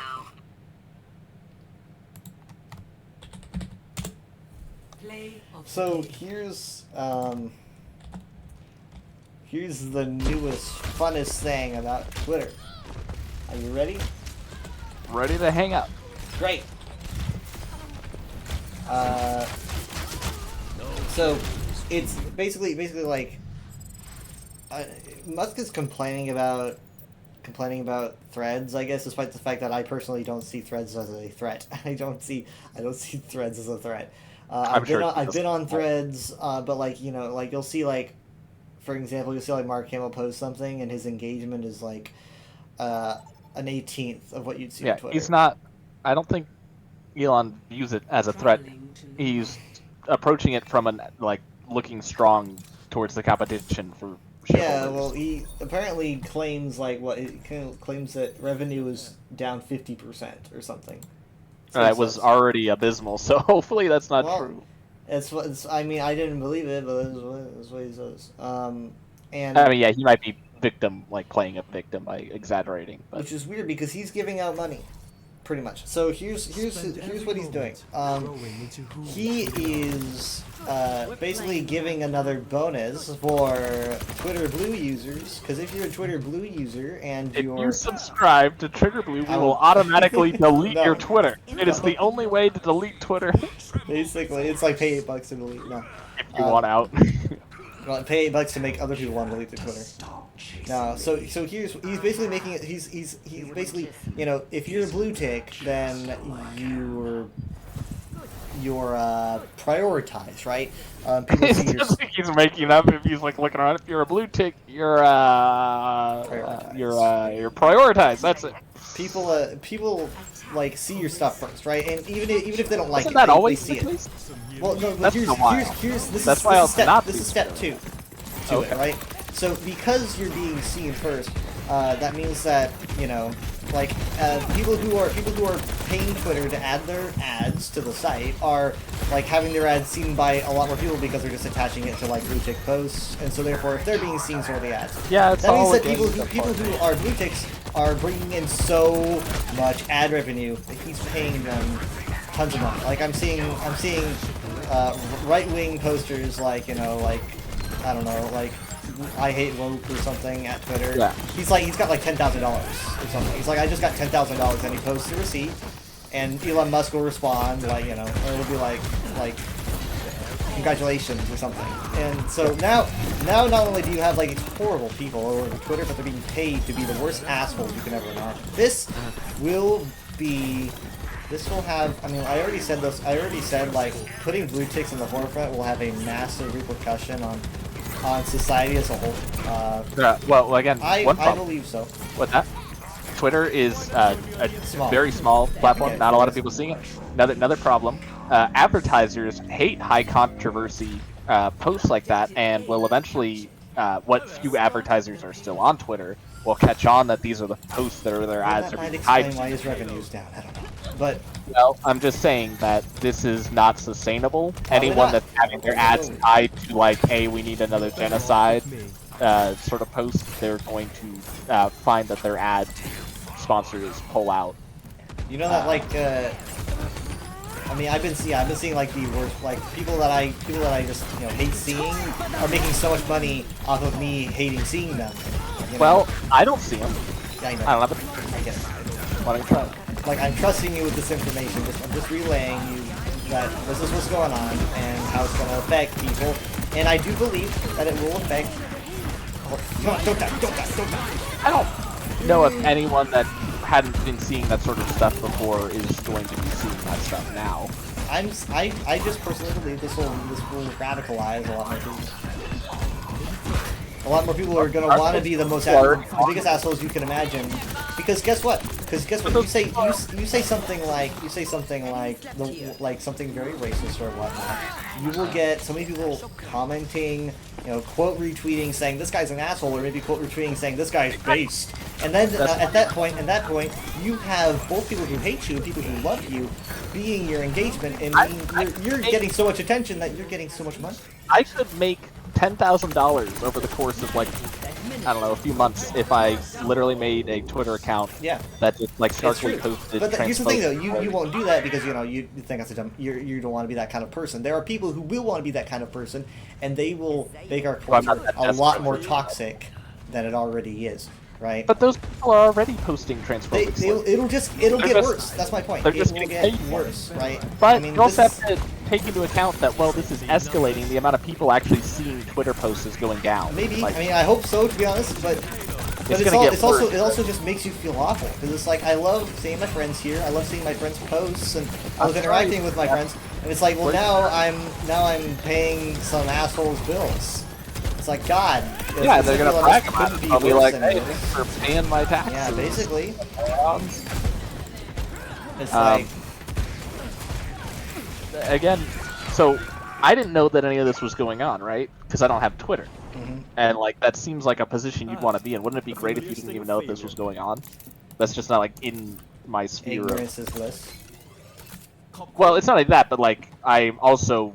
Me not being affected by it is indicative of most people. Like, I share this position with, like, 99% of the United States, I feel like. Most people aren't aware of all this stuff going on Twitter. Maybe not. The people who want to be aware are aware of it, and it's just... Yeah, and it might make the news if it gets bad enough, but, like, not a lot of people are on... The whole situation is happening because so many people are leaving Twitter. The lack of eyes looking at stuff is what's making stuff get worse. So... Yeah, I don't think it's sustainable. But I am saying that... I mean, like... I don't know how long it'll last. And it's just become a big... anti-progress echo chamber before it turns into, like, a singularity and dies.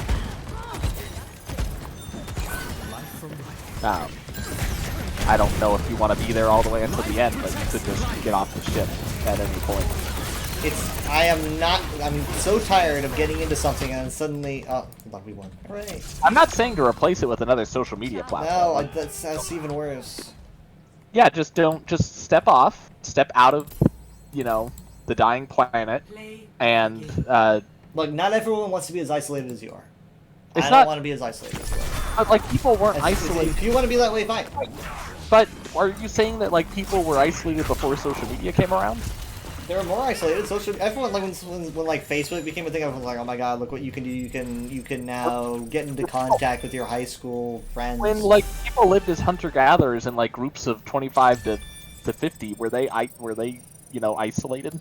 Well, I mean, they were isolated from all the other groups of hunter-gatherers. Yeah, but they had more meaningful, deeper connections with the smaller group that they were interacting with. I have the talent of having meaningful, deep connections with more people than us. That, like, 5,000 people but you're not actually talking to those 5,000 people. No, but I'll talk to them, like, when they want to talk to me. I don't ignore anybody.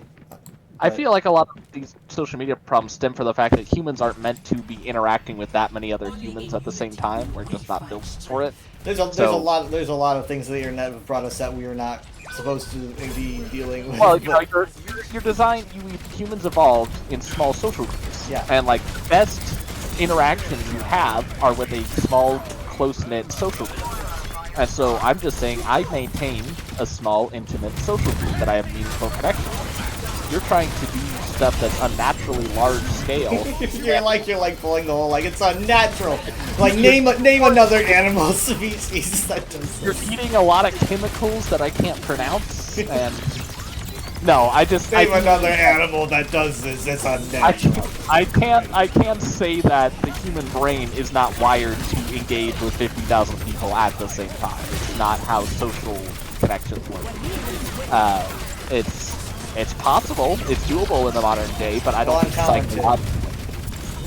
It's not my problem, though. It's not my problem. It's not gonna break down. That's not my issue. Too much. My issue is not founded on, oh, there's so many people I'm interacting with. My issue is founded on the fact that there's an asshole billionaire whose pride is a lot more important than other people's I mean, experience. Twitter was already bad. He's just kind of highlighting. Okay, there was another billionaire that already owned it. But, yeah, I guess so. But I mean, no, my issue is not like, oh, I'm interacting with too many people. No, your issue is that you don't want to let go of that. You don't want to lose interacting with that many people. Because I like doing it.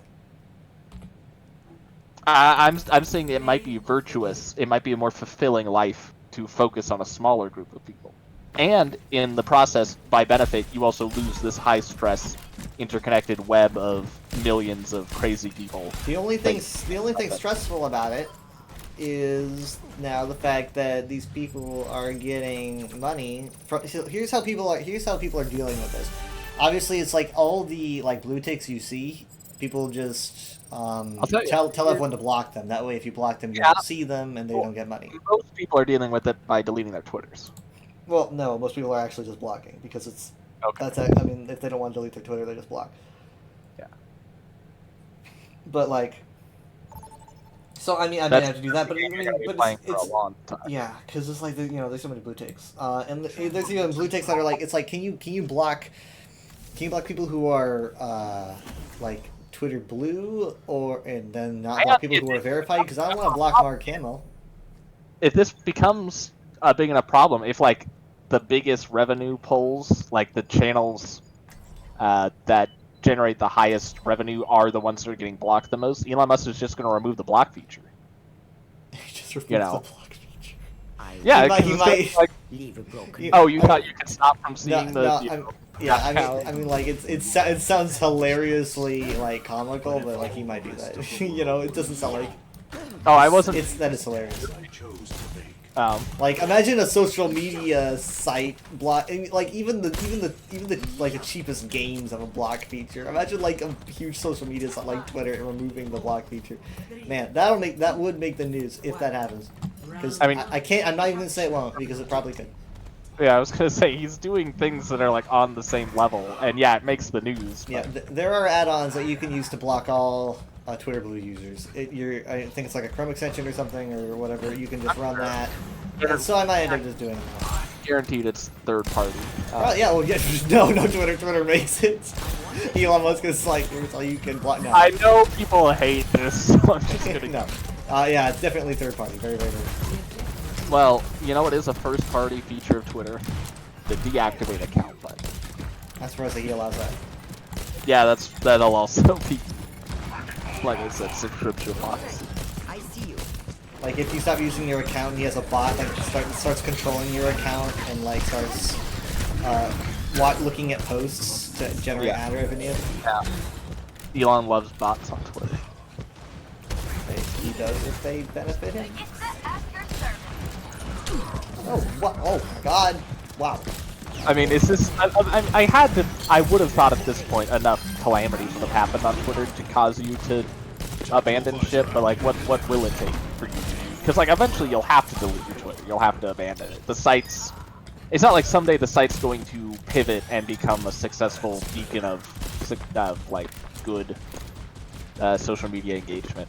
It's either going to continue down this road till it becomes like Trump's Truth Social network, or the site's just gonna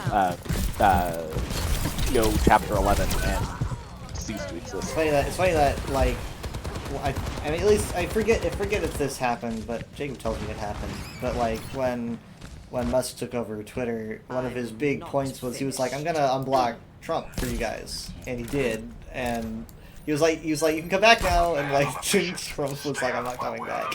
Well, again, because he Trump said, yeah, he's like, I got my own site. I don't, telling Twitter Trump was like, hey, you want to see Trump? He's over here now. Yeah, and yeah, if he he's goes at back his to house. Twitter, then he won't get his True Social as like the only place to see a Trump meet and greet, you know. So yeah, that obviously backfired for Elon. It was like, oh well, Trump was generating so much controversy on Twitter that people went to Twitter just to see the Trump circus, and now Trump's running his own circus, which is also failing as a social media platform. But It is really interesting.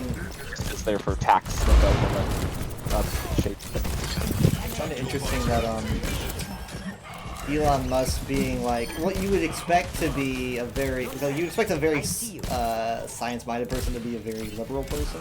So you get this weird contrast. Where it's like someone that we've been building up to be so science-minded is. Well, again, anyone that knows enough about science knows that anytime Elon talks about science, he's just like a Rick and Morty. Right, It's but not like, he doesn't actually know how Mars works. It's like, we're all gonna live on Mars, it's gonna be great. It's like, why? No, like, don't go to Mars. It's like not a good place for humans to live. We are not going to colonize Mars. Stop saying we're going to colonize. It was back in the day. Like back in the day, I thought that he was like the next Albert Einstein, right? And I'm like, okay, well, saying things that sound cool though. He's like Yeah. a cool bro. He's like, it's like, oh god, this is Tony Stark, like in real life, you know? Yeah. That's what it. That's the vibe that Yeah, I but gave he off. crafted that persona, which makes it even more disingenuous. But yeah, he liked that idea that he was the true to life version of the bro scientist. Yeah. When again, he does not know how a lot of complex science stuff actually works. So it's still very contrasting to see him like be pushing these far right. Because it is far right. I don't care what he says. Like seeing the stuff that he's sharing, I'm like, oh my god, like, you know. I don't see this.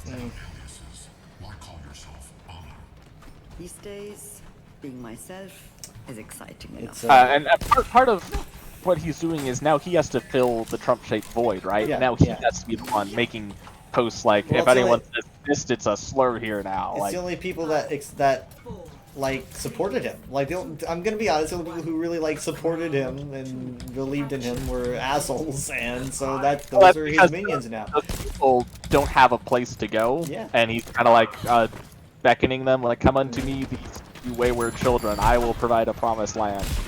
And You so know. like that's what he's stuck with now. Yeah. And it's really just made him much worse. Becoming a goblin king because the goblins are leaderless, and Basically. it's to assume control of them.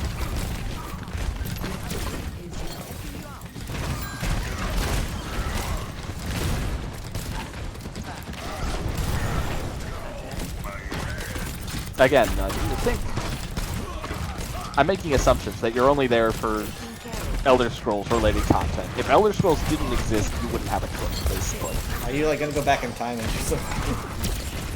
I'm just checking what I have to destroy because I'm only going back once. Yeah. You're like Todd. I'm just saying. Just to bring the point around, like, what would it take for you to like leave Twitter? Like, does the site literally have to be deleted to have your Twitter account removed, or like what happens? I think you're overreacting a lot. Like a lot. That's But my what answer. Everyone else that left Twitter wouldn't say that. They'd be like, "Yeah, this is a shit show now. I'm not sticking around for this." Like, people can only. They're probably like some nobody who just posted that they went to Applebee's a couple times, and they're like, I don't need this shit. You know, that's not me. That's not me. You're stuck there because you're not a nobody. I am not a nobody, and I don't want. And the thing is, so it's like it's a lot more fun having a community to interact with. It's like I like my it's like I like my audience. It's like, okay, well, sure, you could try to build an audience somewhere else, but it's like you know what that's like. That is not something that anyone Well, yeah, wants that's to do. why no one leaves YouTube, even though they're like, "Oh, if there was an alternative to YouTube, I'd be there so quick." Not only you don't need an alternative to a site, but I mean that's not really what you need. You need an alternative to a site that you know you will have the same engagement on, right? It's like if I knew if people who moved from like Twitch to another site knew that their community would not go down at all, they would instantly do it. Why do you need the engagement though? Because I like hanging out with people. I find, you know, I get thousands of stuff on Twitter, and then like I go on Discord with like a small community of people and like get like 5, and it's like, but I know those people, and so it feels more fulfilling. I mean, like, I know these people as well. I just know a lot of people. You don't know the thousands of people. Well, no, not everyone that likes the stuff. Oh my god. Why don't you just try to like engage with the Elder Scrolls community in like a smaller, self-contained... On an Elder Scrolls social media network, what would that be called? The forums. You just call it the forums. No, the You'd actual... have to have scroll in the name. No, this is a thing that exists. Social scrolls. There are forums that you could be in. Like the 2010s, just like an Envision forum. People still post on the Bethesda forums, right?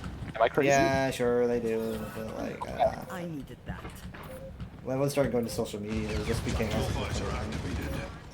I guess. I mean, yeah, you're not gonna get a bunch of likes on a meme there, but like, is it really running your dopamine, your entire day's worth of enjoyment off of posting a meme? Or it's not a fucking like food or anything. Oh, but like, you could just not do that. You could just not do this thing that I don't like doing, so therefore why is it so hard for you to touch.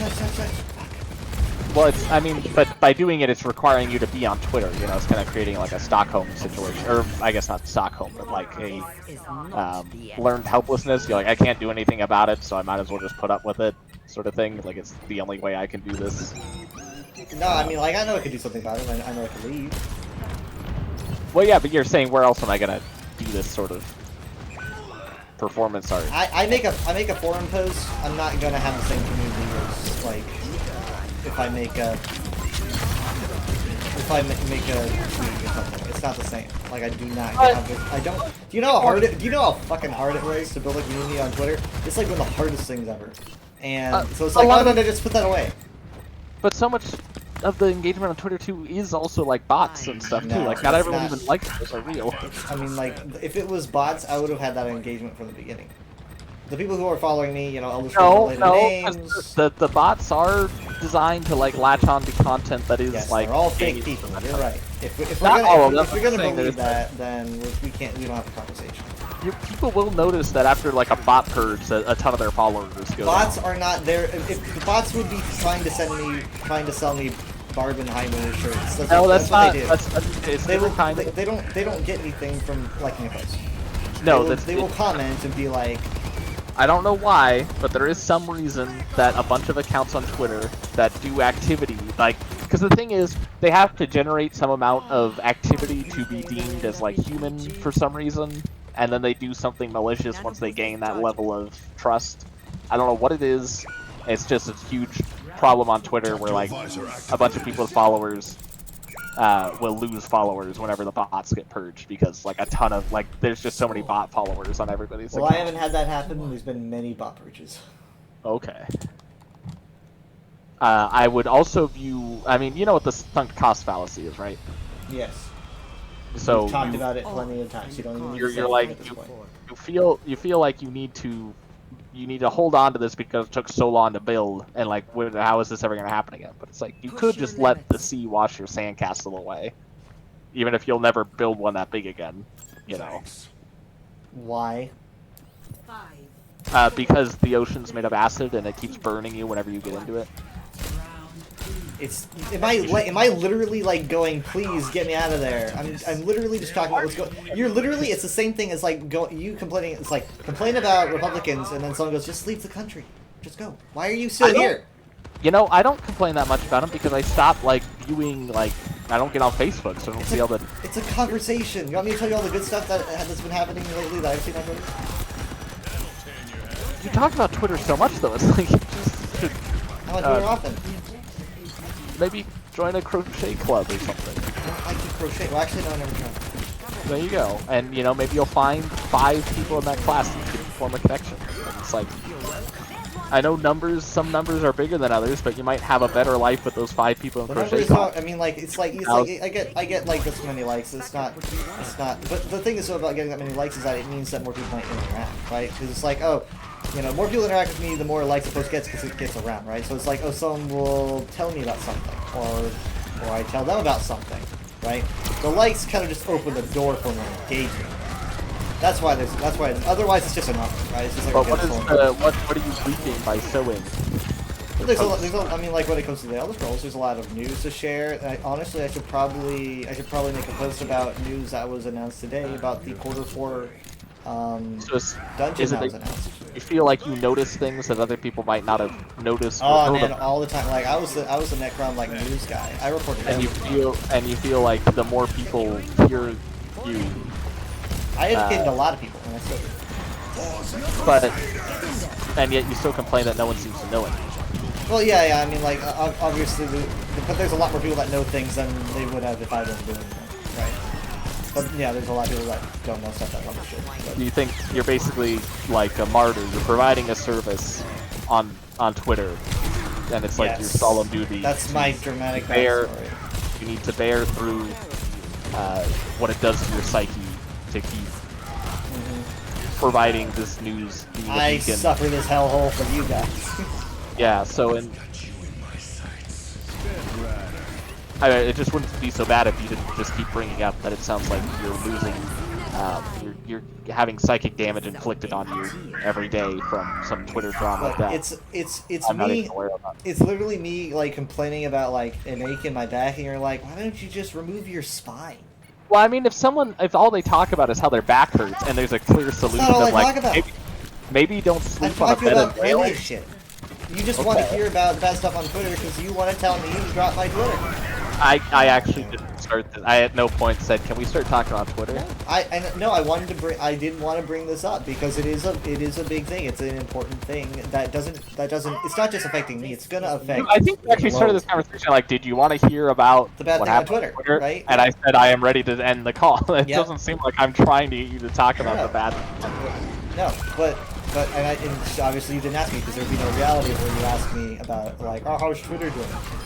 But like, not unless I was like, I can tell you a cool thing about Twitter. Is it something that you can't? Nothing about Twitter. More about more about things that I see on Twitter because those can be. Okay. Because I've seen, I mean, like for one, I literally learned about the Quarter 4 dungeon from Twitter. I wouldn't have known about that otherwise. Like I learned about what it was going to be called, and they covered it at the tavern. You know, I get all my updates about ESO Tavern from Twitter. You know, I wouldn't have those if I didn't have Twitter. Maybe this is a problem more indicative of the ESO community and how ingrained they are on Twitter. Maybe you guys need to collectively pull up your roots and caravan over to. Not gonna happen. That's the thing. There's not gonna be a mass exodus. Again, eventually it will happen for you when the entire site goes chapter 11. And then we're all gonna move to the forums. I guess threads will be there. Forums, I do have a thread, you know. I just don't. No, I didn't know that. Yeah, I do have one. It just kind of feels very bare bones. Threads has been around for what, a month? No. For a week? I mean, a week. Oh shit. I feel like Threads is too early, way too early to tell if it's gonna grow or not. If you're like, oh, Mark Hamill gets 1/8 of the engagement on Threads as he does on Twitter, it's like, yeah, but Threads just launched. I will say, Threads has more downloads.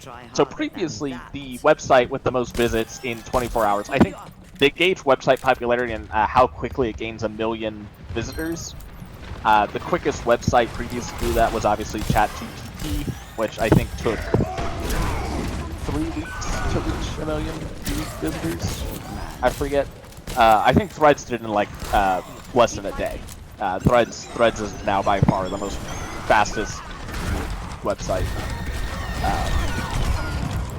So I judging by that momentum, what you're saying, oh, Threads is not really as popular as Twitter, I think that's a temporary fact. If it changes, well, I've got a thread. Yeah. But guess who follows me? Like 3 people from my Twitter. Yeah. Again, it's you're not gonna rebuild Rome identically, and additionally, Threads will. I promise you, Threads will eventually just have the same problems Twitter did. You know. Elon Musk is gonna buy Threads. Yeah, it's just it's. If not, someone else will exemplify those issues because it's a cycle. Again, someone wrote a study recently on the cycle of all social media platforms and found the exact same threads where they're like site launches, everyone gets excited, everyone, quote unquote, everyone gets an account on this site, everyone's happy with it, site loses money, shareholders eventually realize the site has to make money somehow, they make changes to the site everyone hates, site eventually is only used by far-right conspiracy theorists, blah, blah, blah, advertisers pull out, site eventually gets, bought out or has to go offline, and then like the cycle just repeats with another website. So it's kind of like an Ouroboros or like a cycle of rebirth. Twitter dies, Threads rises in its wake, Threads will then go through this cycle, and Threads will die. It's 100% guaranteed at this point. Threads will be great for a long time. It's going to lose them a lot of money, so they're going to have to make changes to make it make money. Then those changes will make the site worse. It will only benefit like extremists because their posts will get the most popular, and then it'll get the ad revenue, and then it's happened in the past. It's going to happen again. It's the only way that these sort of things can work. There's no other structure for social media that works in a capitalist, a way that they're going to make money.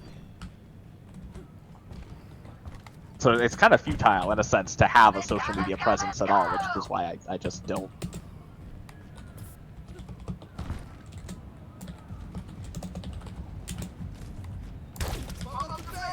Well, then, when it does go, I've got my Threads set up. Unfortunately, I don't know anyone who saw my Threads post.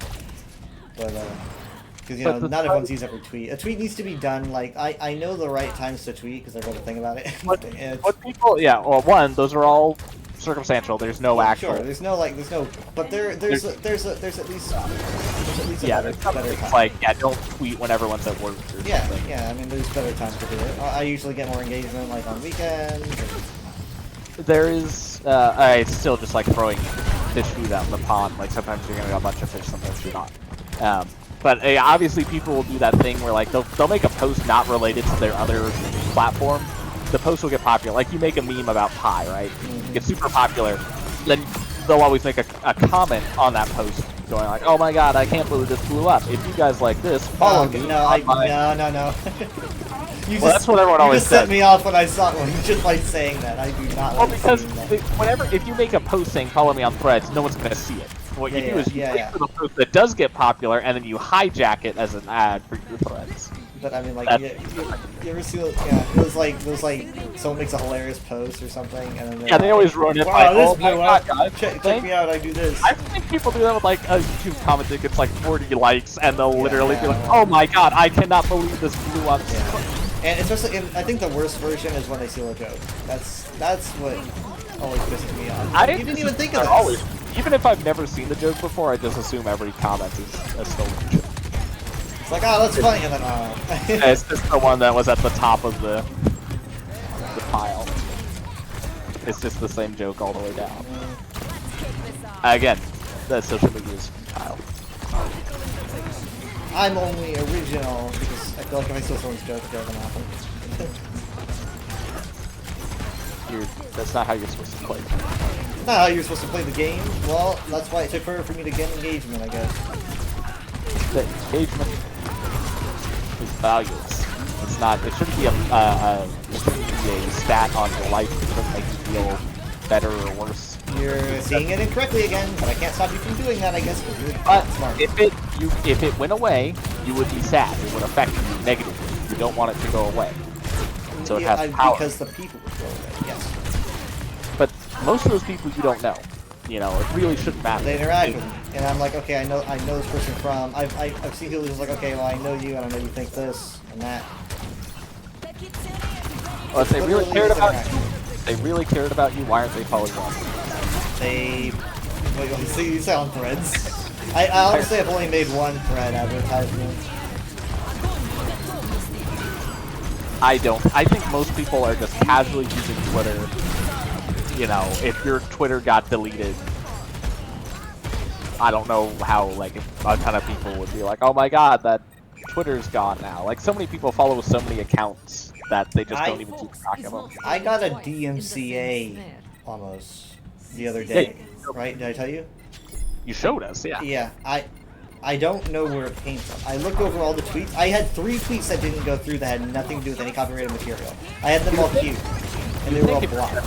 You think as a requirement to send one of those, they have to tell you what the infringement was? Yeah, well, It's kinda they like said they sent me an email you- about it, but there was nothing there. I looked on. Oh, okay. I looked. I was gonna say, it's like if an officer pulls you over and you're like, you know why I pulled you over? No, why, officer? And then just write the ticket. It's like, why? Why, officer? Why? Yeah, no, I couldn't find anything. Either way, I did get a DMCA. I mean, like, nothing was. They said they like removed the offending material, so I'm like, oh, what did they remove? But, Your Twitter.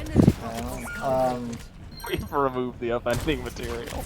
Your Twitter has been deleted. It's very likely that all of those posts that I had queued didn't go through because I was locked before those were ready to go through, and therefore they didn't send me the So maybe those weren't it, but probably not. I can't think of what it was because to get that you think you would need to like post a video or something. I'd like never post videos. And they're not going to flag a post that hasn't gone up yet, so yeah. I don't know. Is not going to get flagged. It's weird. But yeah, so that happened. And so I was telling people, I was like, on my account. They said like if it happens again, they're gonna lock my account. You know? Permanently? Yeah.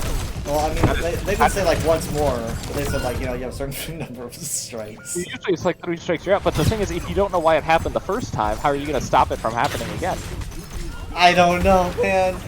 I think maybe this problem's going to solve itself, and Twitter's going to take out your account before maybe people Twitter will feel sorry for me and they'll follow me on Threads. So they'll be like, oh, this poor guy.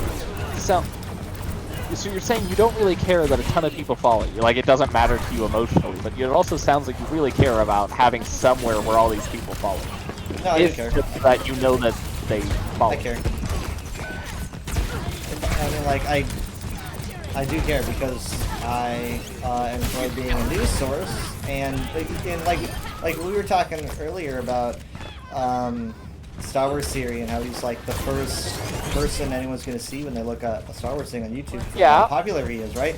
So if you have that, and you're like someone that has the ability to be seen by a lot of people, like you want to use that for good, and like so therefore I want to give people information that is. And people will be like, you can clearly tell the discourse changed. Here's the post and pre-Weather Dragon eras.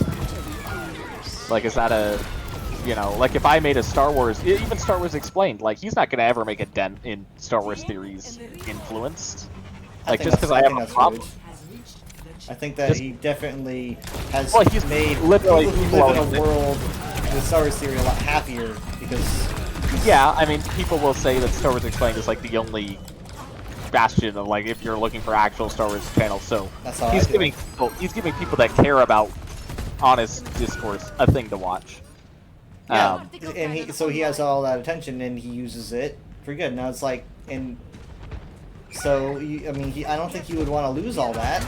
I mean like he enjoys being a content creator. I mean and you know what? And they just got got their threads blocked or something today or yesterday for some unknown reason. They got it unblocked, I believe, but something happened, and they were really concerned about it. So would you tell him to stop being so freaking concerned? Like, no, but it also sounds like he is jumping off of Twitter and going to Threads. Well, they're doing both because they changed their outro now. They're like follow us on blank and Threads. Okay. Yeah. It's just an additional spot. I mean, it's I think having the Threads is probably a good backup. It's unfortunate. Your Threads will, if it does ever reach your numbers that your Twitter has, it's going to be a long time because you're building from the ground up. This isn't so much about it being a problem that you care about having a lot of followers on Twitter. It's just that it's upsetting to see Twitter being like a thing holding people captive when they could just be free of it. It's more because if Twitter was a better platform, like it wouldn't even care. It wouldn't matter. It'd be like YouTube. You know, if you had 50,000 people following you on YouTube, that's fine because YouTube's not. Well, you don't know all the shit going on YouTube. No, but you know all those like studies that show that people are happier after deleting their social media.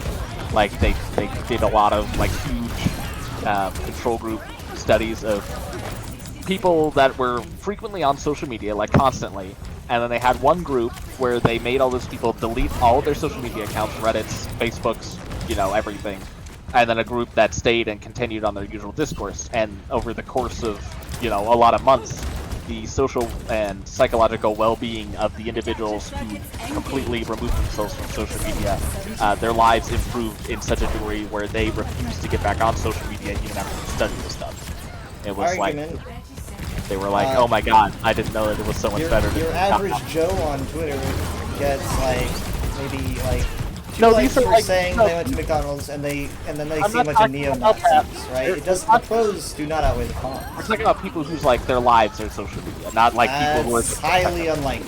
I instantly do not believe it. because the psychological stress of having to like see so many horrible things and posts, and if anything, the people whose lives are social media are a better example because it's so stressful to like maintain your social media presence and like make sure your numbers are good and everything. If you're making a living off of it, maybe. When the I make a lot of dud tweets, you know, so like I'm not. It's not so much about money, it's just the social pressure. You know, your brain, again, is designed to only interact with about 50 people, and when you are now online with 50,000, your brain is doing weird things that it doesn't know how to comprehend. You're not used to that many, you know, socially, you have no chemicals or electric connections in your brain designed to handle that kind of situation. So people kind of short circuit even if money's not involved. It's just about performing for that many people. You'll glitch out, and just removing the social media altogether and just living months without ever having to think twice about it made people realize, you know, what life was like before it, and they're like, oh, that's... It literally was not very different. I mean, like I started my social media, like, life was pretty much starting my internet life probably in like 2010. Whether you would admit or not, you have anxiety about your social media presence, you have depression about your social media presence, it causes you stress, like there's a lot of things it's doing that life. If it just never happened. Because there's also good parts to it, right? That's just life, right? Life has good and bad stuff to it. It's just literally an extension of what life already fucking is. There's neo-Nazis in real life too, right? They're all around you, especially down here, right? I don't. They're on Twitter as well. No, they're around you. Probably more than I see on Twitter, honestly, because Twitter's spread out. It's kind of like Clubhouse. I'm not in a neo-Nazi Clubhouse. No, I mean because Twitter blew, they're all the top. But I mean, like, in real, there's good and bad stuff, right? And sometimes bad stuff goes even worse, and it's like, God, this sucks because I really like this site. Your course of action is not just abandon ship. This sucks. Part of the stuff is that social media makes you witness so many horrible things that in real life you don't witness. So in that regard, it's not like unless you want me to become Amish, this argument has no merit. You're gonna be hearing about all this crazy shit, be it Twitter or not. No, you don't have to see all the news. I don't check the news all the time. People that do check the news all the time are more depressed because they're getting fed all. You get it. If you have a smartphone on what you have like a. You have one in both hands. You're getting the shitty information. What? You hear about everything. And who doesn't? Everyone who has a smartphone will get a notification for some news story. You get Amber Alerts. You're connected to the internet. You can't not hear what's going on in your life. You like that Google stuff. Like you get like the Google news stories on your phone and stuff. Like you turn that off. I have all that stuff. There's no way you don't know about. You're like, oh, what? There's a war in Ukraine. You know about that. You know, I mean, I'm aware of the circumstances, but I'm not getting constant like updates. No, that's not all Twitter is either. But you know about it. You know about it. Yeah, but like becoming aware of an atrocity isn't like getting the constant 24/7 news cycle of like every play-by-play. When are you gonna admit that this is a hyperbole? How much stuff do you talk about where I'm like, no, I didn't know that was a thing. When it comes, it's mostly memes. That's about it. No, I mean Jacob says stuff all the time that I don't know about because he's constantly online. It's like I just don't see this stuff all the time. I mean, I will sometimes pop into CNN to get like the headlines to see like, hey, I don't even do that. Gone to war with Taiwan yet? But like, that's like beyond what I do. I get less news than that. That is mostly me just checking to see certain world status events, because it is so likely that if like a war broke out in Taiwan, I would miss it, and that would greatly affect a lot of things connected to my life. So that's mostly what I'm checking that for. But I'm not like seeing people's reactions or comments to it. I literally just check the top headlines on CNN and then close it. So if it's not there, I don't see it. I didn't see the pictures of Hugh Jackman in Deadpool 3. You know, I don't scroll. You see that picture of him training. He is muscular, man. He was muscular before. Yeah, he's crazy muscular. It is weird that the suit covers his arms. Classic Wolverine suit is sleeveless. People are probably thinking it's going to be a gag where he rips his sleeve up. What, people think that? People probably think it's going to be a gag. Oh, it's just weird. You would think that would be built into the outfit, because one, it looks cooler, and two, it shows off his muscles. Yeah. Yeah, it's just weird that they're like, we finally did the iconic yellow suit. It's like, yeah, but then why did you? It's like some elements they're trying to make it as close to the X-Men cartoon as possible, and then other ones it's like not. You could just say comic. It's actually more closer to the X-Men animated series than the comic. Animated series. Yeah, but they modeled the animated series. They animated the animated series off of some of like the comic, but it's also its own thing. You know, it's not. The designs in the animated series weren't like exactly directed from the comics. It's just like the designs in the films aren't exactly like the comics. Spider-Man suits in Spider-Man animated series are always a little bit different. Anyway.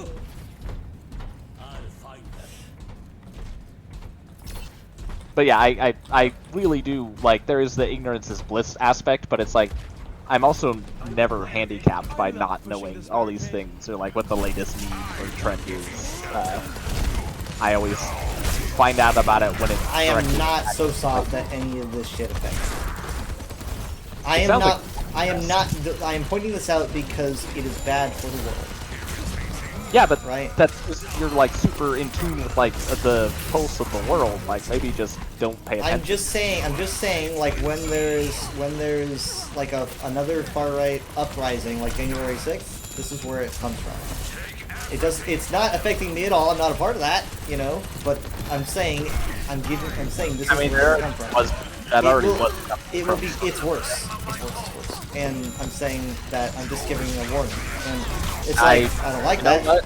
I was not going to be surprised when another stupid thing involving, insurrection. But I'm also fascinated with how this will work, but it's very sad. I would say it's incorrect to assume that Twitter will be the breeding ground when the bulk of the January 6th insurrection, the websites those individuals were frequenting, by far was either Facebook or 4chan. Did not say breeding ground. Did not even say ground zero. But I'm saying that it's not helping things. No, but I mean, if you look at the numbers, Facebook and 4chan are by far because it's old people. Yeah. With sunglasses.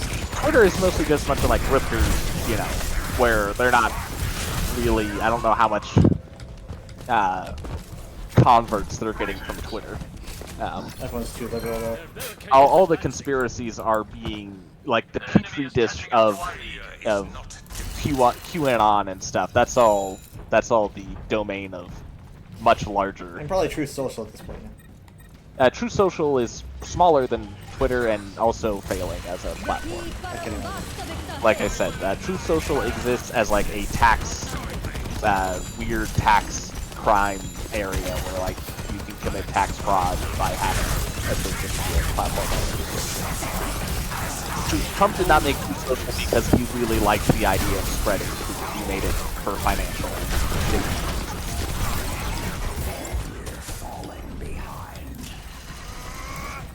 Basically, you know, he sees how much revenue his tweets are making Twitter, and he's like, I can just do that on my own social network. He's already like super rich. I don't know about it. Trump wealth that he says he has is a lie and greatly exaggerated for his image, and he is in a lot of debt. He needs more money. Isn't he in jail? Or something? Trump Shouldn't he be is. in jail? Trump has legal proceedings with could have incarceratory consequences.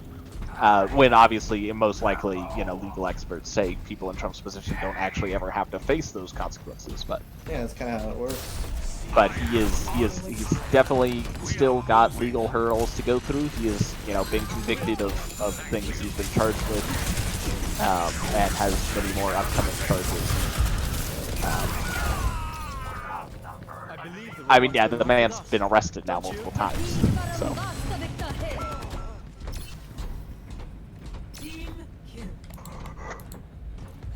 But on one hand, that does generate him more money, because then he can do the whole, they're coming for your god, you must protect me by sending me all of your dollars. They're coming for your god. And also, Jesus Christ. Whichever one of his elderly supporters survived the pandemic still probably had money.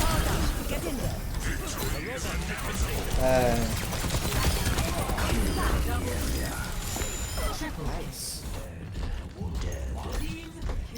I do not fight for myself. I will say, though, it also sounds like there are ethical concerns with Twitter in that, yes, by using it, you are technically supporting the Well, there's a lot of stuff that we do that just, I was gonna say, going down that route, I feel like would be disingenuous, given that you could make that argument about. Yeah, like so much of the money goes stuff that I don't want it to go to. So. That's why I don't have. But it still just pisses me off, just because I know, I've seen these people. Yeah, I've seen assholes like that. They'll post a receipt for like $300,000, and they'll be like, "Thanks, you fucking woke babies. You just paid for my like $3 million condo." Yeah, basically. Yeah, and it's like, wow. At least I know by you making this post, you secretly hate yourself. But it's like, it's like, oh, well, look how much engagement I got making a post. I'm gonna make as many posts like this as possible, right? So I can make this happen again. And so it's like all these people are just gonna make, even if they don't fully believe, they're like any thoughts of maybe I'm laying it on a bit thick are gone because they're getting paid for it. So it's like much shit will happen. People with convictions like that, survival of the fittest. You're gonna fall to the bottom of the food chain. Well, the guy who had no conviction and keeps making asshole posts is gonna rise to the top, and no one's gonna remember you. They're only gonna see Andrew Tate. Yeah. It's literally the organisms that do not stop what they're doing will be the only ones that you see successfully surviving, which is why the worst are the only ones that you can make.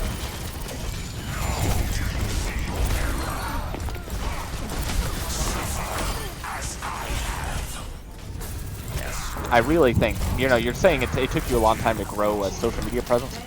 If you could just somehow find some way that the latest ESO expansion went woke, I really think you would double your engagement overnight. Yesterday we just finished the Argonian Companions quest.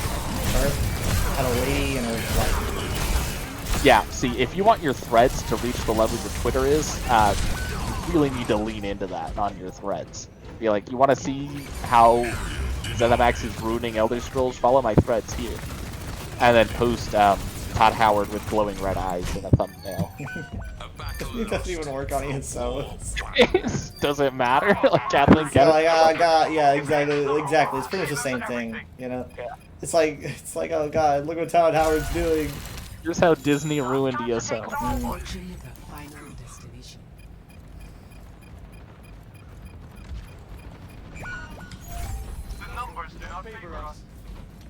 They would never be woke in the Elder Scrolls. It's always been a really clearly obvious Christian series with Christian themes. I really think you could get way more followers with this angle. The allegory of Christ is very evident in the tale of Tiber Septim. Yes. I mean, he died for us. It is a... He rose to heaven as a god. He did die for us, absolutely. And the elves, they represent heresies. The elves represent the Pharisees. Yes, the Altmer are the Pharisees. They hated him for he spoke the truth. Oh, okay. So there's this person in this Overwatch match. His name is Slow Yodi, like coyote, I guess, but Slow Yodi. Oh, is Kai fast? Like, I don't know. Slow Yodi is his name. I don't know. But like this person just says at the end of the match randomly just says coyotes are slow, but like I didn't really put together that the Slow Yodi was in the game, so I just thought it was like a freaking dog whistle or something. Hi Carvine, how you doing? Anytime I don't see anything, I understand. Yeah, my first thought was this is a dog whistle. I felt really uncomfortable. It's on my stream. I was like, it's just coyotes are slow. What the fuck is that supposed to mean? What does this mean?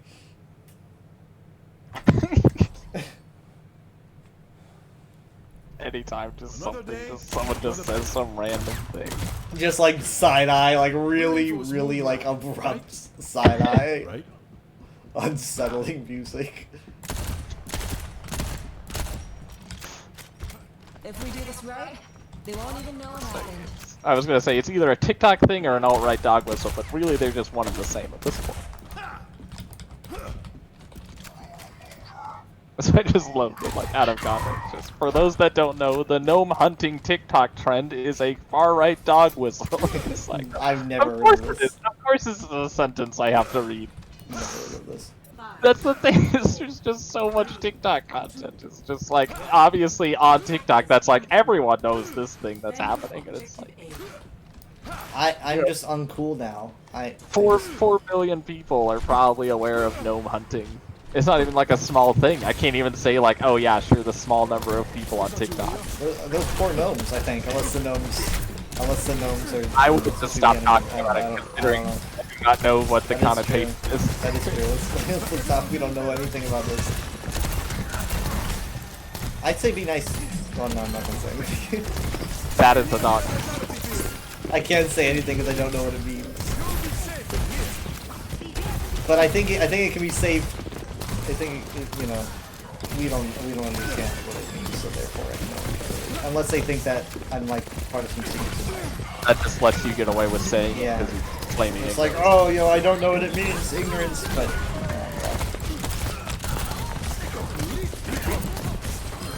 If it's not Elder Scrolls, I don't know what it means. You know, at least you don't have a TikTok. That is one where I would not be able to stop making... Actually, okay, so last night I was bored, and so... No. I don't really know what I would do. I mean, like, I've thought about maybe putting stuff on my YouTube channel, because I've been uploading every VOD that I've made this year. So I thought about uploading some like ESO videos. People appreciate VODs as someone that watches only VODs and not actual... I mean, obviously I don't have... there's low chance I'm going to catch someone while they're live, like Brutalmoose. Watching Brutalmoose VODs lets me experience Brutalmoose's streams on YouTube in my own time. Not everyone does that. Well, I have so many hours of me on the internet that you could probably design an AI based on, like, me making like 13 different funny voices, probably. Well, that will come in handy eventually. Oh. Like me doing a bad Russian accent or something like that. I've probably done that over the course of 15 hours, over the course of 175 streams. So. Brutalmoose's VODs will get like thousands of viewers. And it's like, why doesn't everyone just upload their VODs? You get? Yeah, I decided to start this year. Shit. I started this year. I haven't been doing it since the very beginning, but it takes some time, like people. I started January 1st because I was just going to but I need to remember that I don't have a bot or anything that does it, so I need to manually do like, okay, upload this and that. It doesn't actually like pull any internet because it's all like, I guess it's just all done online, so it doesn't like pull anything on the network. Yeah. Can you even make a bot do that? I hope so, because I'm getting really tired. Like, I'll be like, oh shit, I haven't like, I'm like a well, week, I'm like a week, maybe 2 weeks behind. Because you're not the only one that does that. Like, people all the time will be like, oh, I forgot to upload the bot. Because I've seen people on Twitter, be like, Brutalmoose's, no, it wasn't Brutalmoose, Film Cow stopped uploading VODs for a long time, so I was trying to check their other social media platforms, like their Twitter, and like sure enough, there was other people being like, "Hey, you forgot to upload the VOD for this week." It makes me think that it's not an automated process. Yeah, I have to do it manually. Yeah. But like I need to. I'm sure there's like a bot I can get or something for posting tweets because I have to post I have to manually post a tweet every time I go live. I don't. Sometimes I just straight up just don't bother. But like usually on like weekend streams I'll do it. But I just because it's like I get tired of having to manually set that all up. I'm sure there's a bot that can do it. Now Streamlabs, what I used to use, just did it by itself. You know what you might do? On the subject of ChatGPT, is you might ask ChatGPT, hey, can I automate these aspects of my streaming empire? And it Why don't I just Google it? Can I do this? Well, the thing about asking an AI is it will then give you the steps to do it, whereas Google, you gotta sift through all that and kind of collate all that information yourself. Not going to ask it. I'm sure it'll be an easy, just a Google, and it's like, okay, this is how you do it. I guess so, but like, there's lots of complicated things that I just ask it, and then it just tells me super, like, step by step. I don't see why Google would not do that. It's just a search engine. How do I do this? Here you go. Oh god. No! I'm okay. And, I mean, part of it is the fact that, like, you know how search bars aren't, you can't really word it like a question. You have to, like, type in the correct words. With an AI, you can literally just word it like a question and it'll give you an answer. So I guess that's more what I'm getting at, is that I don't really know what I would type into a search bar. Like, can I make a tweet happen before I go live on Twitch? It's just, it's just automatic tweet setup. It's just, automatic tweet setup. It's like I automatically. I mean, it's more like it would be like what Streamlabs would do. It would be like send before I go live on Twitch. But I feel like with all these words, Google searches will individually search for those words, and it can give you a bunch of false, like, stuff you're not really looking for. It's just scroll down. Just scroll down to search on-stream start in the Twitch section. Send a tweet in the Twitter section. This is from 2021. Another thing is that you have to sift through answers by date. You know, you might find someone on Reddit saying, here's how to use something, and it's from a long time ago. I know that. I've done it. And it'll be like, yeah, you gotta sift through all this stuff, but if you just ask an AI, it's just gonna give you the, current. Yeah, I'm sure it'll give you the most accurate information. Well, if it's something like how this works, like tech, I would imagine that is probably the case. Most are required. I know everything about tech because it is a tech. I mean, it's definitely highly trained on how, like, the websites work, I guess. They can literally code a website based on, like, a one-sentence description that you provide. Automatically tweet an image when you go live on Twitch. Automatically post to Twitter when you start streaming. Boost your Twitch following by automatically tweeting. One of the features is the availability to automatically send a tweet to followers when you go live. This is on the Streamlabs website. Yeah, so that's what I used to use, right? But Streamlabs is apparently the devil, and I need to move streaming software anyway. You know what? Who don't like Streamlabs? I don't, but I'm going to copy the search and open chat. There are things that I can do in Streamlabs that actually affect my OBS, which is interesting because all you need to do is plug in the browser source, which I found fascinating. I didn't even need to find a tutorial for that. Why don't people like it? But, can I automatically have a tweet sent before I go live on Twitch? Here we go. ChatGPT says, yes, you can set up a system to automatically send a tweet before you go live on Twitch. There are a few different approaches you can take to achieve this. Number 1.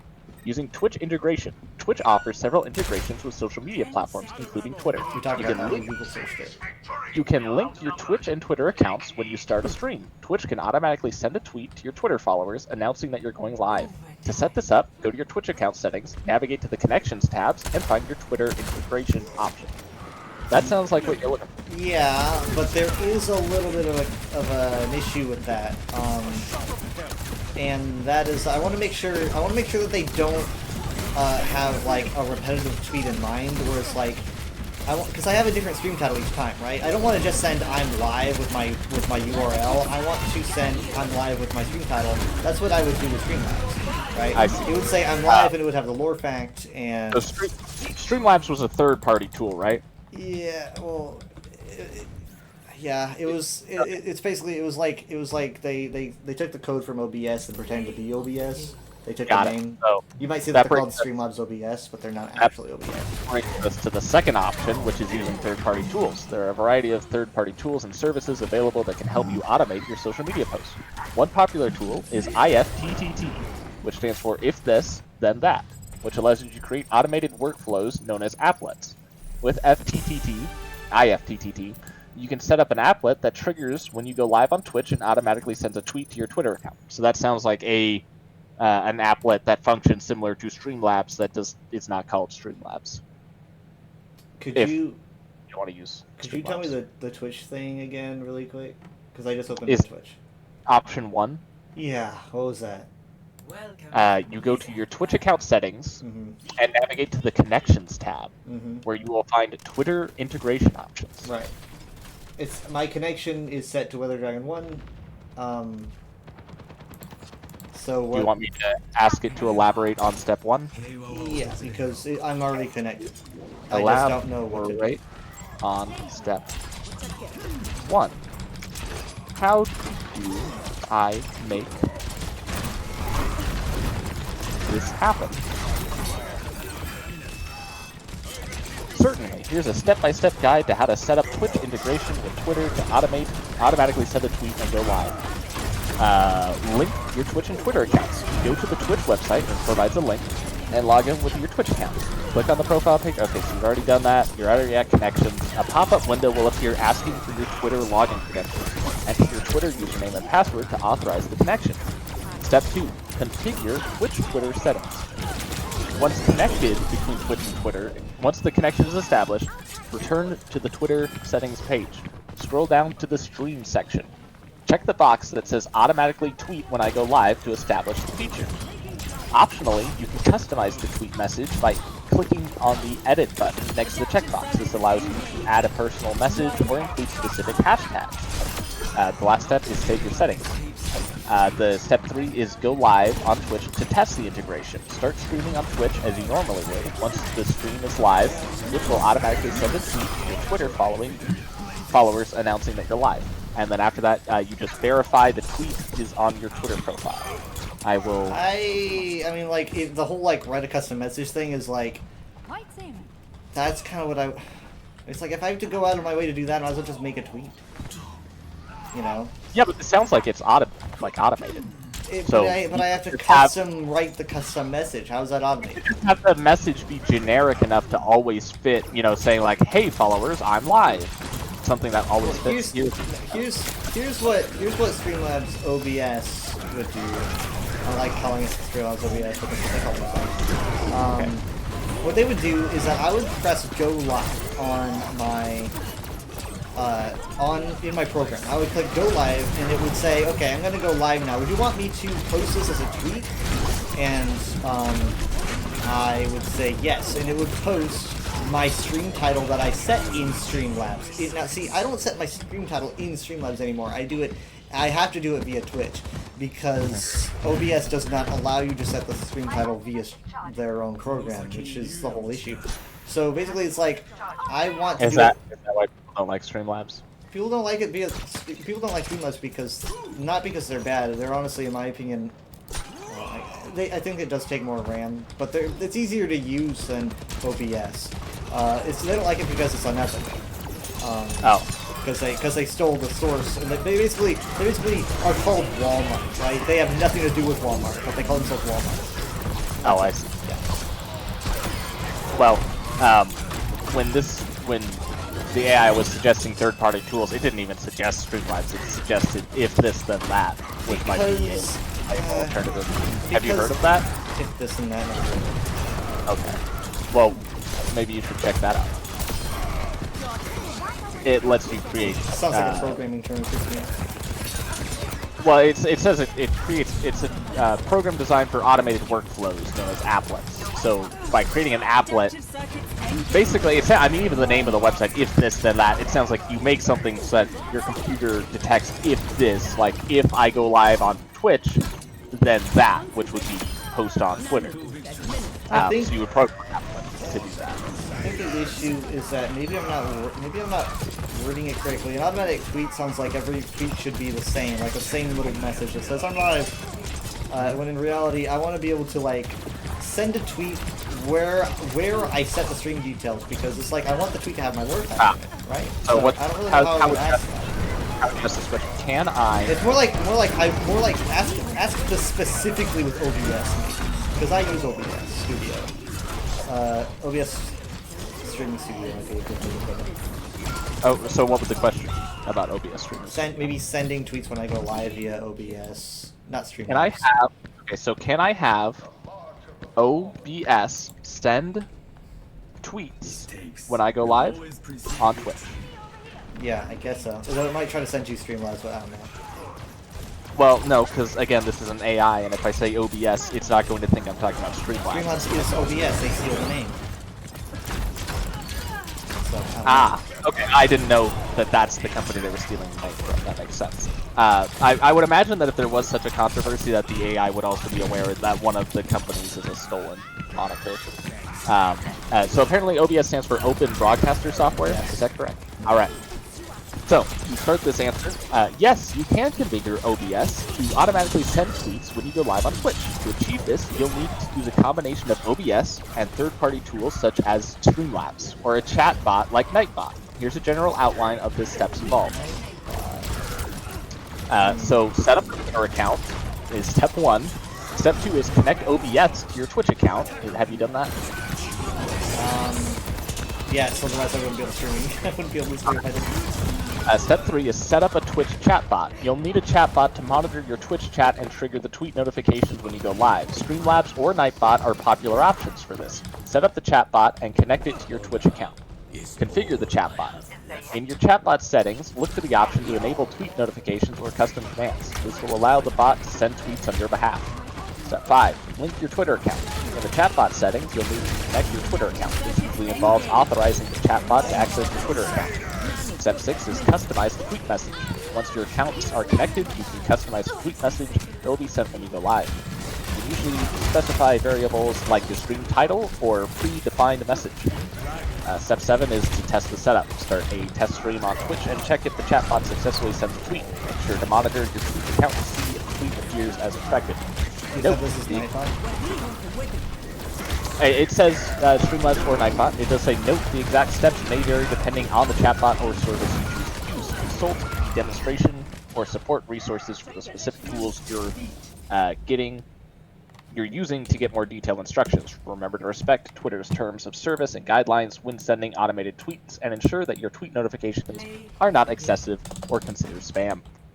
So you want me to ask about Nightbot 1, I'm going to...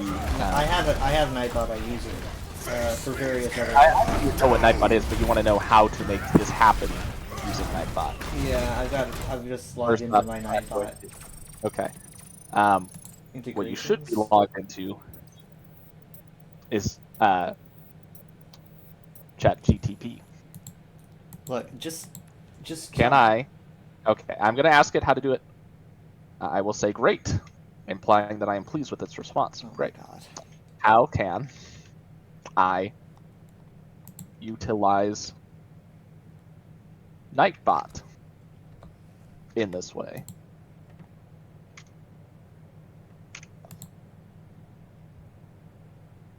To utilize Nightbot to send tweets when you go live on Twitch, you can follow these steps. Visit the Nightbot website, which is sends me a link, and sign into your Twitch account. Access the Nightbot dashboard. Once signed in, you'll be redirected to the Nightbot dashboard. This is where you can configure various settings for Nightbot. Connect Nightbot to your Twitch channel. In the dashboard, click on Join Channel and select your Twitch channel from the list. Nightbot will now be connected to your channel. Oh, okay, yeah, it's been connected for a while, yes. Enable the Twitter integration. In the Nightbot dashboard, click the integrations on the left sidebar. Look for the Twitter integration and click on it to enable it. Step 5 is authorize Nightbot. The only thing it has available is Discord. Wait. Isn't Nightbot on Discord? I'm going to send that you. Would make sense. The only integrations available is Discord.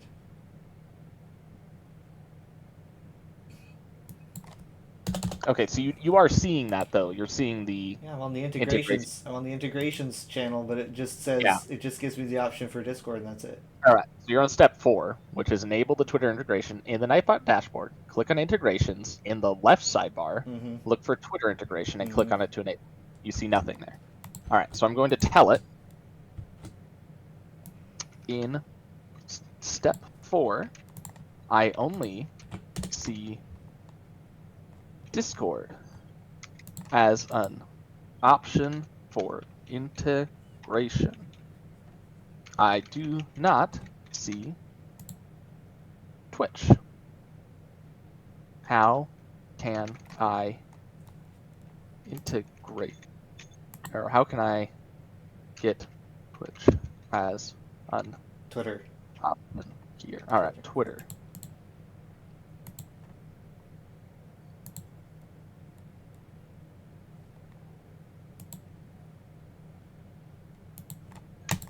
Alright.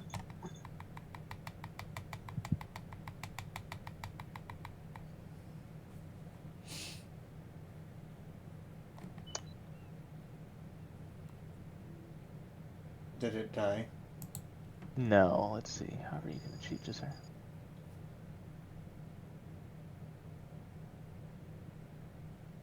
Correct. Twitter integration option. Let me see something. Can I connect Nightbot to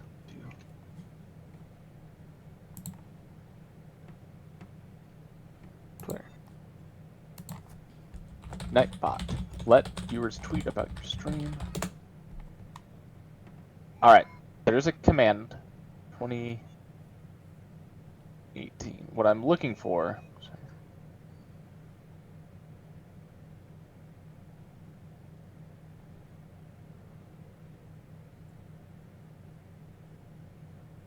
Let me see something. I connect. Nightbot. AI makes stuff really easy. There's a YouTube video I could watch to probably just get this done.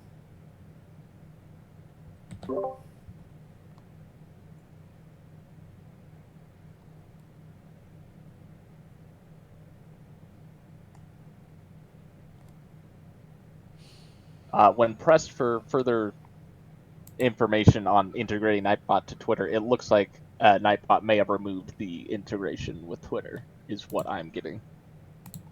Great.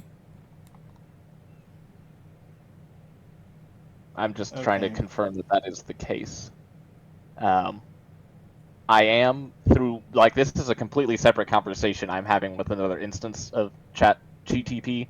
It does keep bringing up IFTTT as the best way to create Twitter's. It also says, if not that website, Zapier is another one to create automated workflows. These services can set up triggers. I mean, this is just, it's saying to do these to connect Nightbot to Twitter. So it just sounds like these are the kind of services you use to connect services to other services. For comparison, well, it's not a computer. This is similar to the app that I downloaded that made it so that when I had an automated system on my phone checking the Star Cruiser website for an opening date, and if it detected an opening date, it would automatically open an app on my phone and place a call. It sounds like that's this kind of software. Like, when it detects something happens, it's programmed to make something else happen. So it would detect you have a tweet, or it detects you have a stream, and then it automatically sends a tweet when it detects stream. But it needs to read the stream title and category and make a tweet based on that. That's what Streamlabs did.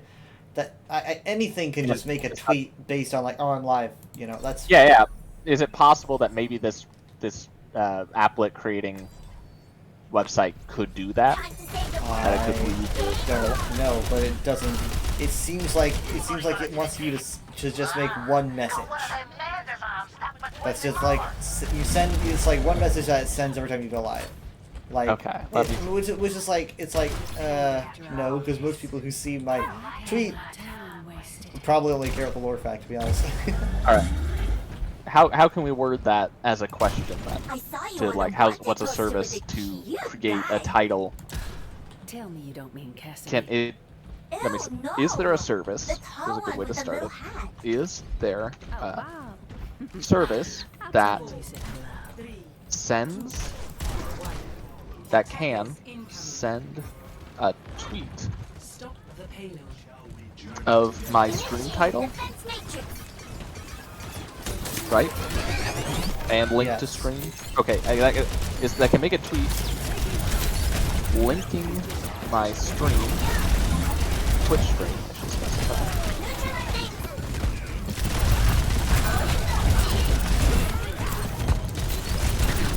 Okay. Is there a service that can send a tweet linking my Twitch stream with the Twitch title, or stream title? Is that good? It automatically send tweet with stream title, if that makes sense. Automatically send tweet with stream title. Okay. The question is there a service that can automatically send a tweet linking my Twitch stream with the stream title? Because you don't just want to tweet the stream title, you want a link to the stream. Yeah. Alright. Let's see.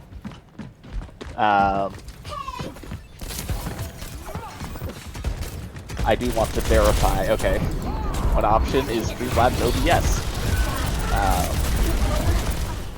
One popular service is Twitch-Twitter integration, or TI. Let me verify that this is a correct thing.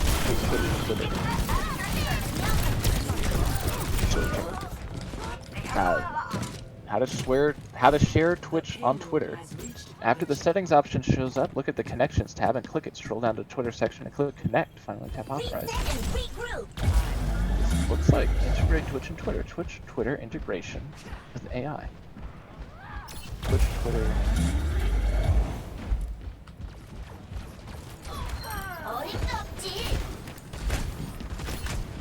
One second. Use.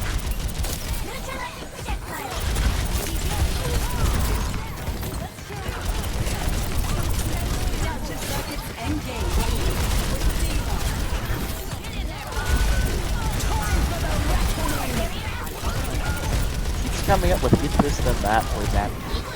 Set functionality. Bot settings, let's see, Streamlabs, chatbot.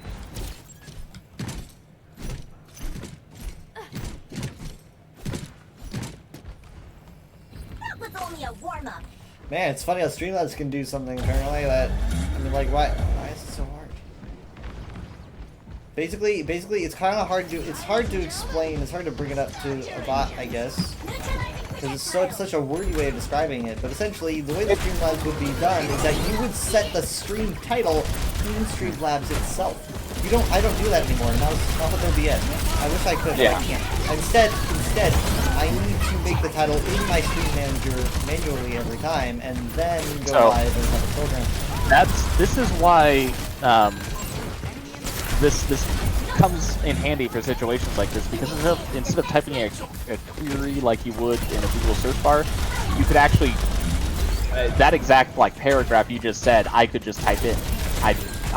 I'm not going to type it in all of it right now, but you could just say, previously I used OBS streaming software. In this software, I could just type the stream title directly into OBS, allowing me to, have a stream go live with that title and a tweet automatically sending containing that title. Currently, not wanting to use OBS, are there any alternatives that also provide this feature? And in that nugget contains your problem, has the information of what you're looking to replicate, and lets it know that you don't want OBS as a solution, you're looking for something that has that exact same function. And it being a AI, it would know these things intuitively and provide that response. that being said, everything I'm getting is results. I mean, I haven't worded it exactly like you just said with the exact nature of your problem. But judging by the results I'm getting, it does seem like maybe OBS might be the only software that does that. Just because it keeps offering. I'm not the only person who needs to send out custom tweets, you know, and streams that doesn't use Streamlabs. I can't be the only person on the planet. Like people aren't using Streamlabs left and right.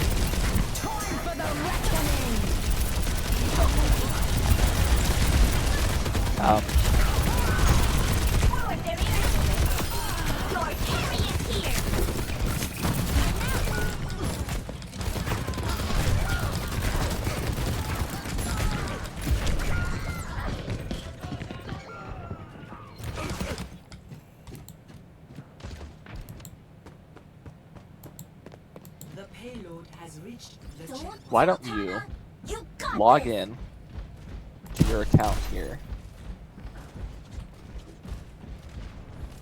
I'm sorry, where's here? Sorry, I'm mid-match. Oh.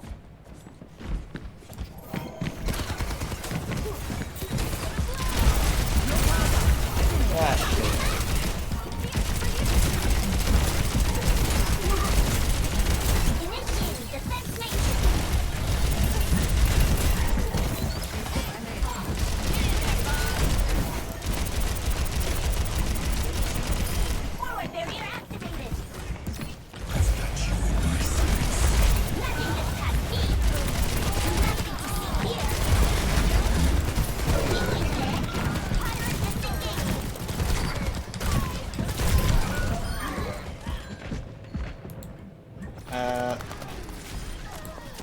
I literally, if I was, I could literally just search this.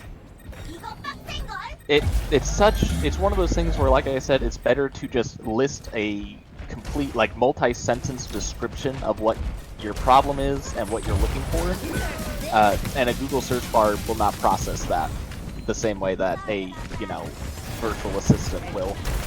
Search bars are designed to, you know, filter keywords like the refrigerator, whereby. I'm glad that it sent me the information that I could integrate Nightbot with Twitter when you can't. Well, again, it sounds like that's more Nightbot removing. I mean, it's weird that they have this integrations page and they only have Discord as an option. It's like, why can't you integrate? I don't know, man. But... Yeah. That's more of a, looks like a handicap on Nightbot's side. Because that seems like something that is like, yeah, that would be great if Nightbot could just do that. Maybe it has something to do with Twitter's war against bots lately. Could be. A lot of algorithms. Yeah, you know what, honestly, that might make sense. So the thing is, ChatGPT has a knowledge cutoff of, you know, September 2021. So if something changed after 2021, it does not have access to that information currently. Nightbot, what happened in The Mandalorian Season 3? What? Nightbot? No, sorry, Nightbot. No, ChatGPT, yeah. sorry. It will honestly not know unless there are, you know, web browsing plugins that are currently being rolled out. If you want current knowledge, you can talk to Bard, which is Google's AI, which is not as super technical. I mean, you see ChatGPT instantly like lays out a list for things. It gives me hyperlinks for certain things. The ability also for me to have wanting it to expound on certain aspects of the answer it provided is something you won't get from Google. You know, I can say, could you elaborate on option 2, and it will elaborate on option 2. I have found, and enough people have found, that interacting with a virtual assistant is so much more intuitive than searching the internet that within 10 years, Google search is gone. I mean, Google knows this. This is why Google's making Bard AI, because no one's going to be typing in searches in the search bar where you can just talk to an AI that knows everything. And even if it's website specific, you know, you're looking for something on a cooking website like a recipe, the AI is just going to be able to go to the website and get the recipe for you, you know? I guess, if anything, learning to just talk to a chatbot is going to prepare you for, you know, how things will be searched in the future. it's also just going to give you way more in-depth answers and follow-ups on those answers. You can go down rabbit trails. You could even ask it if you're frustrated. You could say, why is this not a feature? Like, why aren't people integrating Twitch and Twitter in this way? And it might give you a logical response. You can say, like, well, it's because this, and this.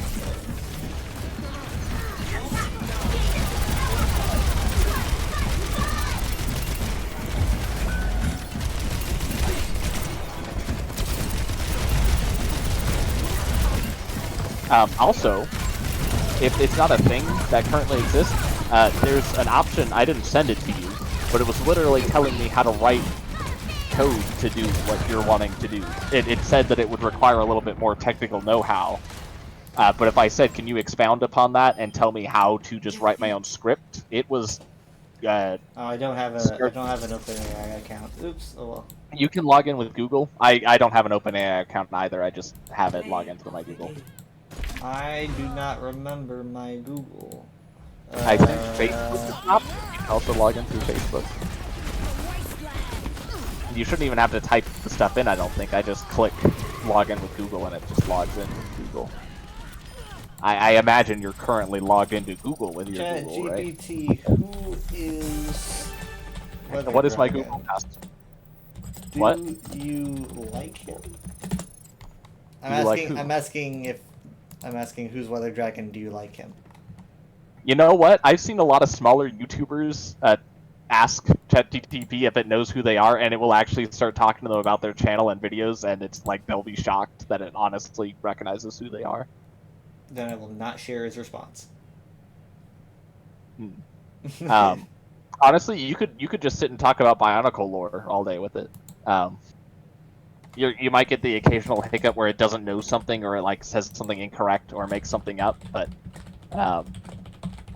most of the time it's like it's good to have discussions with if you're just wanting to talk about something. I'm gonna do like, how about I'm gonna link my Twitter. It cannot follow hyperlinks. I mean, it will be able to with the plugins and stuff, but if you send it a link, this version of 3.5 can't do that. But there are versions that aren't available to the public. Well, they are available to the public with the subscription fee, where you can literally send it a link to a website, tell it to read the website, and then use the information. Like, can you summarize this article? And then you send it a link to the article. It'll read the article and summarize it. So you could like link your Twitter and say, do you think this guy's Twitter is humorous, or like, do you think this has quality in terms of like educational content? I asked it, what do you think about the Elder Scrolls?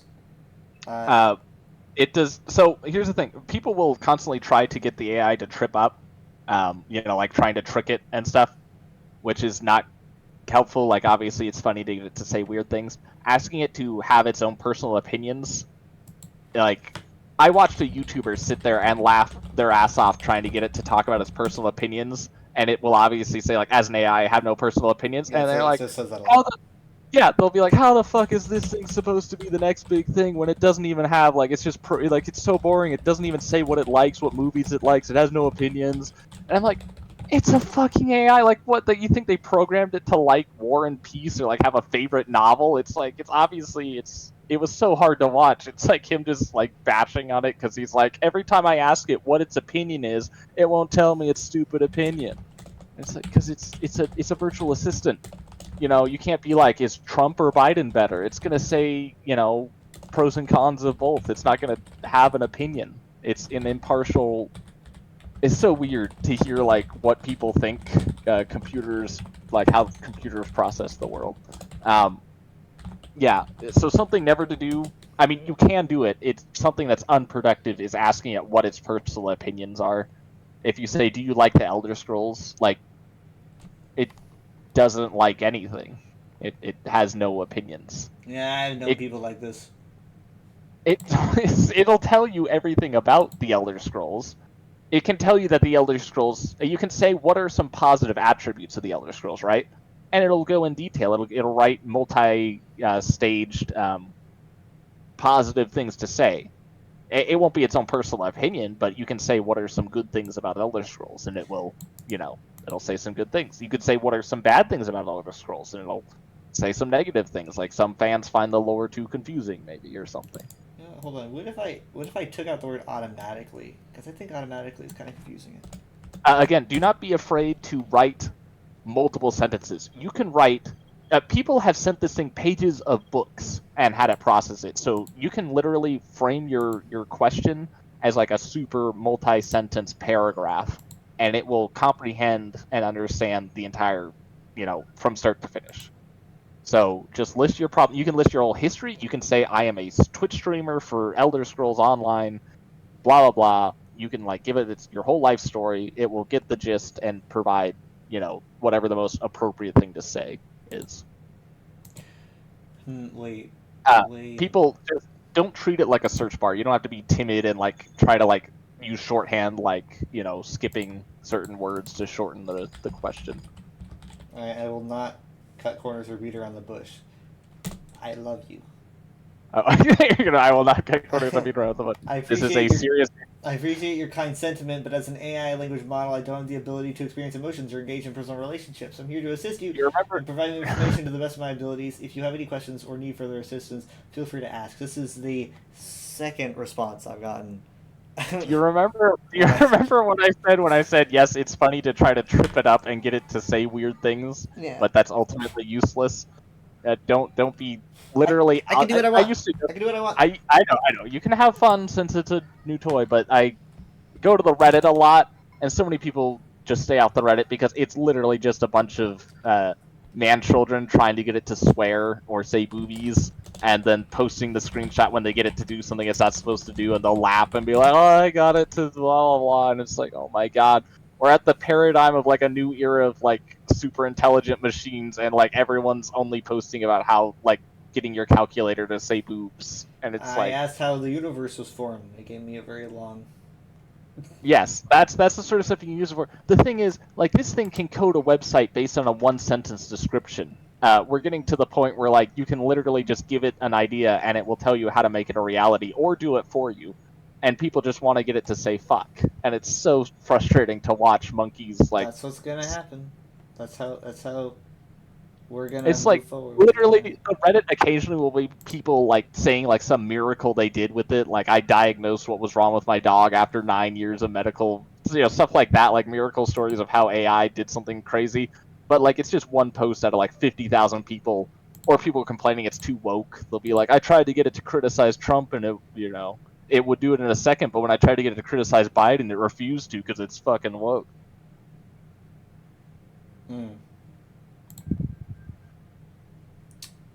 Literally every day, people post the one where you can get it to tell a joke about men, but if you ask it to tell a joke about women, it'll tell you that it's not allowed to discriminate against certain groups. And they're like, I see, so it's okay to discriminate men, and it's you just found a weird quirk that it's easy to replicate, so everyone posts this. We've all seen the male joke post.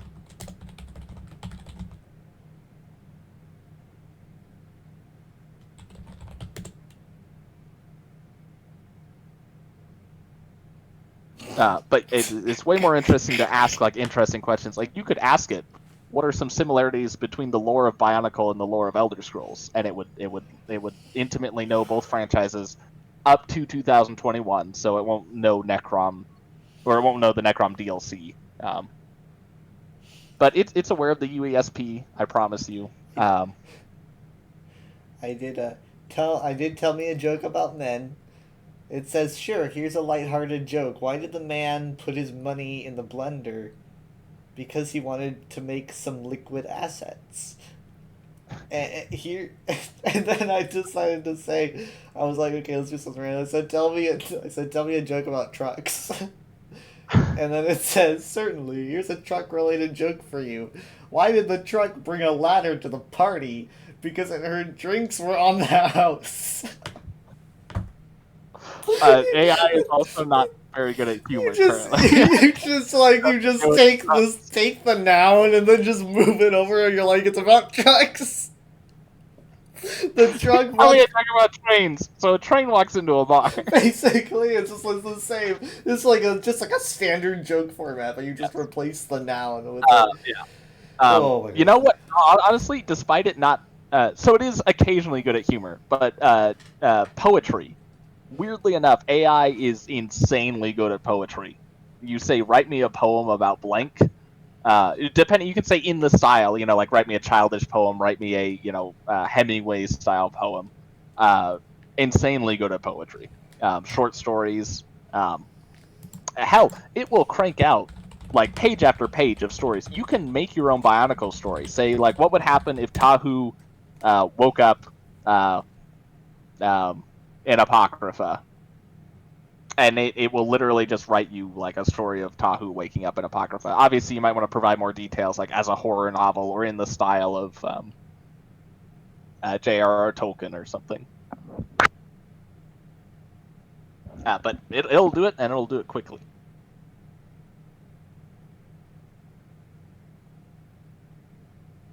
It really does like the standard rhyming style. We're talking like 1 2 1 2. Well, if you're doing poetry, again, you can tell it to write, because there's different kinds of poems, right? So you could say like write a deep esoteric poem, and it might stop doing the like. A poem is like the Dr. Seuss style, and do it more in like a super deep style. I've just seen people post some like really profound poems that is written about certain subjects that they've plugged in.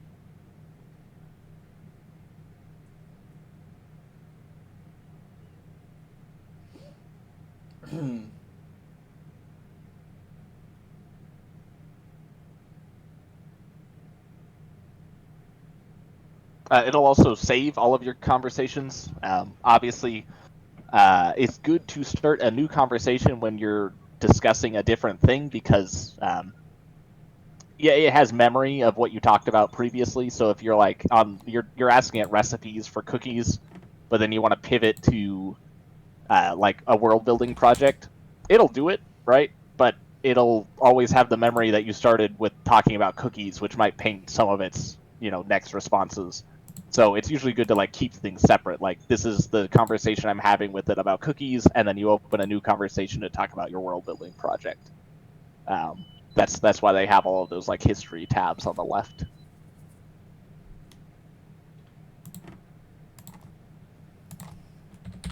I just figured to have something this insanely powerful in terms of processing and comprehension, and to have it be free and always at your fingertips. Like if you ever have like a life situation or a problem where you're like, I don't know how to do taxes.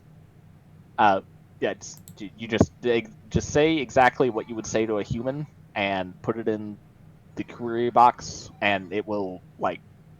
It's way better. You're like, oh, just search Google for it, but it's way better than just searching Google.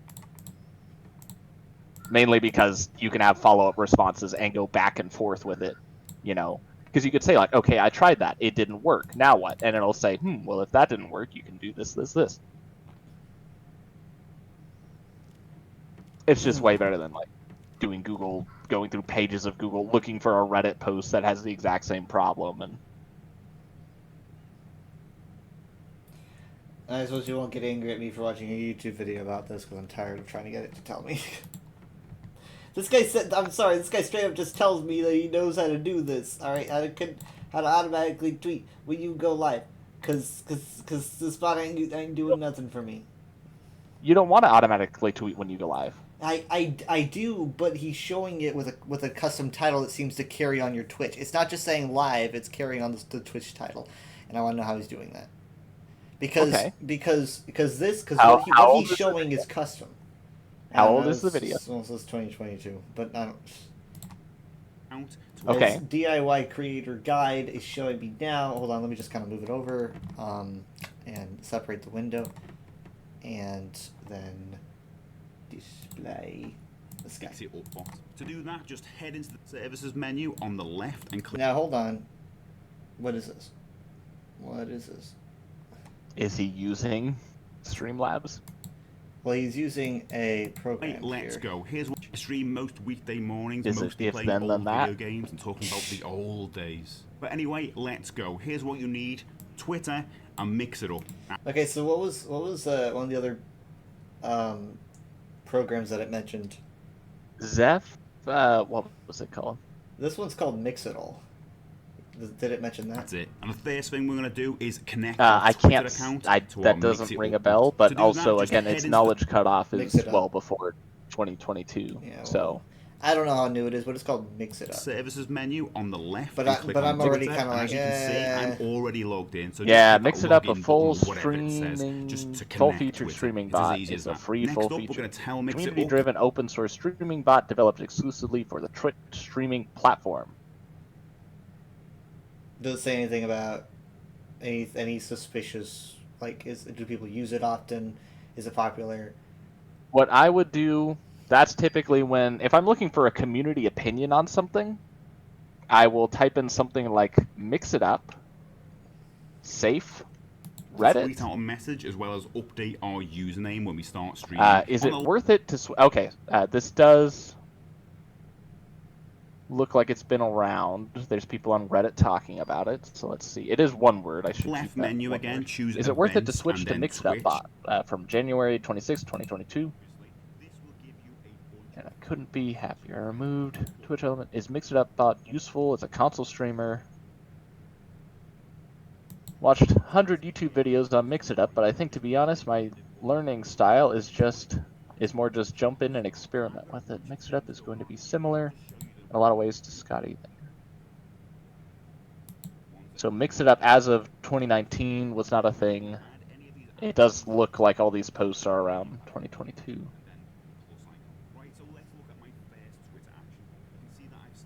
Streamer. Are doubling down on streams that they consider safe bets. Thinking of dropping affiliates and experienced old timer here. I guess I'll just look at this guy saying, this guy's not asking if it's safe, he just says, is it worth it switching to Stream It Up? I've streamed for 6 or 7 months and I've always used Stream Elements. I've always loved the bot and it's worked out well for me, but as I've grown as a streamer, especially as I start to prepare for signing up for affiliate, I'm starting to feel as if I need more customizability with my chat bot. I've heard that Mix It Up bot is really good for more advanced stuff, but is it worth the time and effort it would take to switch everything over from Stream Elements to Mix It Up? A guy says, I use both. I use SE for the bot functions, like shoutouts, commands, etc., and Mix It Up for channel point redemptions and fun stuff on the stream. Yeah, looking at this has exactly what I want. It has a integrated code that has $stream title, which means that it reaches in and puts in the stream title in between the live now and URL, and it also comes with a custom image, I guess, that you can send, which is pretty sweet. This guy says the two programs are basically identical in every way, so have you tried Stream Elements? Yeah, I think I'm connected to Stream Elements.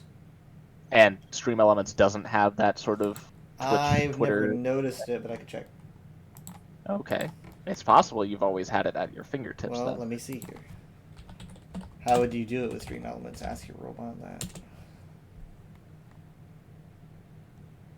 I sent you the link also to ChatGTP. I'm in Stream Elements. I am logged in. I didn't say that it's possible. I just saw someone... They weren't even talking about Twitch integration or Twitter integration in this Reddit post. The guy was just talking about the difference between the two, and someone else said they basically have all the same features. So if you see that feature on Mix It Up, it's possible.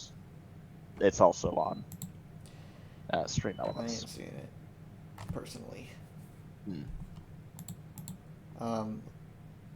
Someone else just said, like, why not just, when this guy was like, should I give it a shot, someone else was like, why not just download it and give it a shot? Download Mix It Up? I mean, that seems to be the general consensus, is that it's just another tool to use, so why not just, if you want to see, is this good for me, why not just download it and see if it's good for you? It seems like it's a common enough tool that streamers use that I wouldn't be concerned about it being a scam. No one in this Reddit post was like, oh my god, not Mix It Up again, stay away from that, it'll Bitcoin mine your PC. Mix It Up killed my grandma, okay. Yeah. It is newer, it looks like, but maybe that's a good thing. Okay, let's grab the installer. Yeah, you are sure that this YouTube video showed a man doing the miracle? Yeah, he was British. I trust him. That might be the British version of Mix It Up then. Oh no. Okay, so I've downloaded Mix It Up. Let's just really quick. Mix It Up setup.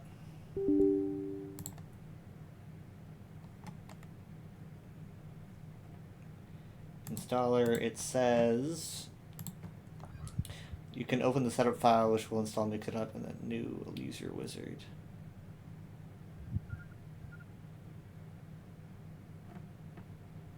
Wait, don't go set up yet.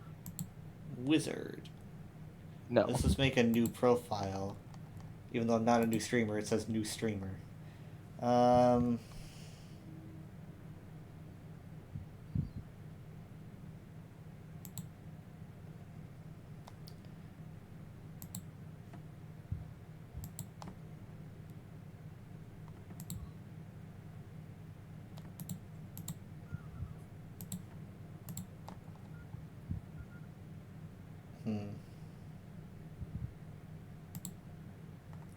Says log in with Twitch, log in with Trovo, never heard of it. Glimesh? What the fuck is a Glimesh? What's a Glimesh? Sounds like a Dr. Seuss creature. Glimesh. Like a word you come up with just to rhyme with another word that doesn't have a rhyme.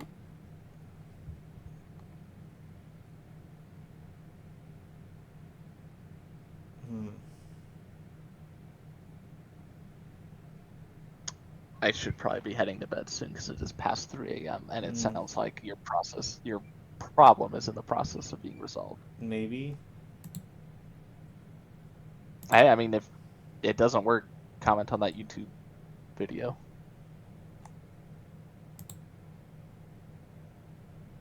Get angry at the British man. I mean, I've used Twitch. I've never streamed on Twitch, and so I don't know what third-party plugin integration even looks like.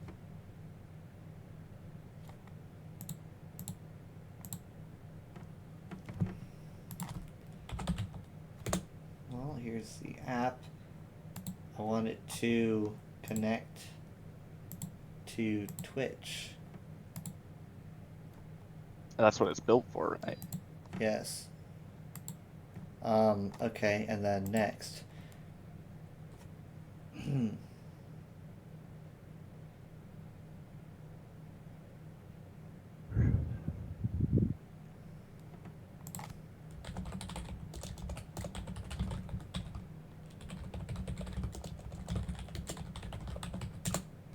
Oh yeah, I was gonna look up centrality.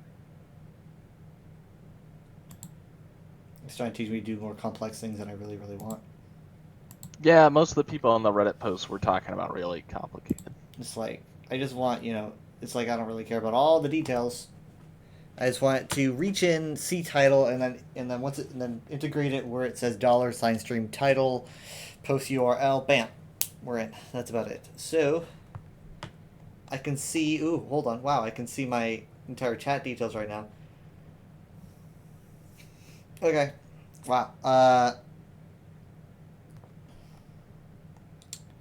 So I will probably look into this later and see if I can get it to work. Probably pull up that YouTube video again. But it's funny that I have to do all this for something that Streamlabs just had automatically. Yeah. But, I mean, Streamlabs in and of itself was always a third-party program, correct? It's like, what do you consider? I mean, like, Streamlabs is super ultra popular, even though they did, like, third-party, okay. Twitch and Twitter are first-party programs, right? Yep. Streamlabs is a program that only works with other, it's like a third party that attaches to main programs to augment their... OBS would be categorized that as well, just like standard OBS. I never said it wasn't. Yeah, OBS. I'm saying like any streaming software would be what first party streaming software can you think of? Yeah, but this is just as legit as Streamlabs or OBS is, right? It's just called. Yeah, the thing is I just haven't heard of it before, but. Well, but you're saying like, oh, all this stuff for something that Streamlabs did automatically, and it's like, well, this does it just as automatically as Streamlabs did. But this I'm having to combine it with OBS, right? Streamlabs just did it like I didn't have to combine it at all. Oh, okay. I didn't know that you had to. I didn't know you had to funnel this through OBS. Yeah, I have to set this up. I mean, like I have to set this up manually, and once it's all set up, then hopefully it should be able to detect my stream titles and then integrate it into the tweets whenever I go live. I don't need it. I don't need it to. You can also have it change your name to say like live now or something. Like it can change my actual Twitter name to saying that I'm live, and then it will like drop the name when I stop being live, which is kind of interesting. I often wondered how people did that because I see people's names like live on Twitch, and I'm like, dude, you're gonna have to change that when you're done being live, like every time. So I can see how it's done.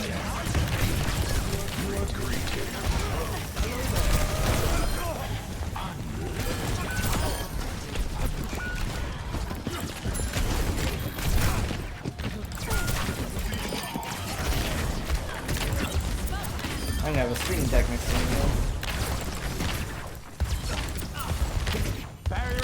You're gonna what? I'm gonna have a stream deck. Oh. Because I don't really need it.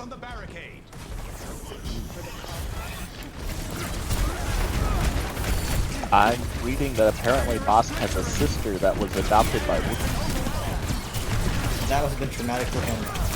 His sister is called Dashan Nalawook, so her name is literally a mix of Trandoshan and Treewook. And it literally, Bosk, let's see. Bosk ate his unborn siblings' eggs. Yep. Their father, Kados, told Bosk that he'd consumed all the eggs, but one of them, Chainbreaker, was her original and secretly survived, albeit crippled. His father exchanged the cracked egg to the Saranu for a bottle of Kwakian rum. The Wookiee then named the hatchling Josh Anna Lala Wook and raised her as a Wookiee in his clan.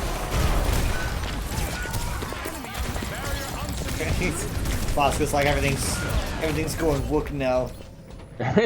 He's so Wook. No, here's a quote. He's like, Trandoshans hunt Wookiees. Even you know that. It's the way things are.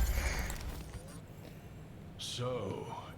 And his sister is woke. She's like, but it's not the way things have to be, especially when it's based on lies. We can change it. So Wook.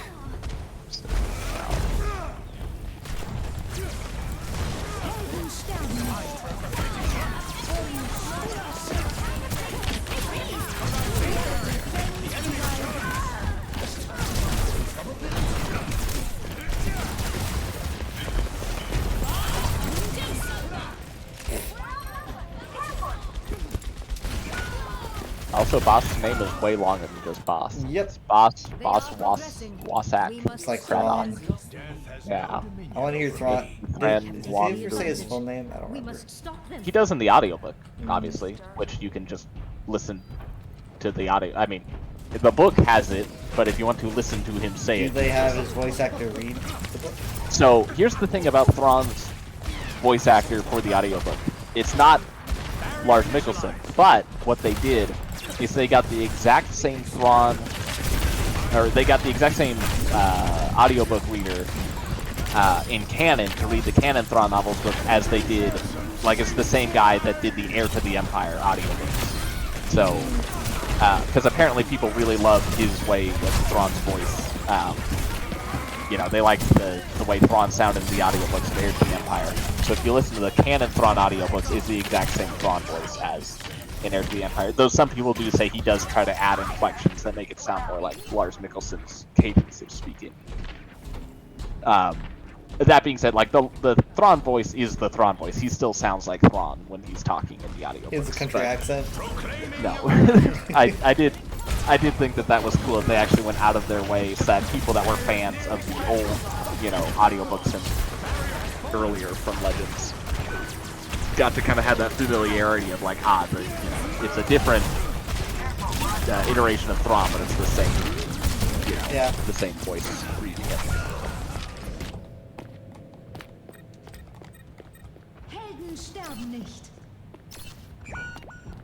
He's also apparently like a well-known voice actor. He's done like cartoon character voices and stuff. Anyway, I'm going to try to be in bed before 3:30, so I'm going to be. Good luck. All right. Good night. Bye. Bye.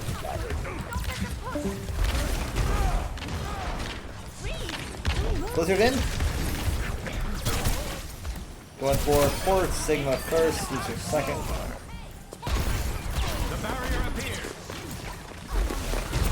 Oh, well, to be honest, I wasn't even really aiming for you. You just kind of sat in front of me, trying to res. It was not my intention.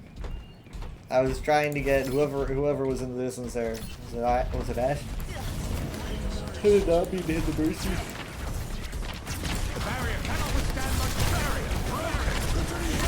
Okay, hold on. Just kind of relax. Ah, shit, man. Just a pixel of a mistake. And everything goes wrong. Everything changes. You don't want to make a mistake. My reign resumes. That was my fault. Ich sollte schnell zurück.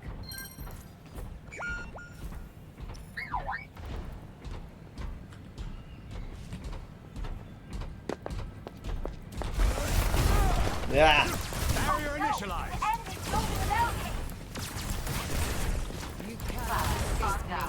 We're going this way. Get the Mercy first. Mercy first. She's weak.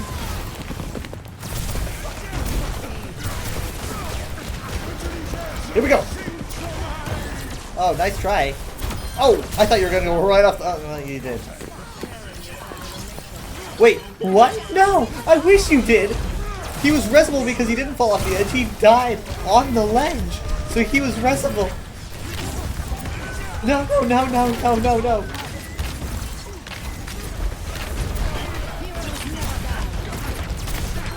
Oh, well. That is the picture of irony right there.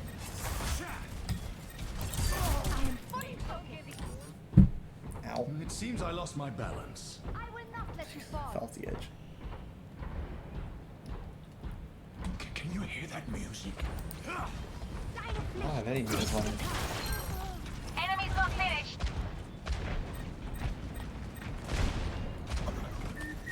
Who's back there? Is it the Sigma? Is Sigma still back there? Can she beat him? Is he getting away? I'm just trying to help support my team.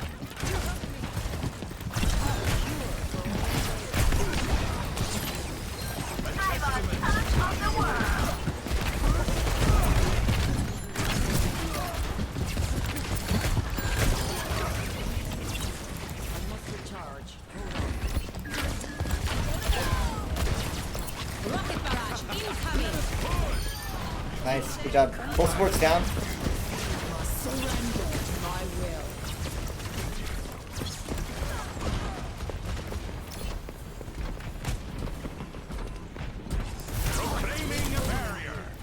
Come on. This might be our best chance.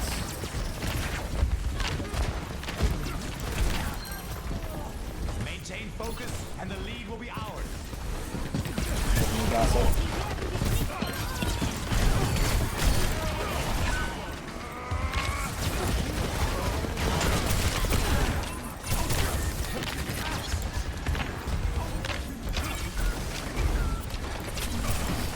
Mercy, hang back, hang back, hang back!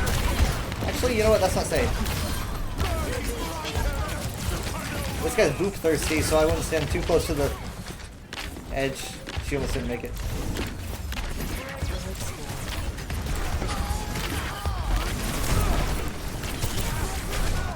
God, I fucking need Junkrat, man. They took the robot. We need to attack. A taste of poison. My ultimate is charging.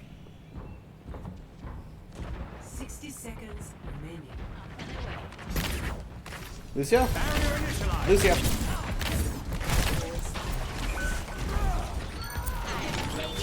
Well, I took something.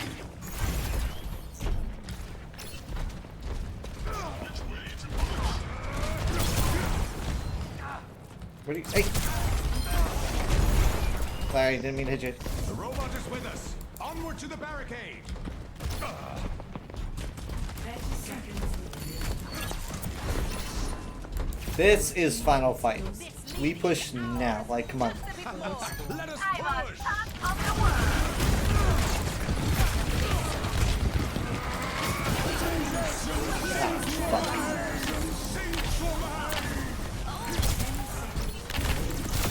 Well, I got Lucio. That's the support. Chill that. Poor Bob. Incinerated, bro. Unsuccessful.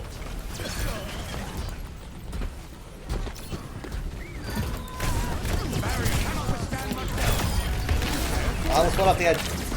Come on, we got it, we got it, we got it. Let's go, let's go. And no, just a little bit more. Nice, good job.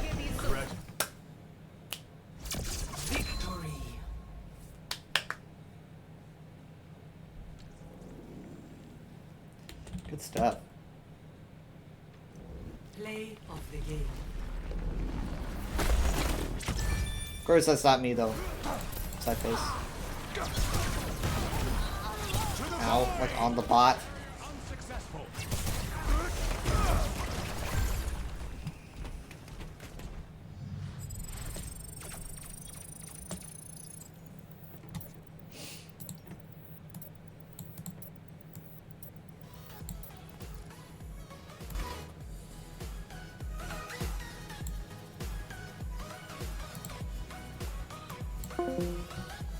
We're leaving the Discord call. Traveling to Alkenwald. Prepare your defenses. Select your hero.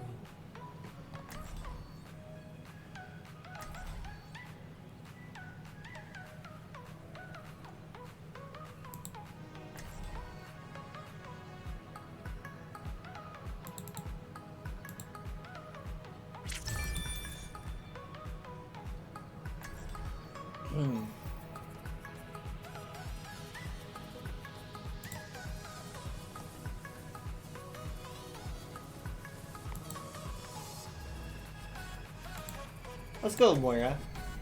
Humanity is battered at such a young age. Green lady. I hope you remember to take time for yourself. The green lady. Sometimes, but I have so much to do. That's always the excuse.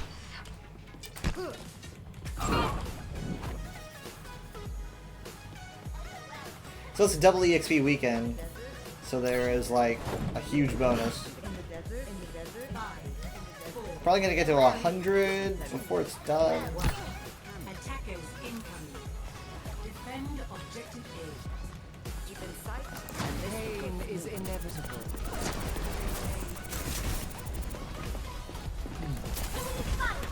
Reforming you.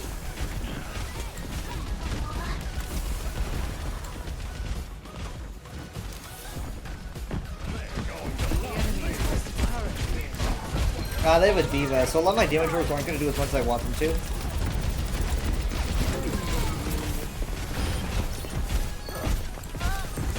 cannot escape me. Shit.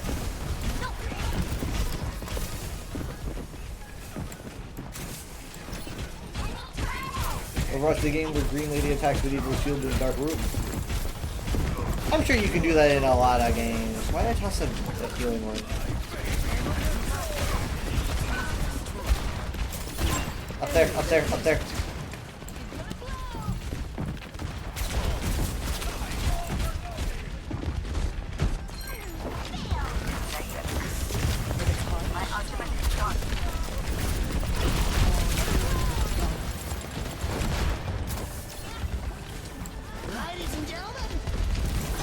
No, no, no, no.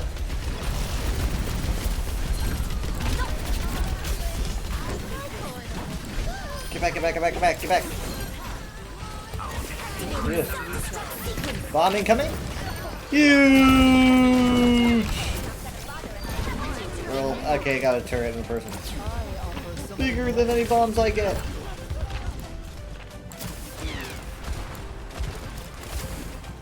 Hello there. My ultimate is ready. Join me. I miss the old Overwatch days, like in Overwatch 1 where everyone could see my levels and they would know just how, like, just how long I've played the game, right? I wish people knew that.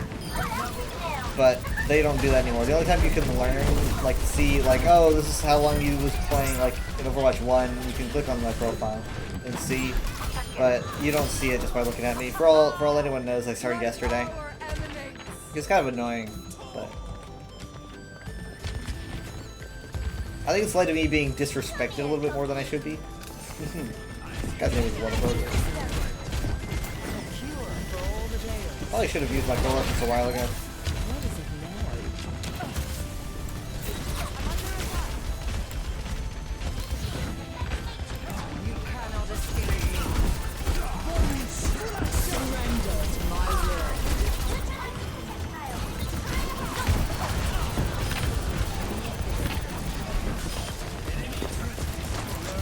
There's no more Diva mech, which means I can toss an orb without having to worry about it getting eaten. Lesser Anna, so that means I'm going to be the only one healing. Any healing needs to be done by me. Okay, maybe that's a little bit different.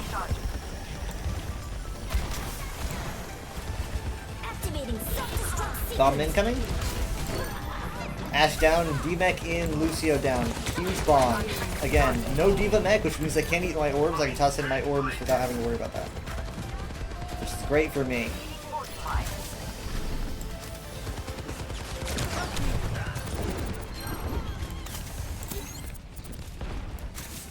Eyes open now.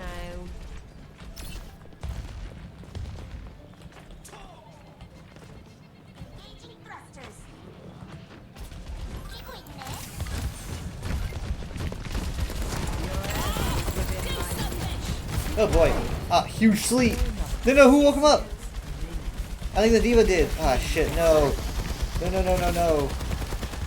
Okay. They've gotten a lot of push now. A lot of space has been gained. I can't keep up. They can kind of roam free now.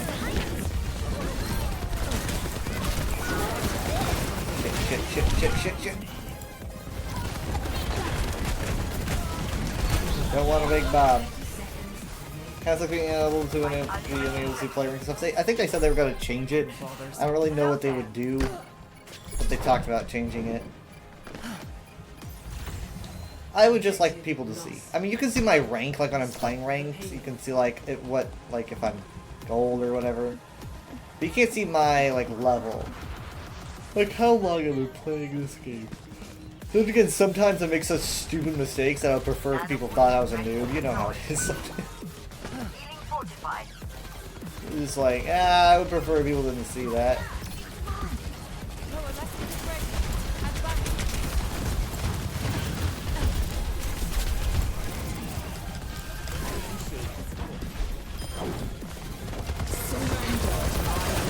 What am I doing? The stupidest thing. Yeah, see, just like that. I'm a noob, guys. I saw you yesterday. I'm sorry. I don't know any better. What does Coalescence do? I got bloodthirsty. No opposition is insurmountable. Did you?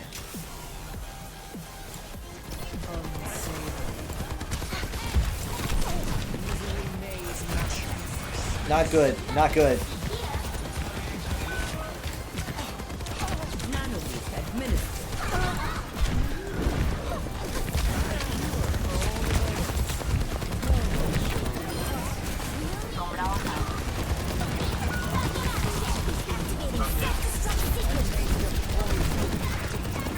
D-Mech.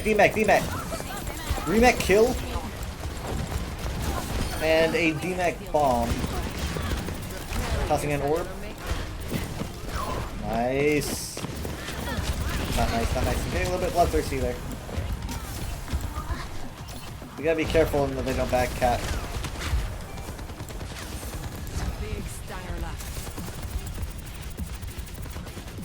That sound though.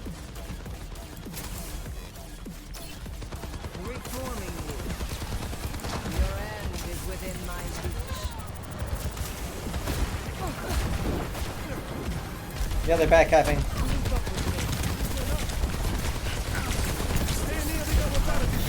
Alright, repositioning. EMP activated.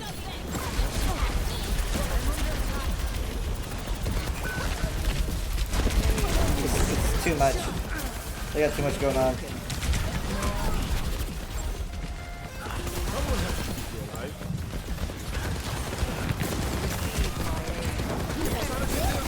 Oh my god. How am I not dead?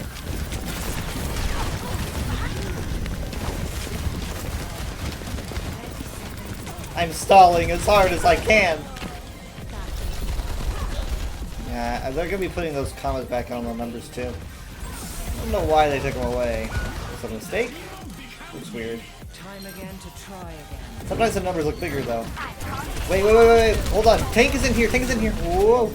Tank's in here, not protecting their team. We actually got some kills with that blade. Spawn advantages on our side. Damn it.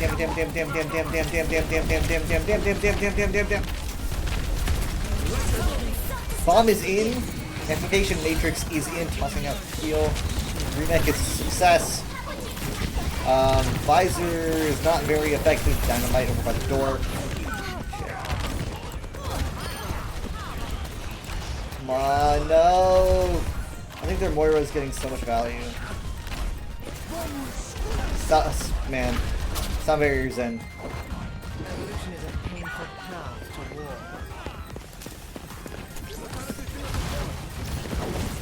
Man, at this point, I mean, we're in OT, it's like, what are we even accomplishing at this point? We're not gonna win this fight. Oh gosh, the boot got me. We're not doing the damage. I'm not gonna use coalescence here. Even if I make it, I'm not gonna use coalescence. Oh, see, that is exactly what I was gonna not do. We're gonna hold back. Hopefully they'll swap.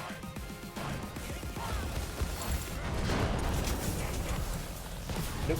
Okay. Eyes open now.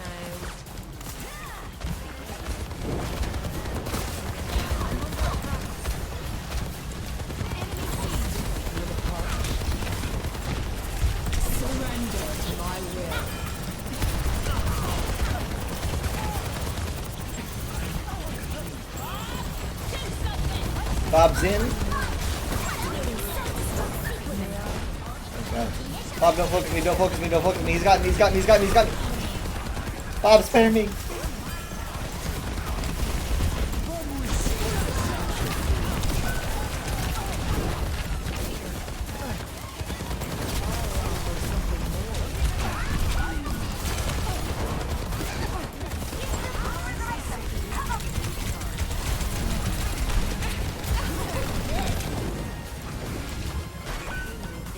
We lost our Mercy. I'm the only support for this fight.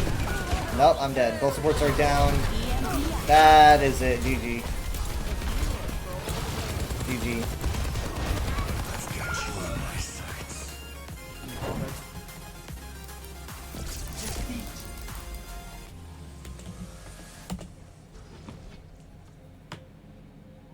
Man, look at all those heals though. Play of the game. Soldier's excellent highlight intros.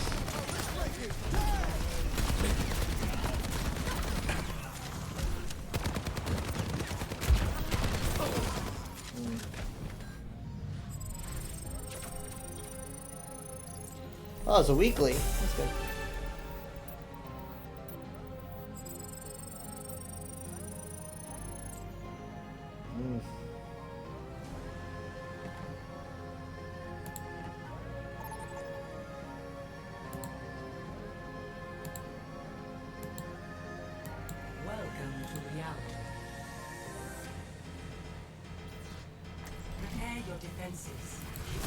Select your hero.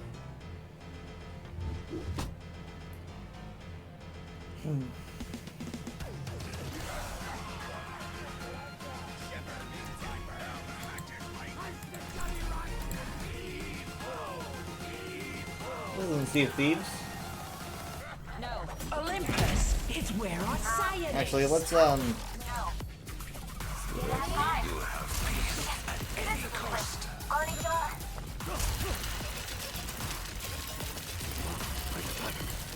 This should be interesting.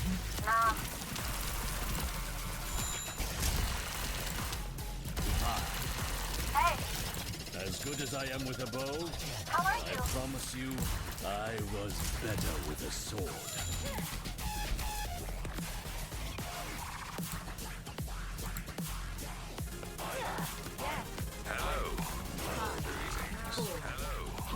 What are you doing?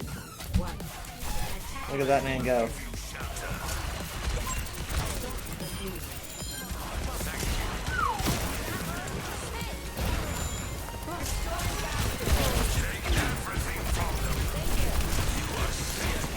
Mint is on their team. Is that the Mint that I keep running into? Yeah, I think it is. Last one was a Doom. He's a pretty good Doom.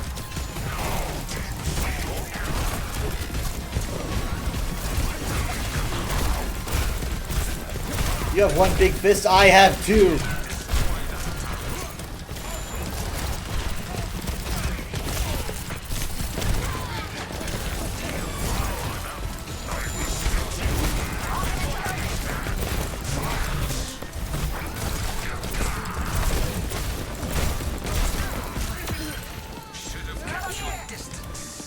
Still kept your distance in there. Catch!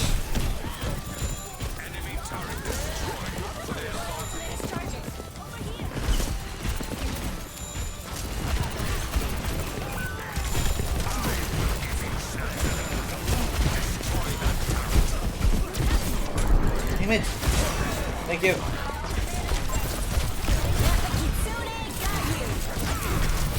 I'm stuck, I'm stuck. Oh my god, no, he landed on me.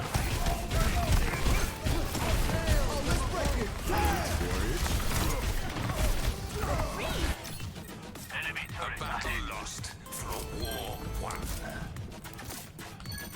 Enemy turret destroyed. Over there!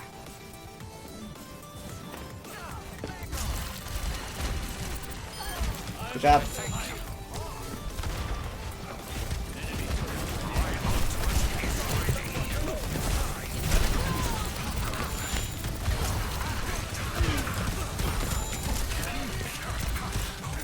Okay, they might, I don't know, coalescence or sleep me during my annihilation.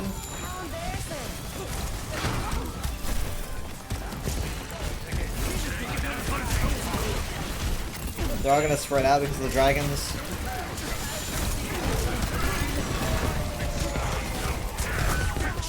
We lost Lucio, it's a big loss. I don't want annihilation if I'm not getting much in the way of heals.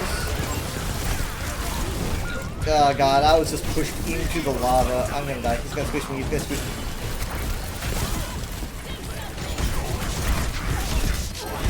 Hi everybody!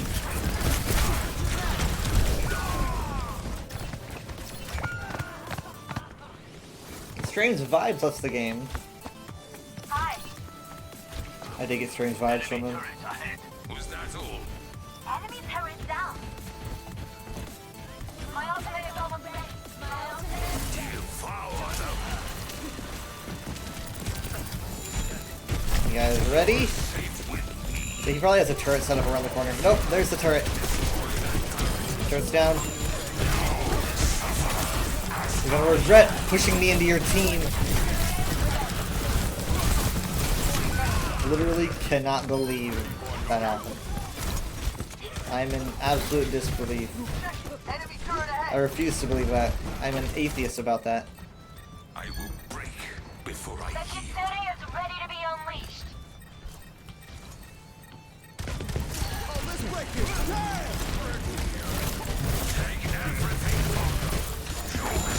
Thank you. Good work.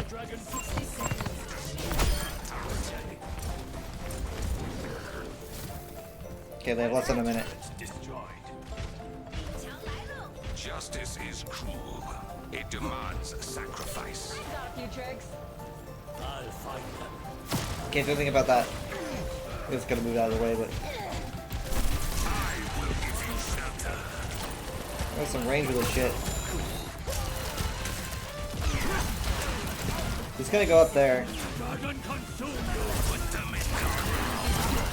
Anna's down. They only have one support, so of course she's using an ultimate to kind of make up for lack of input, but she's down.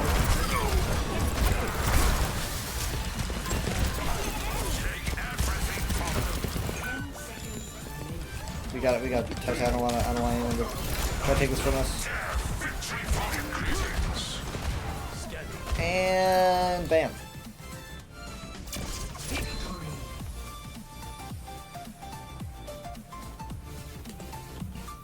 He's shutting out his kick.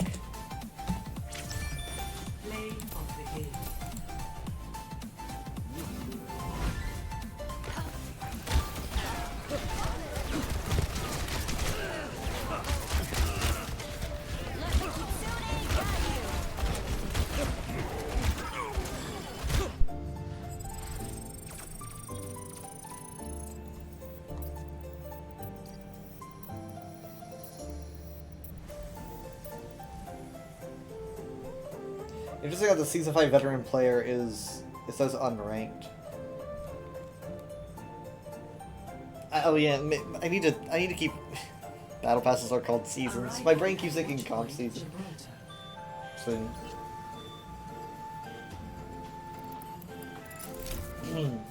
Fighting. How's it going? Your guardian angel.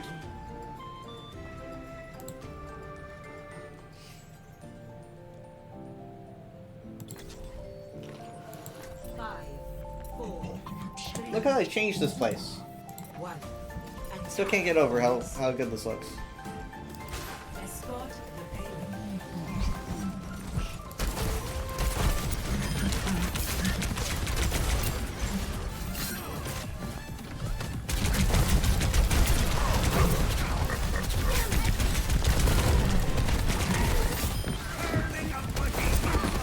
Get over here.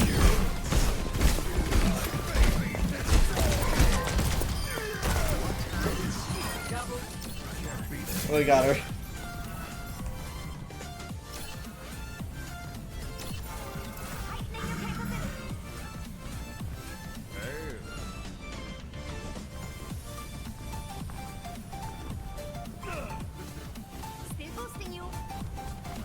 Are they gonna touch? Wow, a support down. Made it. Wow. Okay, no second fight. They also they changed this map up very recently, like hyper recently. I just don't know the exact day. I'm pretty sure it was for this season. They changed things up. A lot of it's the same, you know. It's not like entirely changed. I watched it back and forth to see what exactly they changed, but like they added some rooms and stuff. Like this, they added rooms in here, a room over there, different textures. Just kind of more space. But for the most part, it's still Gibraltar that we all know and love. Just some tiny improvements. Showing up.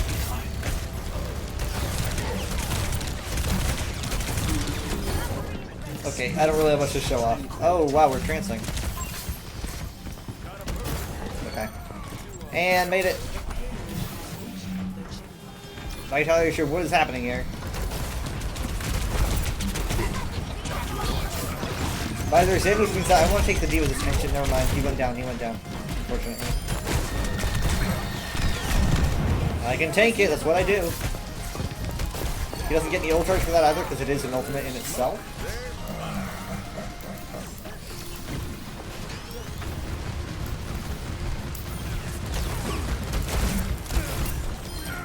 Man, it's pretty bad for you guys. Okay, I'm sorry. That was a really bad hook.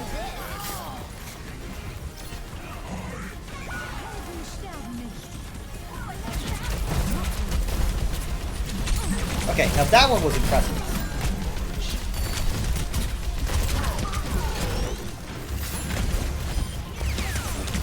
No! Zen! No! He jumped in front! He jumped in front of Bastion. It was like, hook me instead.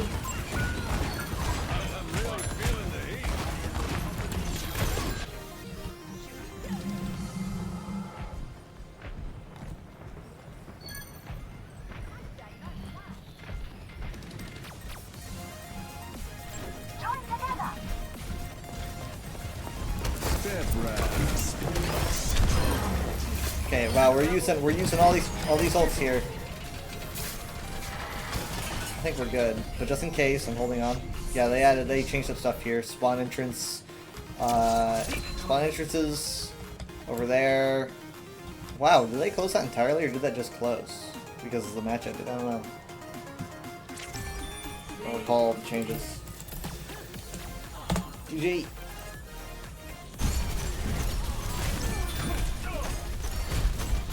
Look at him go!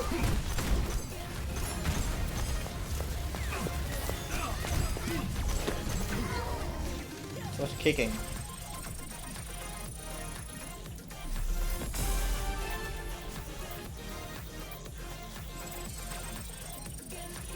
Wow, we're gonna get to 100 tonight. Tricolor Turf War is over again now. Sweet. All three at once. Neapolitan. Well, I guess not Neapolitan because there's no chocolate. But, Arriving at Antarctic Peninsula. Prepare for battle. Select your hero.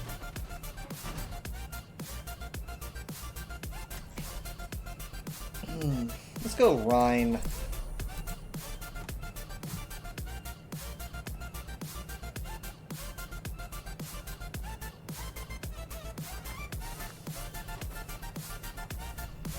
Together it strikes him down.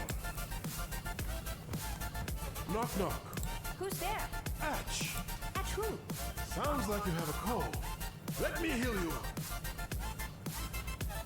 No response. Need a good fight to warm me up. Do you want to I'm ready. I'm ready. One. Round one. Capture the objective.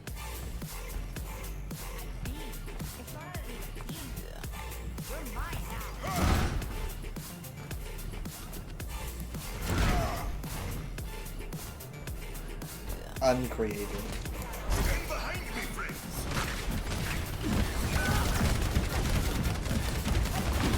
Wait!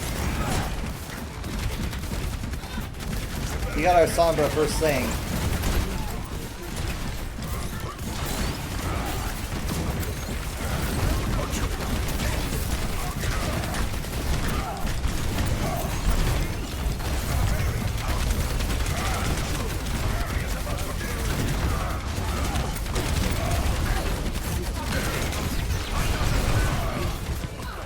Man, I don't really know about this.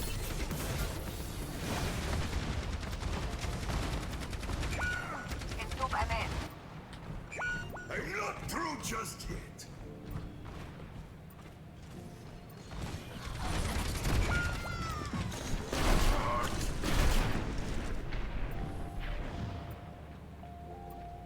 Ash here.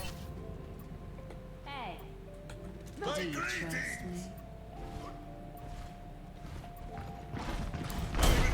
Hello. Ow. Hindered? Oh, it says now? Hindered? Oh wow, I scored a drop. Because I'm watching on my screen manager. Wait! Good job, thank you.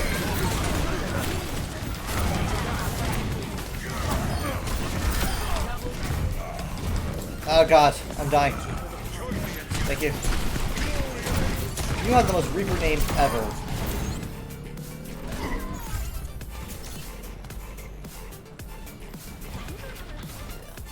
Oh, is that crypt?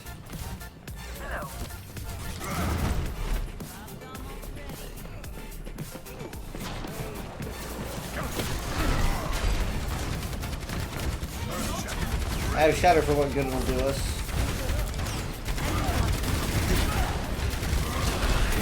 No. Incredible. Incredible fun. Deadeye is down. I'm not a huge fan of that wall. Because no one could team kill. Holy shit.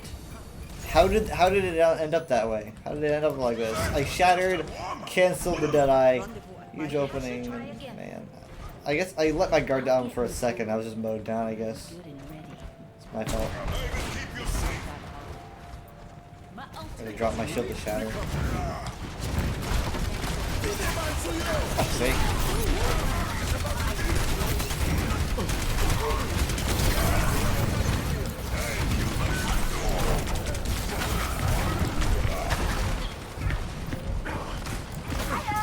So we got touch, we got touch.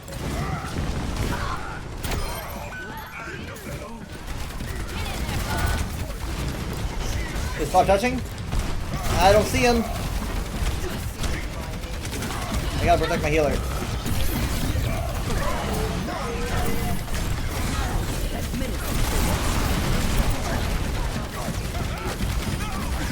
Ah, my god.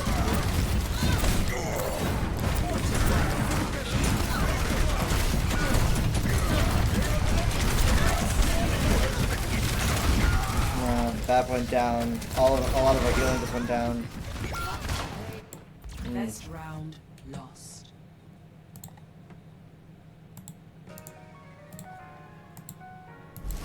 Score 0-1.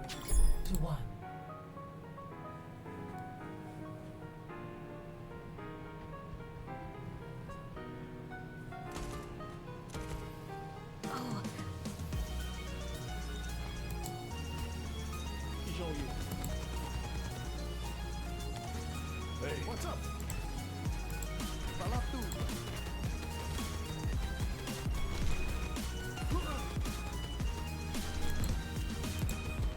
5, 4, 3, 2, 1.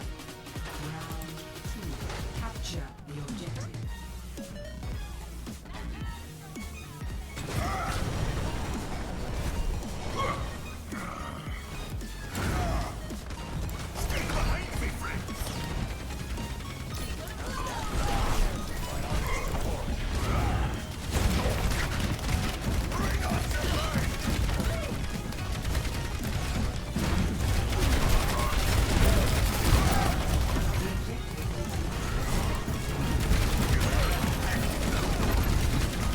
Almost got it. The Reapers are stopping us. There we go. Perfect.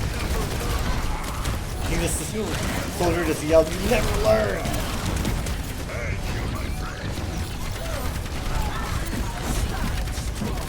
Stopped it.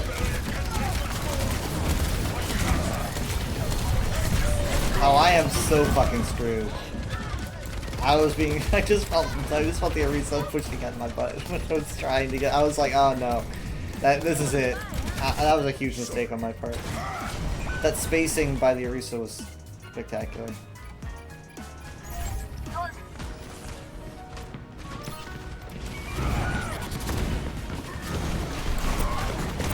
Get away from my team.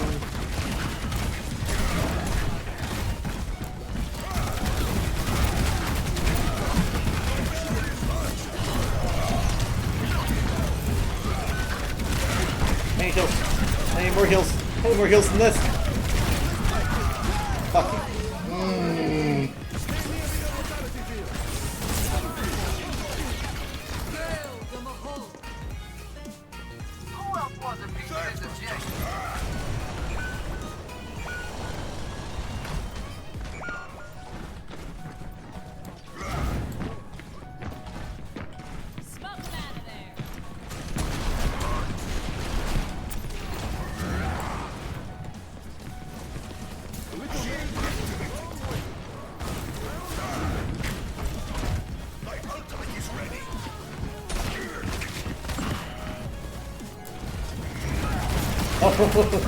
Yeah, it was a lot more fun in my brain.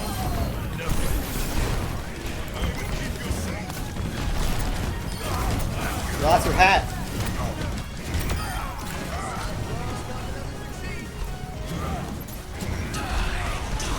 He's just bouncing him around.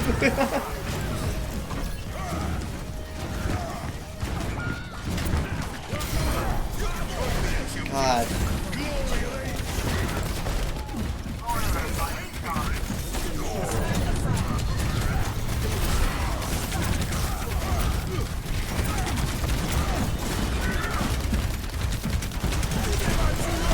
Yeah, this is too much, man. Biotic healing ready for use.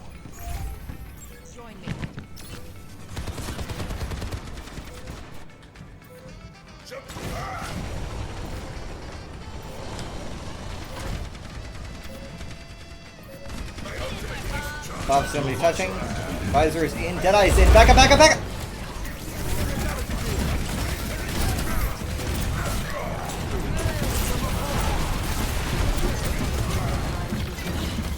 Boom! Full supports. No, just one support. Good enough. Ah, fuck. And GG. I just wish he backed up just a pixel behind me. Just a pixel. He wouldn't have gotten taken out by the Deadeye.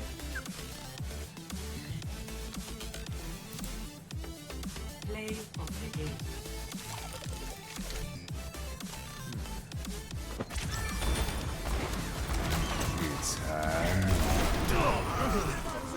Yep, that was my shatter.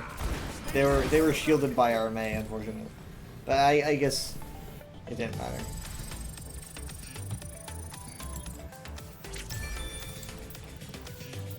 Did this guy say if only there was a shield? Did he actually just say that? With me having like, what, 16k mitigated damage? I would have probably shouted that if it wasn't so late.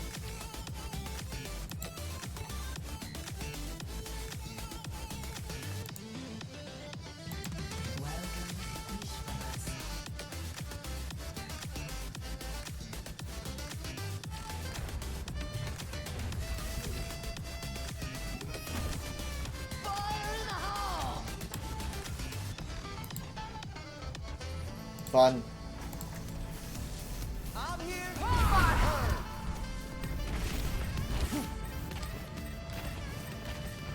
Oh, also, that was the soldier who said that, by the way.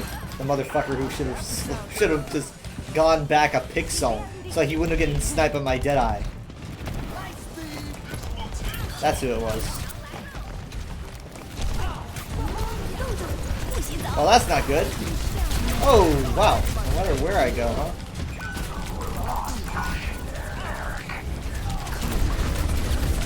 Okay.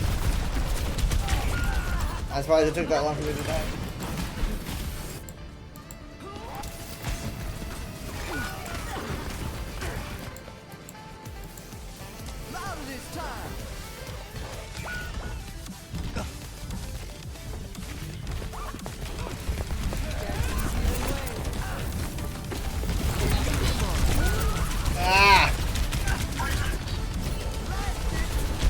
I'm fighting against a May named Strawberry, but with an X instead of an A.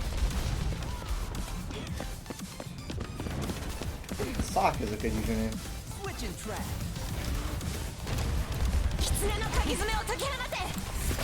Let's take him to the wasteland. That is gutting.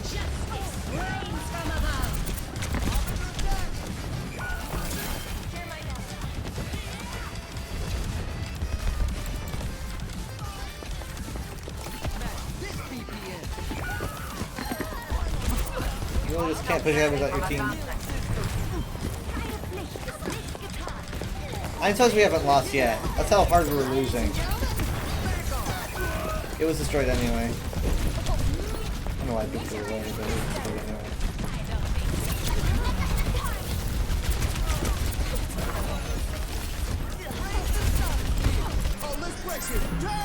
Let's go!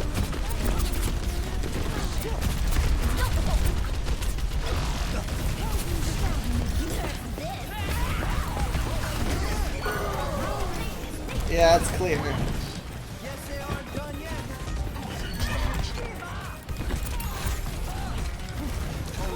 Get pushing, or I'll take your legs off. I'd like my legs. Yeah. We need someone to take out this Pharah. We really do. She's having a field day.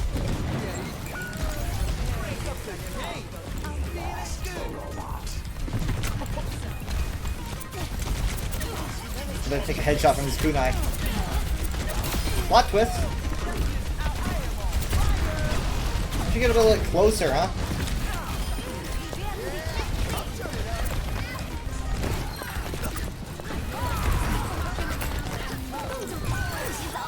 Oh fuck!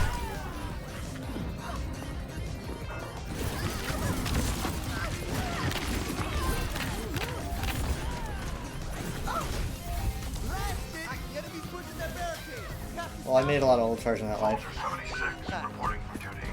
What the? Hey!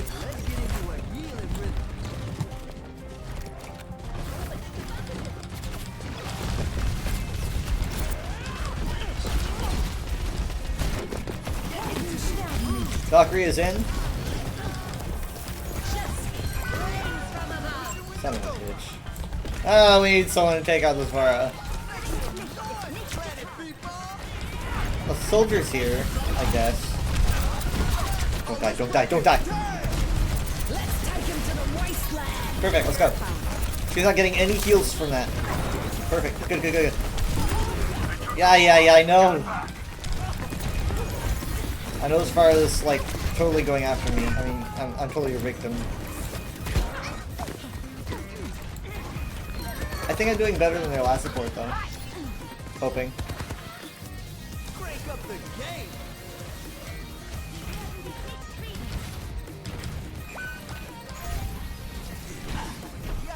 I don't think we can turn it around, but I do think that we can get out of here with our dignity.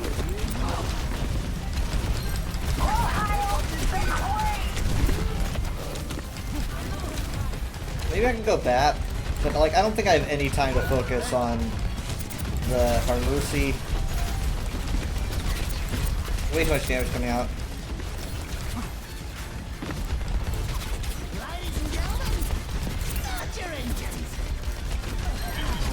Okay, that's one support down. They're gonna try to res her. I think. I don't know where she died though. Where'd she die? Ah, fuck. Yeah, they res her. I don't know where she died though. I was trying to find it so I could prevent that from happening. Okay.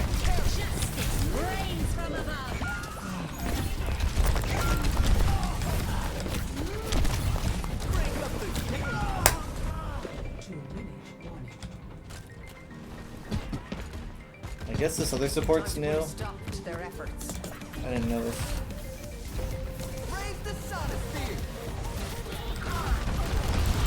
Like a back though.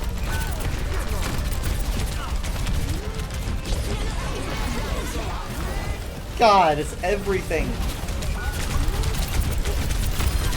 Except we have a friendly coalescence, but we almost have Rampage. Really close.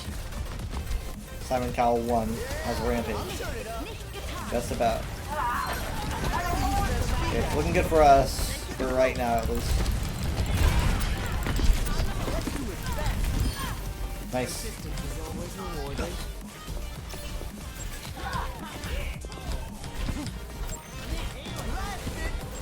Give me all I got.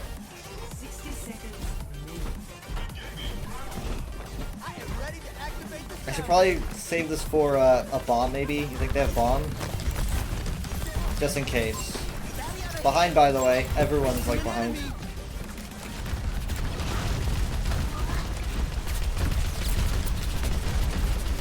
They're like, you know, do you want to fight back there, or do you want to stick with the bot? And yeah, I don't know if we're making the best decisions, but no. Oh man, that was like one rocket. It took me out. Keep the Moira alive. She's your only support. Now we push. Do not falter.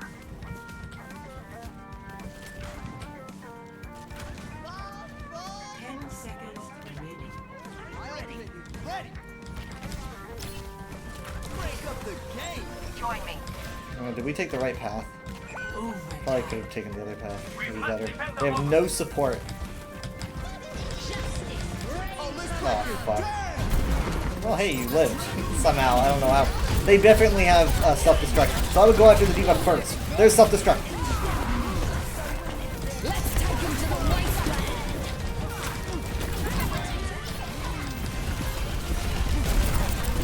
Let's at least make them scared. God. The Mercy is shooting at us in the back line. Honestly, I'm gonna keep her that way. Why are you up there? Why are you up there? This is OT. You can't be up there. Oh, we're screwed. This is the end, but make it a good one.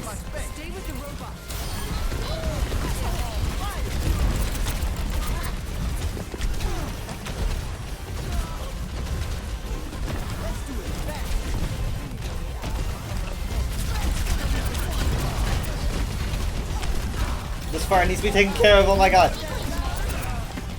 She probably has ult already, you know? Well, actually, I don't know the last time she used it. Fox is in! Fox is in! She definitely has her barrage. It's just a matter of when she's going to use it. We gotta stay focused on her.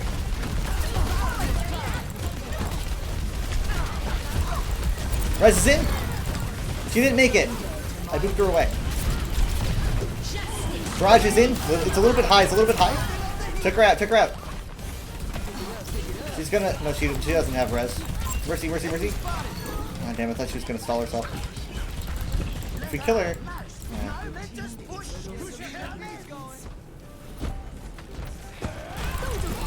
Blizzard is in! Ah, shit. There's only so much I could have done.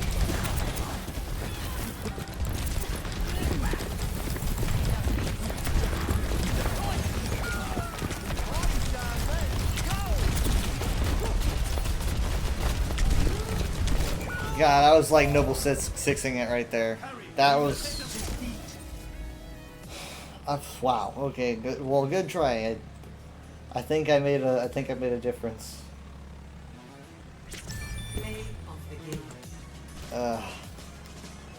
Man. We went really far with that. We should not have gone that far, basically. We should not have put that far out. We made it to 100.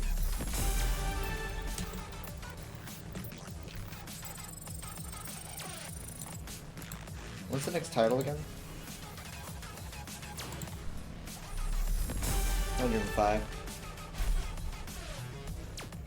We'll probably make that yesterday or tomorrow. Yesterday. Bard Knight. We'll see how far we can get.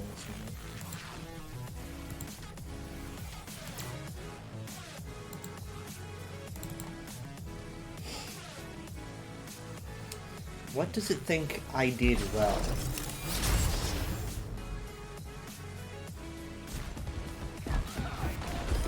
I'm on fire! What else is new? A taste of poison. This? What happens? Nothing's happening here. I mean, I guess I'm doing a lot of healing. I didn't even use my coalescence.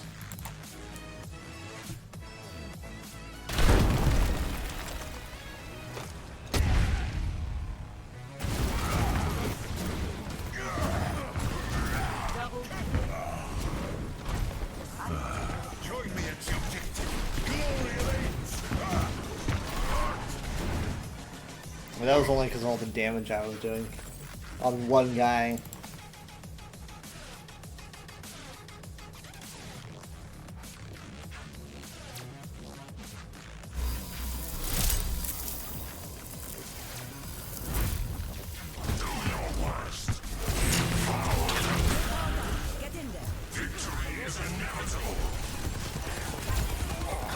Yeah, this was pretty good.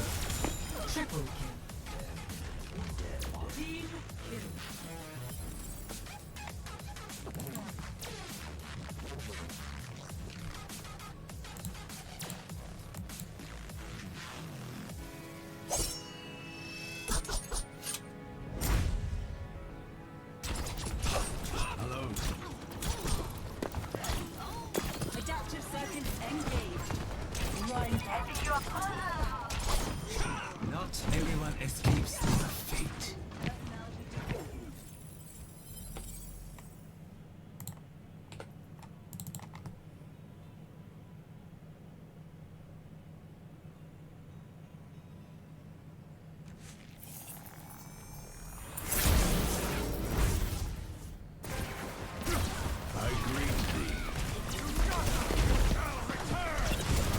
Nice. This is a good match.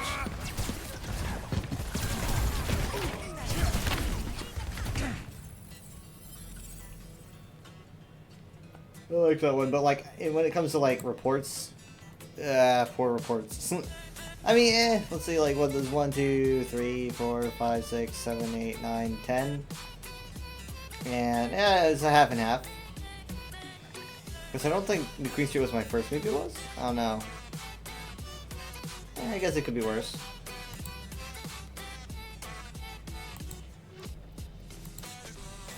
Let's see now. This is the time to raid. I've already chosen who we're going to raid. We're going to be going to Terwin. For your efforts for fighting in Team Vanilla, your reward is purple. What? Purple what? Your reward is just purple? You're given purple?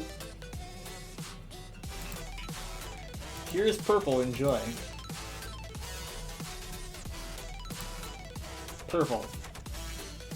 I'd be thankful. Not everyone gets purple.